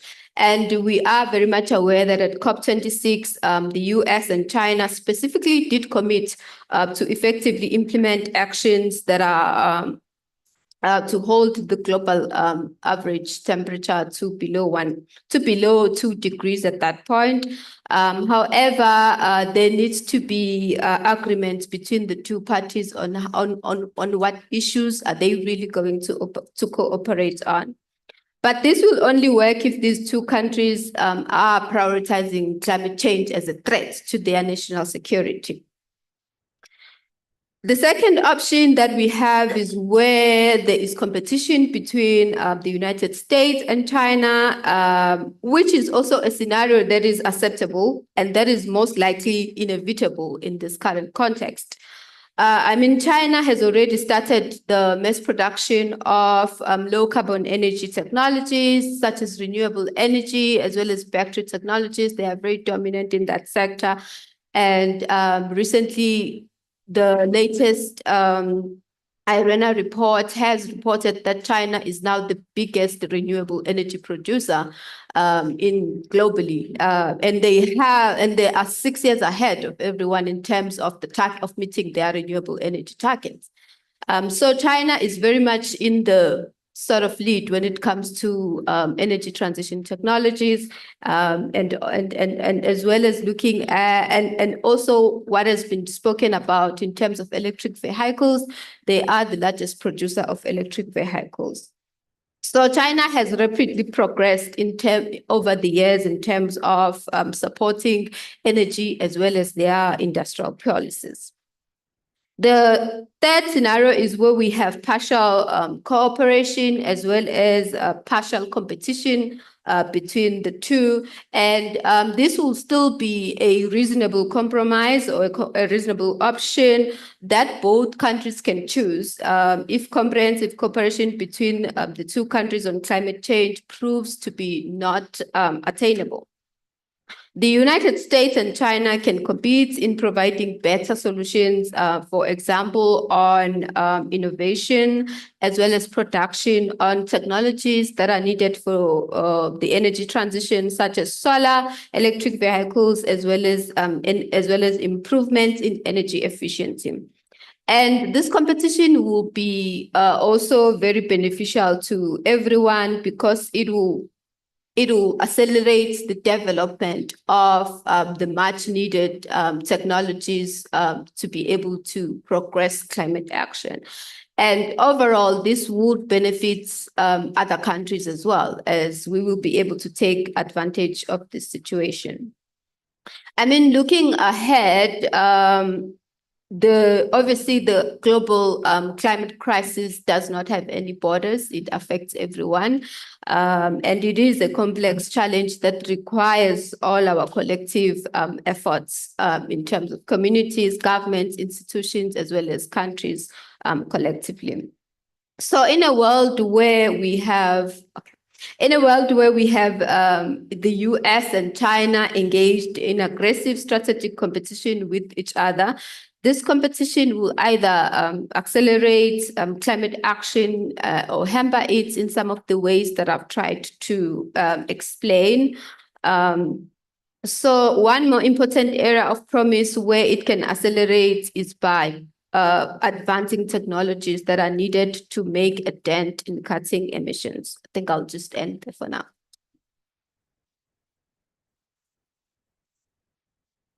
I'm just looking at the time.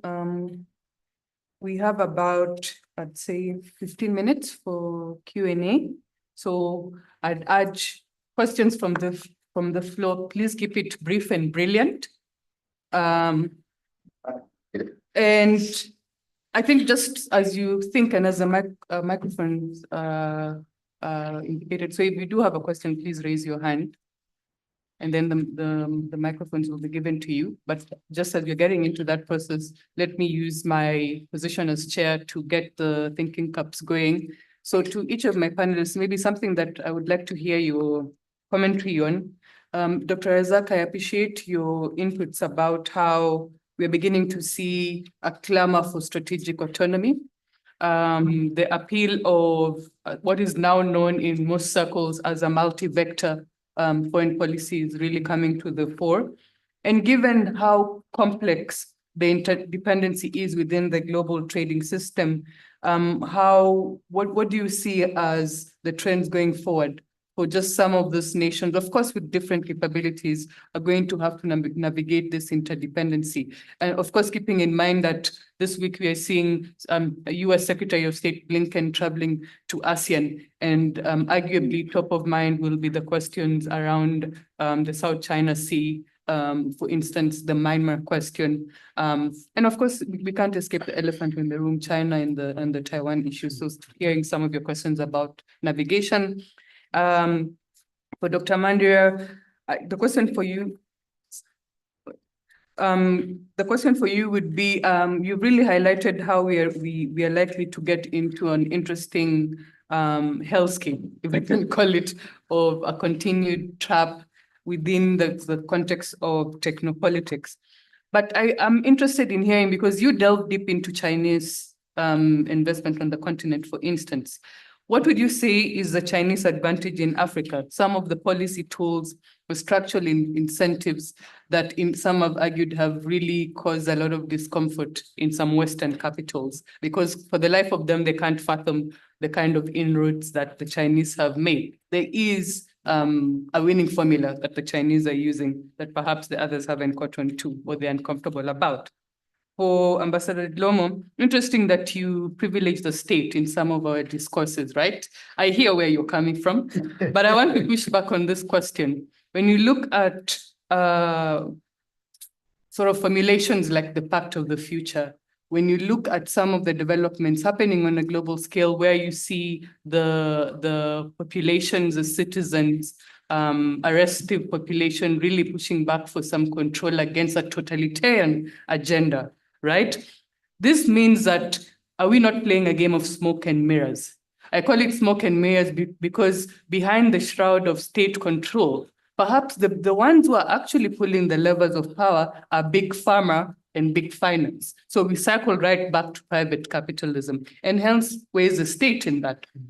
For Dr. Karba, it's a question about, it's interesting how you frame the need for a rethink about cooperation, even with this context of strategic competition around climate action. I agree with you there. But there's also a case to be made that we are increasingly seeing here, speaking from Africa, right? We are seeing a trend of green colonialism masking as this insidious and nefarious concept known as carbon credits. Just some insidious and nefarious concept. So delve deep into the politics of the carbon credits and whether it's really being masqueraded as a tool, but it's really a scam of great proportions. I'll allow you to answer. Oh, let's take questions. So those are just setting the scene. Let's take some questions from the room. I'll begin with my right.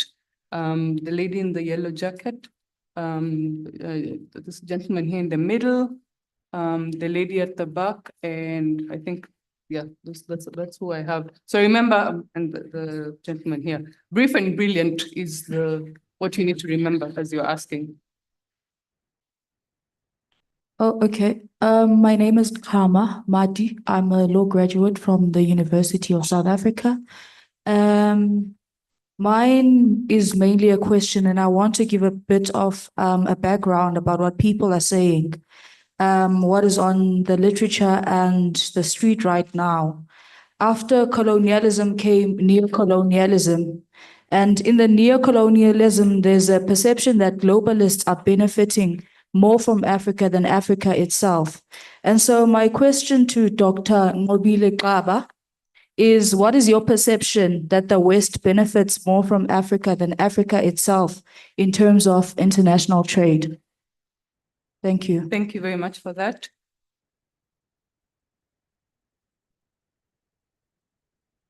Yeah, no, thank you very much. My name, once again, is Orapele Matsidiso. I'm going to be short, 30 seconds is enough.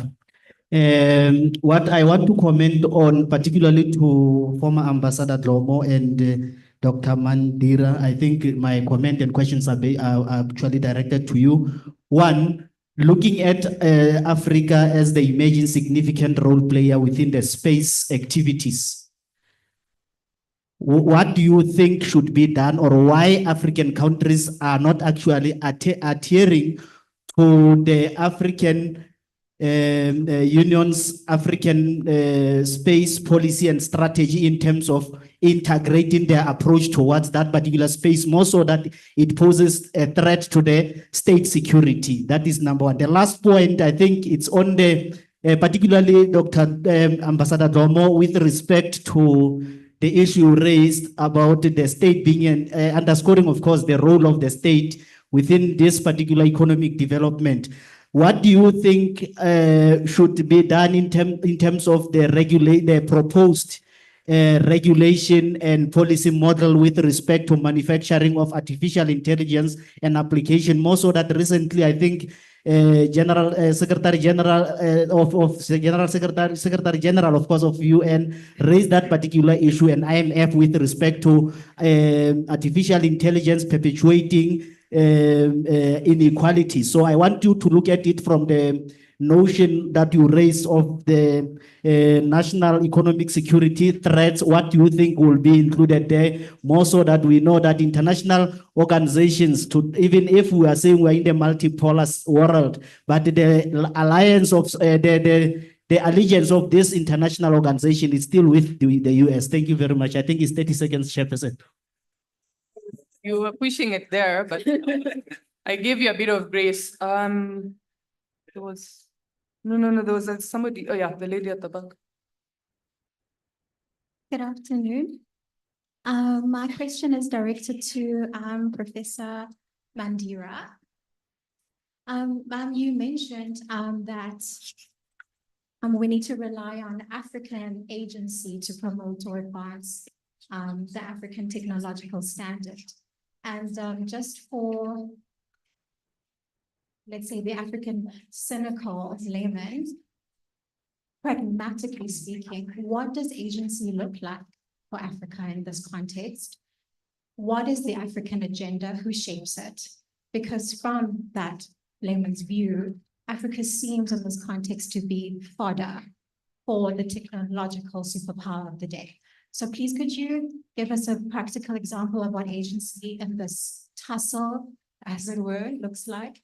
What is the African agenda in respect of technology, and who shapes it? Thank you. And there was one more question here. The gentleman in the black. Okay, good afternoon. My name is Donald. Okay, my question is directly to the former ex-ambassador. You said something about African it being lagging behind from the world, despite we have a lot of systems that we have adapted that are not originally from Africa. So I wanted to ask, like, how does this system serve for the rest of Africa, then it causes more harm than we already have right now? Okay, thank you. Let's address those questions in the second round, which will be very short because of time. If you have any other questions for Dr. Zhang, who's online also, please just jot them down. Thank you, Madam Chair. I would like to respond to your question. You put very difficult question. I know you are the university professor, and but anyway, I think the issue is what we're saying. You say after 50 years of negotiation under the so-called GATT, the General Agreement on Tariffs and Trade, the WTO is established with neoliberal rules and with the dispute settlement mechanism. And the thing perhaps, is not now, no longer working in the interest of the Western developed countries. So that is why we are seeing those rules are being increasingly flouted.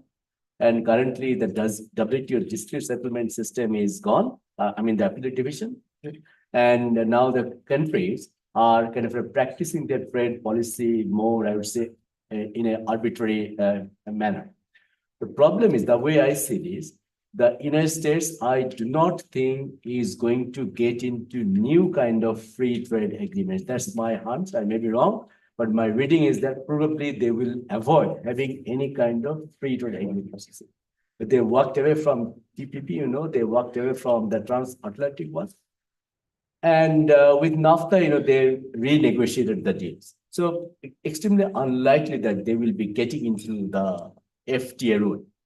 Even when they have now got these, the Asia Pact, to contain the influence of China, they haven't said that the US hasn't said that it will be based on any kind of a trade agreement or trade pact. It's a different kind of thing. Okay, so that's number one. What does it imply? It implies that the global trade order is going to be more chaotic in nature. It is not going to be predictable. And I will give you one concrete example for us to appreciate the issue.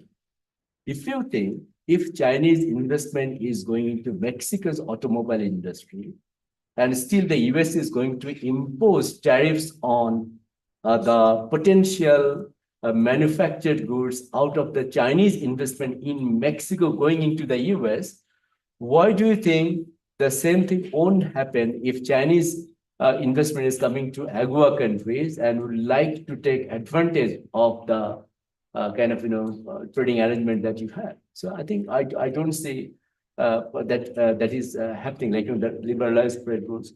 It is becoming increasingly uncertain, if you can put it that way. The one small thing that I would like to add to this is that I think one of our panelists here mentioned about, say, a potential cooperation in technology development.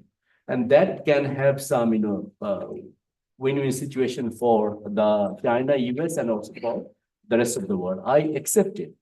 But the problem is this, they were doing research on the technological front. It is based on their own interest. And I can tell you that their whole focus is about labor saving. Okay, so they are becoming more capital intensive in nature. So the factories that you see in China and the US, they will be extremely efficient in terms of saving levels. Now you'll realize that for our countries, including African countries, we need the technology where we can employ more and more people. Well, I'll just take 30 seconds to give an example, like, what we're saying from my country, Bangladesh. I shared it yesterday. Let me tell you with the wider audience here is that in Bangladesh in 2010, our garment industry at that time, we exported $10 billion worth of ready-made garments. And with the $10 billion exports, we were employing 3.5 million workers. $10 billion exports, 3.5 million workers. Last year, we exported $40 billion worth of garments, and we're still employing 3.5 million. So even if you are now running, like in the African countries, to get into the garment manufacturing, you know that you cannot generate, that big employment used to be possible. Okay, and just to make the situation worse, normally it should not be a problem if our policymakers, politicians, they know what to do. And especially with trade, you can have a particular segment winning. Overall, the country stands to gain, but some segments of the population would win and some would lose. But the idea is that if the policymakers and politicians are able to tax the people who are winning and distribute amongst the losing population, then perhaps you will see better outcomes. But to be honest, the Western world, they have not been able to do so. That is why the conflict that you see with China, and in the name of deindustrialization of the US, it came because of, a segment of population, they were discontent with the globalization, with the trade patterns. And the policymakers, politicians, they were not able to redistribute the gains from the winning section to others. The same problem, we in Bangladesh, in particular, my own country, we have been terribly bad in redistributing from the gains that the economy has. I'm going to stop you there, Dr. Thank you. Dr. Manda, I think there were two sets of questions. Okay, Yeah. just some clarity, Chair. Should I answer your question or go straight to all of them? Okay. Okay, so just to start with the Chair's question and then the question on African agency and then question on space activities. So yes, I've mostly focused on Chinese investments, specifically around infrastructure development. And the big question that's often asked is why is China often seen as Africa's preferred infrastructure development partner? I get that asked often from the Europeans and Americans, Canadians. And that's because China, I think there's three reasons. The one is it takes a non-interference approach to engagement and investments. So when we or when African countries generally approach Western lenders, the US, and then the prominent neoliberal institutions, the IMF and World Bank, they generally have to jump through a lot of hurdles. And the loans are often given, or the development finance often provided on certain conditions, reforming your economy, dealing with governance issues around transparency and corruption. So you have to tick a few boxes before you can actually start receiving a bit of this development finance. Whereas on the other hand, with the Chinese, and because they adhere to this idea of non-interference and generally pride themselves on respecting other countries' sovereignty in their engagements, they generally take this approach where as long as you are not, denouncing or criticizing the One China principle or really criticizing the Chinese on domestic sensitive issues around Xinjiang, Tibet, Hong Kong, etc., they are willing to provide finance with basically no strings attached. So no conditions generally need to be met before you can get this finance. The second one is China has this one-stop shop model. I've mentioned that in a couple of articles I've written. And the one-stop shop model is that they will not only provide the investment and the finance, they can provide the construction companies as well as highly skilled workers to come through. And then they can also help you manage the project afterwards before handing it over. So the one-stop shop model, why is great? Because you're just dealing with basically one entity, especially if you're dealing with state-owned economic enterprises. You are just dealing with the Chinese entity. Generally, the state-owned company will secure the finance, secure the resources, secure the skills, come through, set it up. And Chinese companies are generally known to develop infrastructure projects quite quickly. So if you think of yourself as a president and you want to get elected next term, 5 years, your railway is going to be done in 5 years, if that's what you want. And they have this kind of, they're known to produce infrastructure quite quickly. And so this just cuts out the effort of dealing with a cocktail of providers. It keeps things simple. In my research, when I asked the Ethiopians and the Kenyans, why did you choose the Chinese? They said, we went to the IMF, we went to the World Bank, we went to the European Union, we went to the US. They were just making it extremely difficult to get finance. So the Chinese were like, fine, we'll provide the finance and we'll provide everything that you need to develop it. So it just made it easier. The third point is that the Chinese companies are willing to be adaptable and flexible. If we look at, they're willing to adapt the product depending on the country's purchasing power, depending on how much the country can pay. So yes, China has world-class railway systems. They have some of the fastest trains in China, but that's obviously too expensive for many of our economies. So they're willing to, work around the situation and make sure you still get a railway that can move you from A to B, but it might not cost you as much as the most advanced railway system. And that goes also for things like your smartphones. If you look at it, transition is a major smartphone, it's a major low-cost affordable smartphone that's widely used across the continent. And you have Apple wondering and Samsung wondering why their products aren't. And that's because the Chinese are very good at adapting their technology to meet the purchasing power of people in specific markets. So those are, in my opinion, the three reasons. The question on space and the AU, honestly, I think the AU's got a lot to deal with. And yes, space activity and space exploration is important. Space, if we look at it during the Cold War, was often seen as a demonstration of economic might and power. And I think that we, as a continent, before getting to space, maybe we should make sure we have electricity.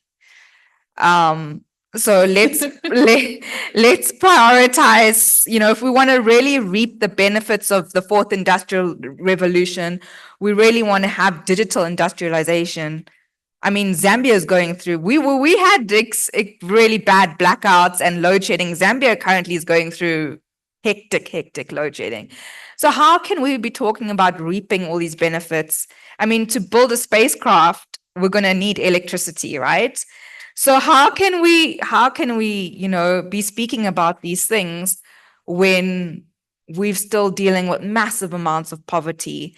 How can we talk about space when we still have so many kids that aren't getting a proper education, and we need them to be the astronauts and the engineers that develop that, right? So yes, it's important, and we have partnerships with China. We've got partnerships with Australians, with the Indians around space activity and space exploration. But I think in terms of, really ensuring that if we want to have that economic heft and weight behind us, we need to secure the basics, dealing with the impacts of climate change, coupled with just so many socioeconomic problems. In my mind, I would keep a focus on space. If I was, in the AU, I would obviously want to still have at least a finger in the space pot, so to speak. But my bigger concern is making sure, we kind of stabilizing our economies and regions to actually play a bigger developmental role in addressing global challenges. The one around African agency and tech competition, yes, so far we are basically, I would say, given the amount of hands that went up over the different Chinese and US products, I would say we could be just viewed as this massive opportunity of consuming these different products from these different countries, and just we could just be passive consumers, right? But again, as I bring it back to some of my comments, I made this comment around asserting African tech agency and equating that to really putting a lot of emphasis on tech standard setting. And I used the railway example there. If we're looking at the big infrastructure, then tech standard setting is really important. And that means that whether it's a Chinese, European, or American company, if we look at the railway sector again, we're saying, here's our African railway standards and tech standards. If you're going to build a railway, you have to do it according to these specifications, right? And then if you don't, it's fine. We'll get the Chinese provider, we'll get the European provider, but we must have someone that adheres to those standards, and we have to enforce those standards, right, as well. Also, your question was around who drives this African tech agency. And we could again look to the AU, but it also getting 54, 55 countries with different regional dynamics, political dynamics, economic development dynamics, security, environmental dynamics to agree on tech standards could be quite challenging.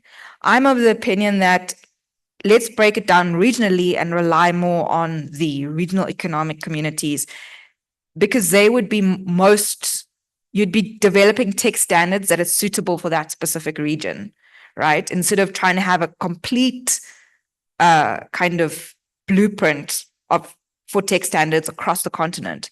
And then So then you would also be making sure that the tech standards are very specific to that region and what that region needs. Okay. Also, in terms of asserting African agency in the tech competition, we can look to the Kenyan example of how they were under pressure from the US to cut ties or reduce their involvement with Huawei. Now, Huawei is really involved in Kenya in developing smart city projects, various infrastructure, ICT infrastructure initiatives. Now, if they were to cut Huawei, what's going to happen to all those deals they've signed, right? So under pressure from the US, they decided, okay, fine, we will keep Huawei, but it will work with Nokia. So you're getting Nokia and Huawei, Western company, working with the Chinese company to developing 5G. So I feel like whenever we need to be more assertive in how we thinking about, can we, instead of just choosing one over the other to supply, can we get them to work together to build our ICT infrastructure with African tech standards? That's what I think. Thank you. I know it was a loaded question, so give you a bit of time to finish. Thanks, Faith. I appreciate it. Chairperson, thank you very much. The African Union has got a lot of policy documents and policy positions. The biggest challenge is that the capacity for implementation is just not there. Yeah, that's true. Number two, where there is capacity, the contributions of member states are not sufficient to drive the program of the African Union. The last time I looked, the EU was one of the biggest contributors to the programs of the African Union. And what they do, they bring the money to the African Union and they attach a person who controls the purse inside the African Union in order to make sure that there is no leakage. So some of these projects don't go as they were originally envisaged, precisely because there is fear of the leakage, and then there's bureaucratic control, and then member states also want to exercise their sovereignty in some of the areas where they feel that some of those programs are interfering with their national interest or national security. So when it comes to issues of space, there's a lot of work being done by individual countries, and it's not all countries. I think from the top of my head, I can remember that there's work being done in Algeria, in Egypt, here in South Africa, Nigeria. Those are countries that are actually quite active in space. There's also collaboration amongst them and collaboration with other interested African countries, which is actually coordinated under the auspices of the African Union. So there is work that is being done, but amongst priorities, I wouldn't say that it's priority number one. It's one amongst those things that the African Union wants to be involved in, especially because it tends to spur innovation and where successful economic development.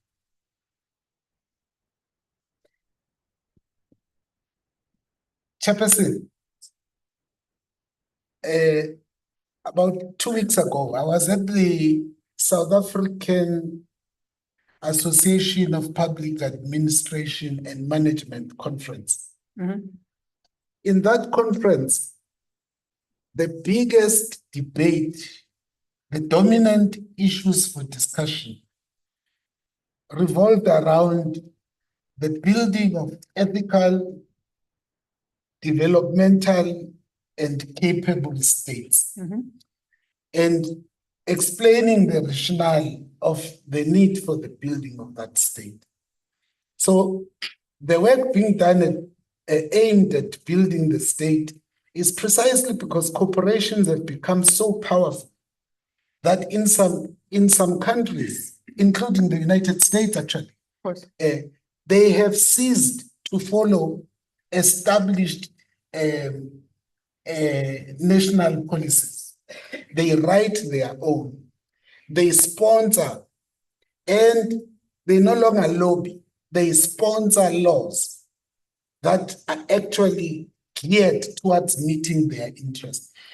So when I say that the state, for me, needs to continue to be a dominant actor, it's because there will not be a change in the growing gap between the rich.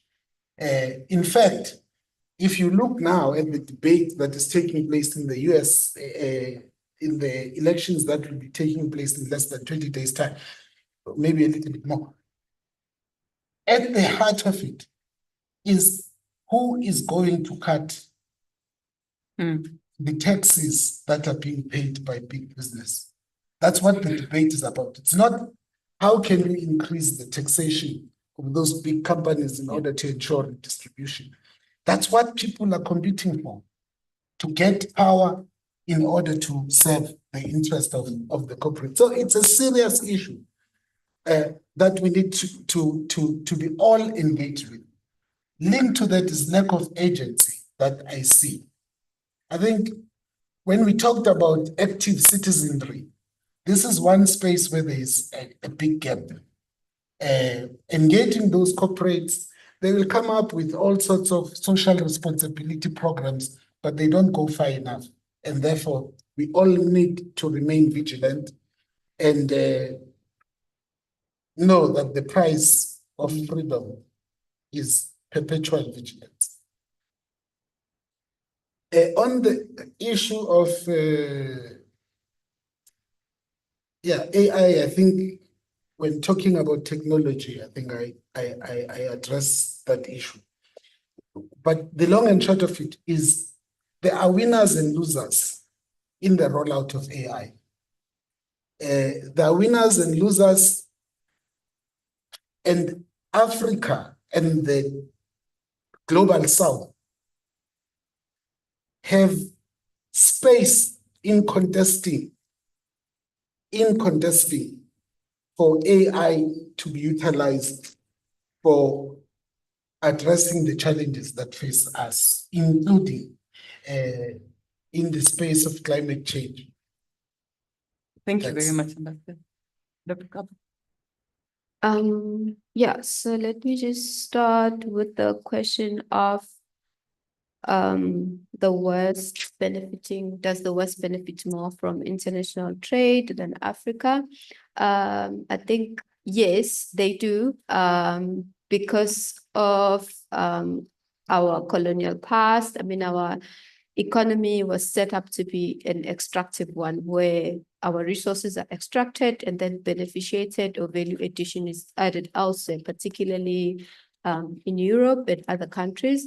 And therefore, then us as Africa, we buy the end products, which are now coming back into the country much more expensive. And in that sense, yes, the West does benefits more based on that. And also another example of the minerals, I mean, even the trading of those minerals, the prices are set elsewhere. They are not set in the country. We are trading in dollars. We are not trading in our currency. And in that context, yes, we are losing the value of our minerals and all of our resources. And so, yeah, there are efforts around trying to address that and research. So I think, yeah, we can chat about that should you be interested. And then in terms of Chair's question around carbon credits, whether they are a tool or a scam. A scam of great proportion, what I say. Yes, I think let me just explain why they're a tool and why they're a scam, right? So carbon credits are a tool that can be useful because they do have real impact in terms of cutting out emissions, in terms of, well, just briefly, companies can implement projects elsewhere that are aiming to, reduce carbon or cut down just emissions overall. in that context, because companies are generally not incentivized, they are not obligated to cut down emissions. So by virtue of them doing that or initiating those projects, it's a good thing. We want that. We want that voluntary, initiative. So in that context, great too. But now the problem becomes that in terms of them being a scam, there isn't transparency around the process, and also there's multiple counting when it comes to your scope 2 as well as scope 3 emissions, because the process has not been simplified, or the process has not even been, that is one of the priorities of COP29, to address those challenges. So across the value chains, there's multiple counting of those credits as, so at the end of the day, that is not really addressing the climate crisis, because we are counting multiple times across the value chain, right? So we should be counting that once for it to be effective. And also that overall contributes to companies being able to greenwash, claim that they are addressing their emissions when they are not. The simplest way to address the climate crisis is to cut down your own emissions. That should be the most urgent thing that people should be doing. But these initiatives are good, but then they are allowing these loopholes of companies being able to greenwash and claim things that they are not doing. Thank you very much. We have just under 10 minutes to wrap up. I don't know, should we take? I'd also ask any questions on the floor for Maybe the online. Oh, there is online questions. Okay. Name?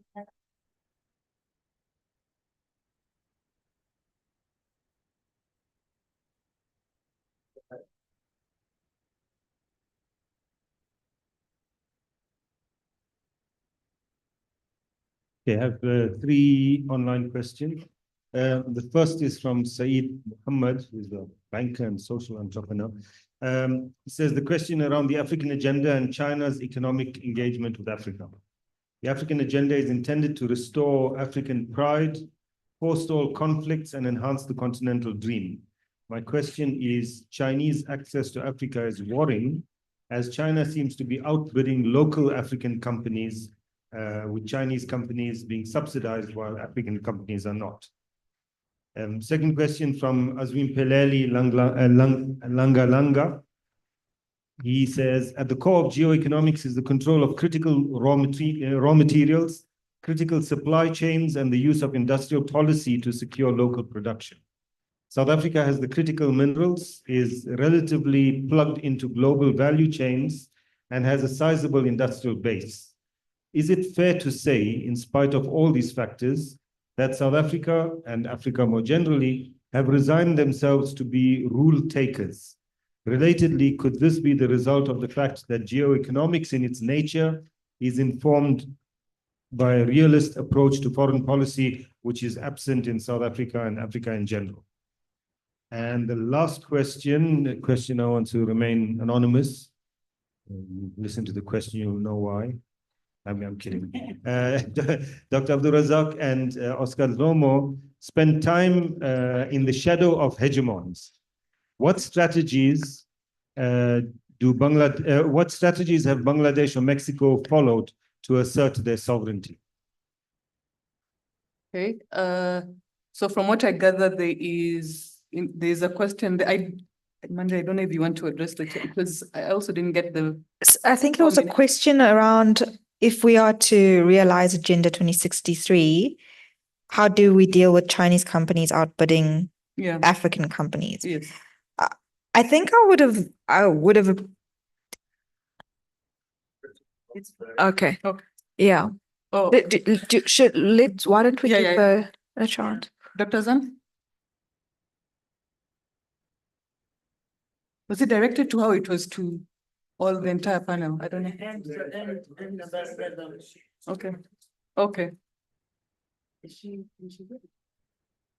Dr. Zan? Yes. I think there was a question directed at you, if you would be about the Chinese companies. Yes. Yeah, I think I don't know, it's like outer benefiting. Okay. As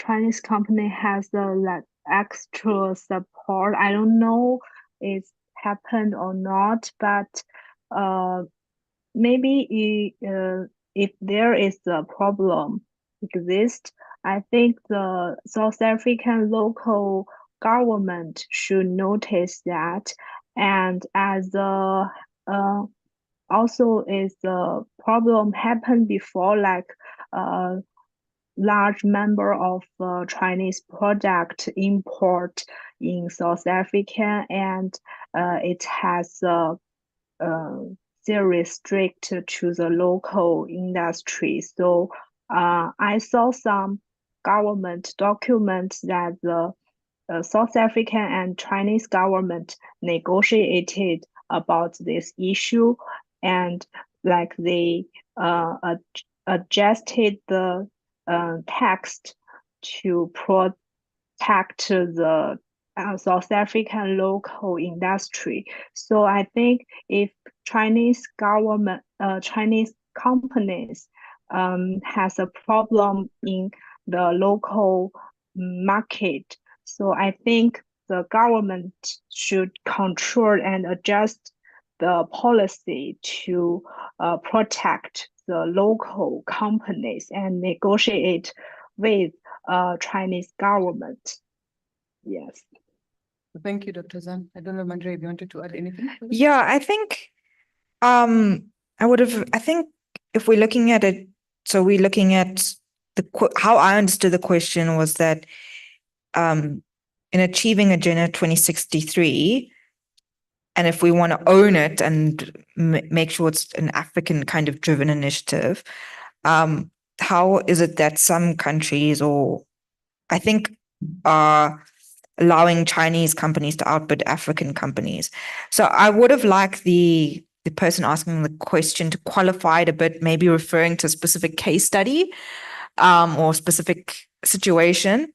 At a kind of state, from a state level, generally around big ticket infrastructure, or your turnkey infrastructure projects, so like your ports, your railways, your airports. Outside, I think, of South Africa, maybe Egypt, Morocco, there are very few local heavyweight construction companies on the continent that can actually play a significant role in building that kind of energy and trade infrastructure that's desperately needed. So at a state-to-state level, it's often the governments agreeing to the Chinese contractor and the Chinese company. Maybe more at a local municipal level, there might be some tension between Chinese contractors and local contractors. But again, I think I would have preferred a reference to a specific case. I haven't come across too many cases of that, at least from big ticket infrastructure projects. That's my take on it. Thanks. Dr. Isaac and Ambassador Dlomo, I think there was a question addressed to both of you.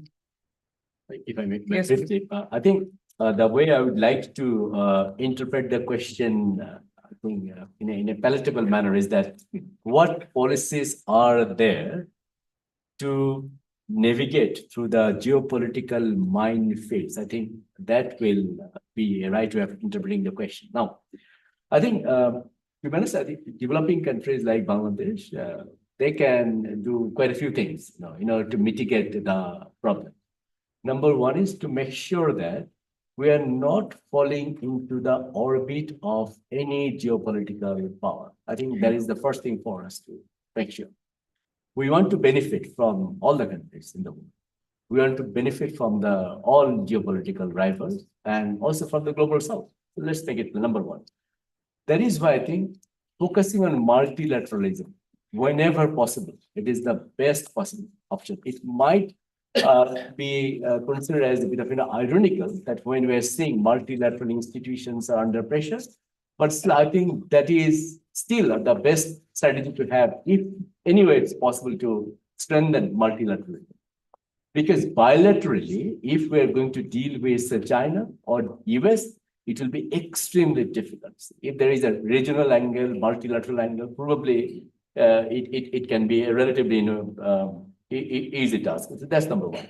Number two, to identify country level priorities clearly. What projects where we need foreign investment, and make it clear that it aligns with our national plan. Why that is important? Because then the geopolitical competitor will know that this country is pursuing a project not to serve the geopolitical interest of their rival. It is because of their national interest. I think at that point will have to be made absolutely clear. So that's the second thing. And I say so because these days, any port project, and if the Chinese are coming, they say, oh, no, they're there to exert influence. For those kind of apparently strategically sensitive projects, the best approach could also be to offer joint ventures. So you decide that a country is going to develop a particular port, be it land port or seaport. You make it clear, fine, we're also asking for joint ventureship. So maybe if the Chinese is coming, you could also look for other partners. That's how you make it more sort of multilateral. And I would also say that in some times we do not do in many of the developing countries, we also need to make the loan terms and agreements clear, transparent, open to public. Okay? So that can be open to scrutinize and thereby accountability can be mentioned. So quite a few things I think are there to do so. How will we do it? Depending on the political interest as well. Sometimes the petty political interests come in and that actually undermine the national. Thank you. Ambassador Blom, I don't know if you had any quick comments before we wrap up. Thank you very much. I think the bulk of what the previous speaker has said, I am co-sponsoring the motion in that regard. But there's just one thing that I thought I should underline, though. The question about rule taking that has come from the people participating virtually is an important issue to raise. But I think it must be raised in the context of appreciating that Africa is quite conscious that it is not an object. It's not going to be subjected to rules made elsewhere without its participation. The mere fact that we are calling and driving the agenda for the democratization of global governance institutions is a clear evidence that this far and no further is the attitude we have adopted. We might not be having Ambassador Makubela, the requisite capacity in our states because of the fragility of the African states generally. But we've got a voice, and with that voice, there are things that we can do, whilst continuing to be engaged in the state building project and making ourselves relevant and meaningful stakeholders at this table. Thanks. Thank you. I think we are at the close. So in the interest of time, I just want to give the panelists a minute each to just give your parting shots. And this is where you can, Mandria, you can come in with whatever commentary you had on the critical minerals question. So again, brief, so that we wrap up the program. So again, No, but I identified the people who had the questions. You can always raise the questions during after tomorrow or even during the break. So we start, Dr. Isaac, a minute, please, and then we wrap it up. Thank you. Just to wrap up, I think our economics means the use of economic tools, either by the geopolitical powers to project their power or exert influence. The thing is this, they are doing it frequently, and in a way, I think African countries and many other developing countries were all vulnerable. Just to paraphrase from Ambassador, I think I would say that many Cold War battles were fought in the so-called third world countries. And I do believe that that kind of geoeconomic battles are already in progress, are already being fought. So we need to be careful, we need to be mindful, we need to be strategic. Thank you very much. I think what I want to emphasize is that in order to avoid history repeating itself, so in order to avoid neocolonialism, in order to avoid us being pawns in this geoeconomic, geopolitical tussle, we need to be active agents in shaping this competition for our benefit. And also, as ambassadors put it, we are being active agents in reforming the global multilateral system to be more just, to be more equitable, and to be fairer. And I've spoken quite in the previous events, I spoke quite a bit about critical minerals. And if we look at it, yes, a lot of the critical minerals are on the continent. So I equate this kind of critical mineral scramble as Africa's critical juncture. We need to look at making sure that extractivist practices without any benefit to us are not continued. By that, I mean, we need to think around, okay, how do we look at building regional value chains around critical minerals? So we're looking at building batteries for electric vehicles which require critical minerals. Let's look at building a regional value chain between 3 or 4 countries so the benefits of critical minerals are shared, not just in one African country, but across several. Thank you very much. Thank you, Chair. During the Cuban Missile Crisis, the US called the ambassador of Mexico for a discussion. And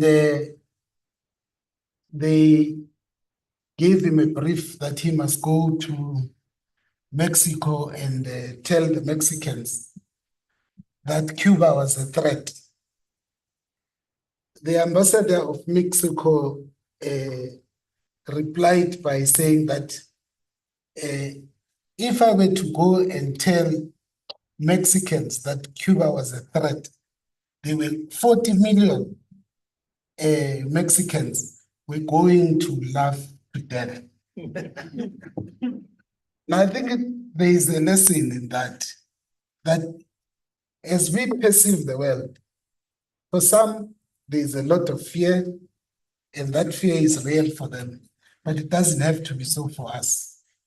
And we must choose us, and in this economic battle, by choosing us, we actually can make the world a better place, because we are the victims in this ongoing economic chaos and terrorism that is unfolding. Thank you. Thank you. Dr. Kab? Yeah, so I think my key message today is that just to raise awareness in terms of the fact that we are way past the 1.5 degree. We are looking at 3 degrees and 4 at this point, and that will have serious repercussions for the African continent as well as globally. So at this point, we just need to not focus so much on what the US and China are doing, but we need to be building resilience in order to serve our people. Thank you. Thank you very much. Please let's give our panelists a round of applause. I also want to say thank you to the audience for your attention and for the insightful questions. And I think we're in agreement that we've really had a constructive engagement this afternoon. So much appreciated. Thank you. Thank you. Also, let's give a round of applause to the Chair. And actually managed to actually save us some time. So all the time we lost in the morning, Poland is now regained. So thank you very much, Dr. Faith Mabera, the panel, Dr. Mohammed Razak, Dr. Mandira Ragwadin. I hope I'm pronouncing it. Bagwandin. It's okay. Baba. You're correct, but it's a B. Oh, it's a Baba D. Yeah. Ambassador Dennis Domo, thank you so much. And Mobile Baba, Dr. Mobile Baba, thank you so much. I've learned so much. And I think besides learning how to pronounce Thucydides, I've also learned a lot about geopolitics that actually is more nuanced. You know, this concepts such as technopolitics. Also, Mobile getting us thinking very carefully about climate change and how it will impact on the continent. Thank you, and thank you so much. So let's give them a final round of applause.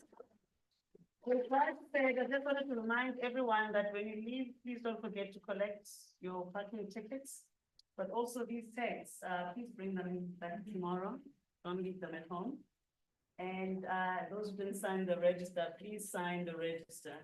And now I'm going to ask the panel to actually excuse us so that we can then call on Naeem Jena. Naeem Jena is the senior researcher and the humanities faculty at the where we are today. So we will take us over the recap of day and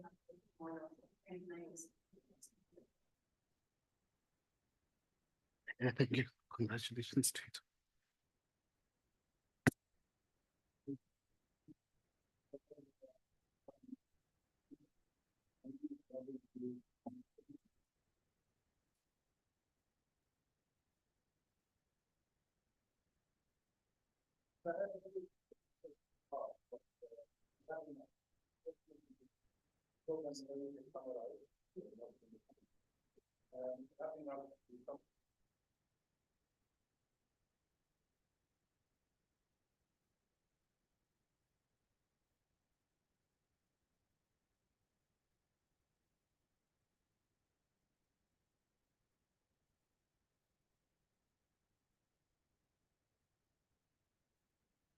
It's off.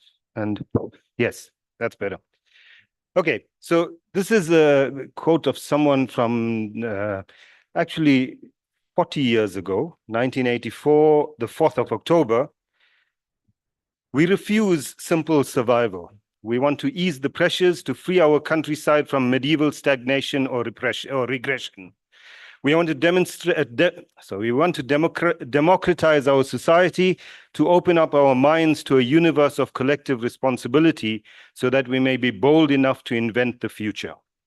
We want to change the administration and reconstruct it with a different kind of civil servant. We want to get our army involved with the people in productive work and remind it constantly that without patriotic training, a soldier is only a criminal with power. That is our political program. Any guesses? Who? Thomas Sankara, yes. 1984 at the United Nations. I thought 40 years later it still made sense. So I thought I'd quote that. I think that there's a scarcity, and there has been for a while in our discourses, a scarcity of imaginative and creative thinking. And with the kinds of topics that we're dealing with in this conference, there's often the kind of tendency to slip into talking in the ways that we are most familiar with. And I want to suggest that we must challenge ourselves to go beyond that. That this rare commodity of imaginative thinking is something we need to reclaim. I know some of us, the older ones, Dennis, in the room, sometimes nostalgically refer to how in the 80s, for example, our culture was one of great debate and argument, and we don't debate and argue anymore. And if we don't debate and argue anymore, we don't think creatively anymore. It's as if we have all bought into this Tina idea. There's no alternative. So just accept what's there and go along with, and I think that that's the problem. This is a moment now that requires imaginative thinking. Two speakers in the morning, Joel and Sebastian, spoke about the polycrisis we face. This is unlike any other crisis before this time. So we can't deal, as Sebastian made clear about when he was talking about the United Nations. We can't use old architectures in order to deal with the new kinds of multi-problems that we have. we need to think differently and think more creatively. There's something wrong with my mouse, and now it has it is confusing me and my computer. Dilip made the point this morning that the idea of using, and I'm paraphrasing, whoever I supposedly quote, I'm just paraphrasing, so forgive me, that the idea of using dominant discursive frameworks rather than our own histories is a problem. That we have frameworks that exist, they are dominant, and so we just fall into them rather than drawing on our own intellectual and cultural histories. The framing of everything is absolutely critical. What perspective we use to look at something is absolutely critical. And so I heard today a couple of times, and Dennis kind of referred to the same thing earlier. I heard a couple of times today this notion of the Chinese threat. Threat to whom? What is the threat? And why should all of us in the room regard the Chinese or the Chinese agenda or whatever as a threat? Is there good reason to do so or not? Simply saying that because it is the dominant kind of discourse, it should not be acceptable to us. We should be much more careful about interrogating it. We must also be very cautious about the equivalences we create, I've learned today, and rely more on kind of an evidence-based thinking. So for example, the fact that I have a Chinese car perhaps, and a Chinese laptop, but I use Microsoft and Google, I don't use Google, but anyway, so some Chinese, some American, it's not an equivalence, right? The quality of what I'm using is also as important. Dr. Zhan showed us the figures of trade between Africa and the EU on the one hand, and China and Africa on the other. When you look at that, where's this Chinese threat that we're talking about? The imbalance in terms of how the continent trades with European countries and with Chinese countries. The difference in size is quite stark. And so we create this equivalence that there's this, even in the way some of us speak, that we have these two kind of threats. Yes, in yesterday's session, we said devils, Sebastian, two devils, and we must decide how we navigate between them. Well, when one is a tiny devil and the other is a bigger devil, then, somehow the navigation is a bit different. We might say, for example, that that the Americans and the Chinese both have military bases on the African continent. This is true. The US has more than 30 bases. Two in Niger just closed down a few months ago.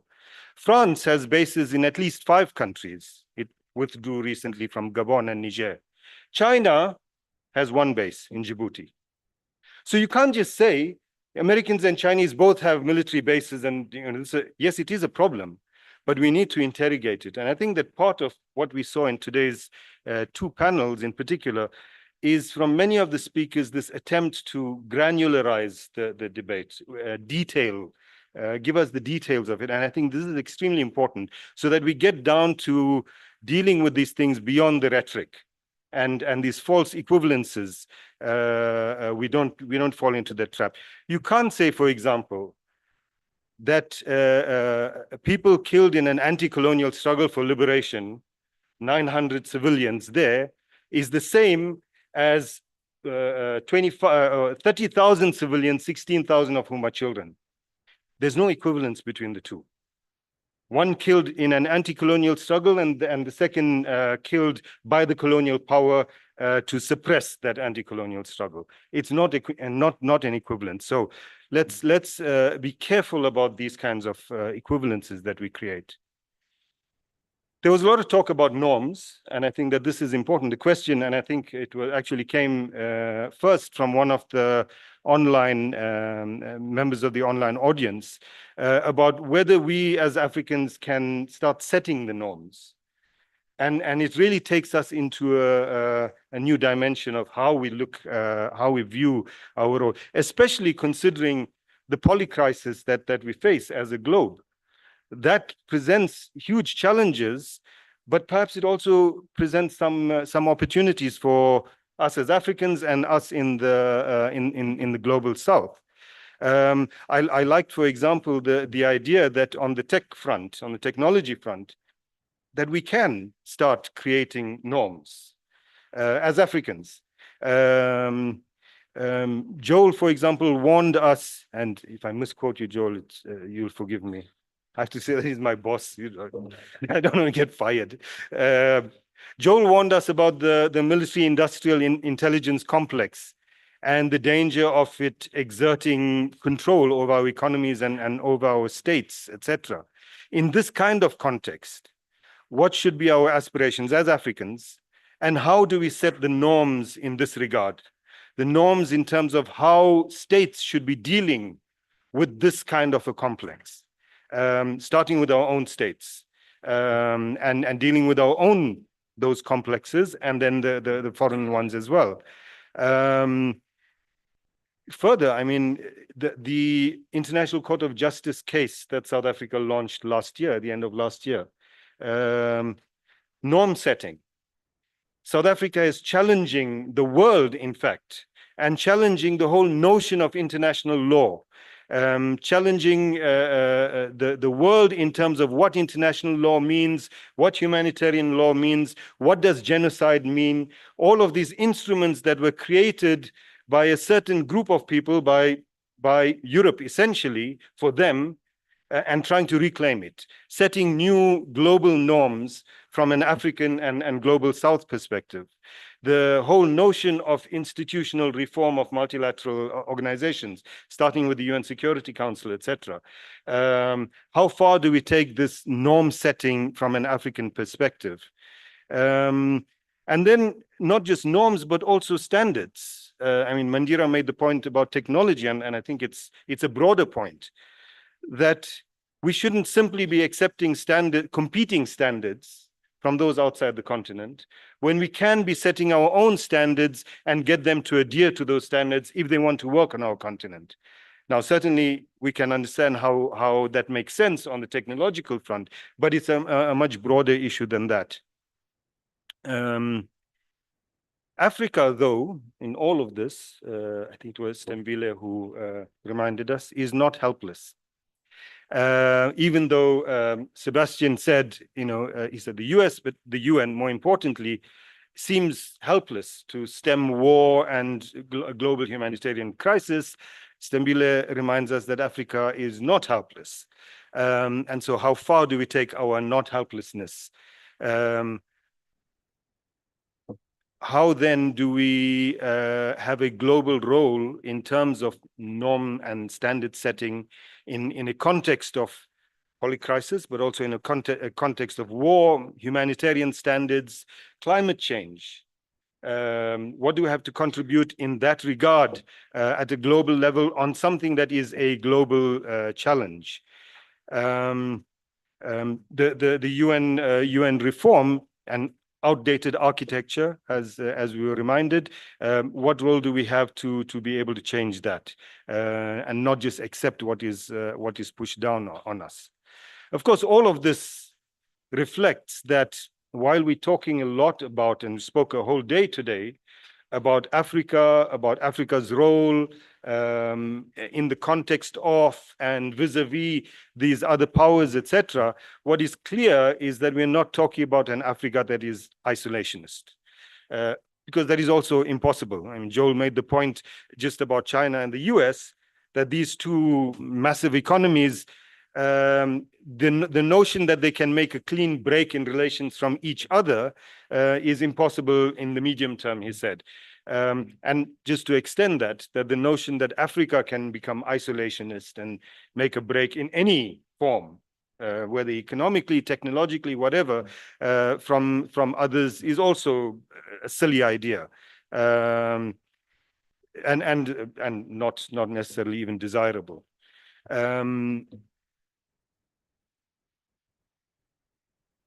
Talking about evidence-based kind of ideas, there was a little bit of talk today, not much, and perhaps there'll be more tomorrow, about BRICS or BRICS Plus. Again, I think we must interrogate this much more carefully. Is BRICS really a savior for the African continent?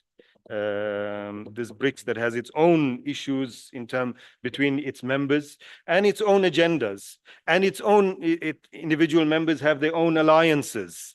If we talk about the US and China, not all BRICS members are on one or the other side, or on no side. BRICS is not a model of non-alignment. I think we have to be careful about that idea. So as African states, how we place ourselves, we need to have some thinking about that. And so after Joel's kind of keynote address this morning, we had a whole day talking about technology issues, climate change, demographics, demographic challenge, demographic dividend, whatever you want to call it. And the question we're left with now at the end of the day is how do we leverage all of these discussions and these issues? Someone said earlier on, and again paraphrasing, that Africa will not take things lying down. Yeah, I'm not too sure about that. I think that many African states and African elites are quite happy to take things lying down as long as they benefit. Those elites benefit from them. Again, something that we need to be careful about. So the central question then is that we are left with, what does Africa do in this whole context that has been painted today? And this, of course, will be the thrust of tomorrow's panel. I think I can start by saying that, I can say that the first thing that we should start with is be here tomorrow at 9:15, please. Thank you.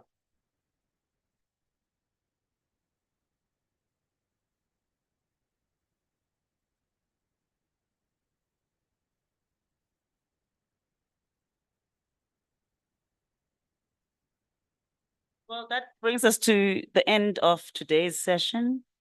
Thank you very much for staying with us until 5 minutes before 5. The room is still full. We know that it was a graveyard slot, but we still managed to capture everyone's attention. And we'd like to thank those who are joining us also virtually for their patience and staying on with us, both panelists and all the speakers of today. And but most importantly, the organizers of the conference, MISTRA, the partners, FES, and the High Commission, the Indian High Commission as well. So thank you very much and travel well.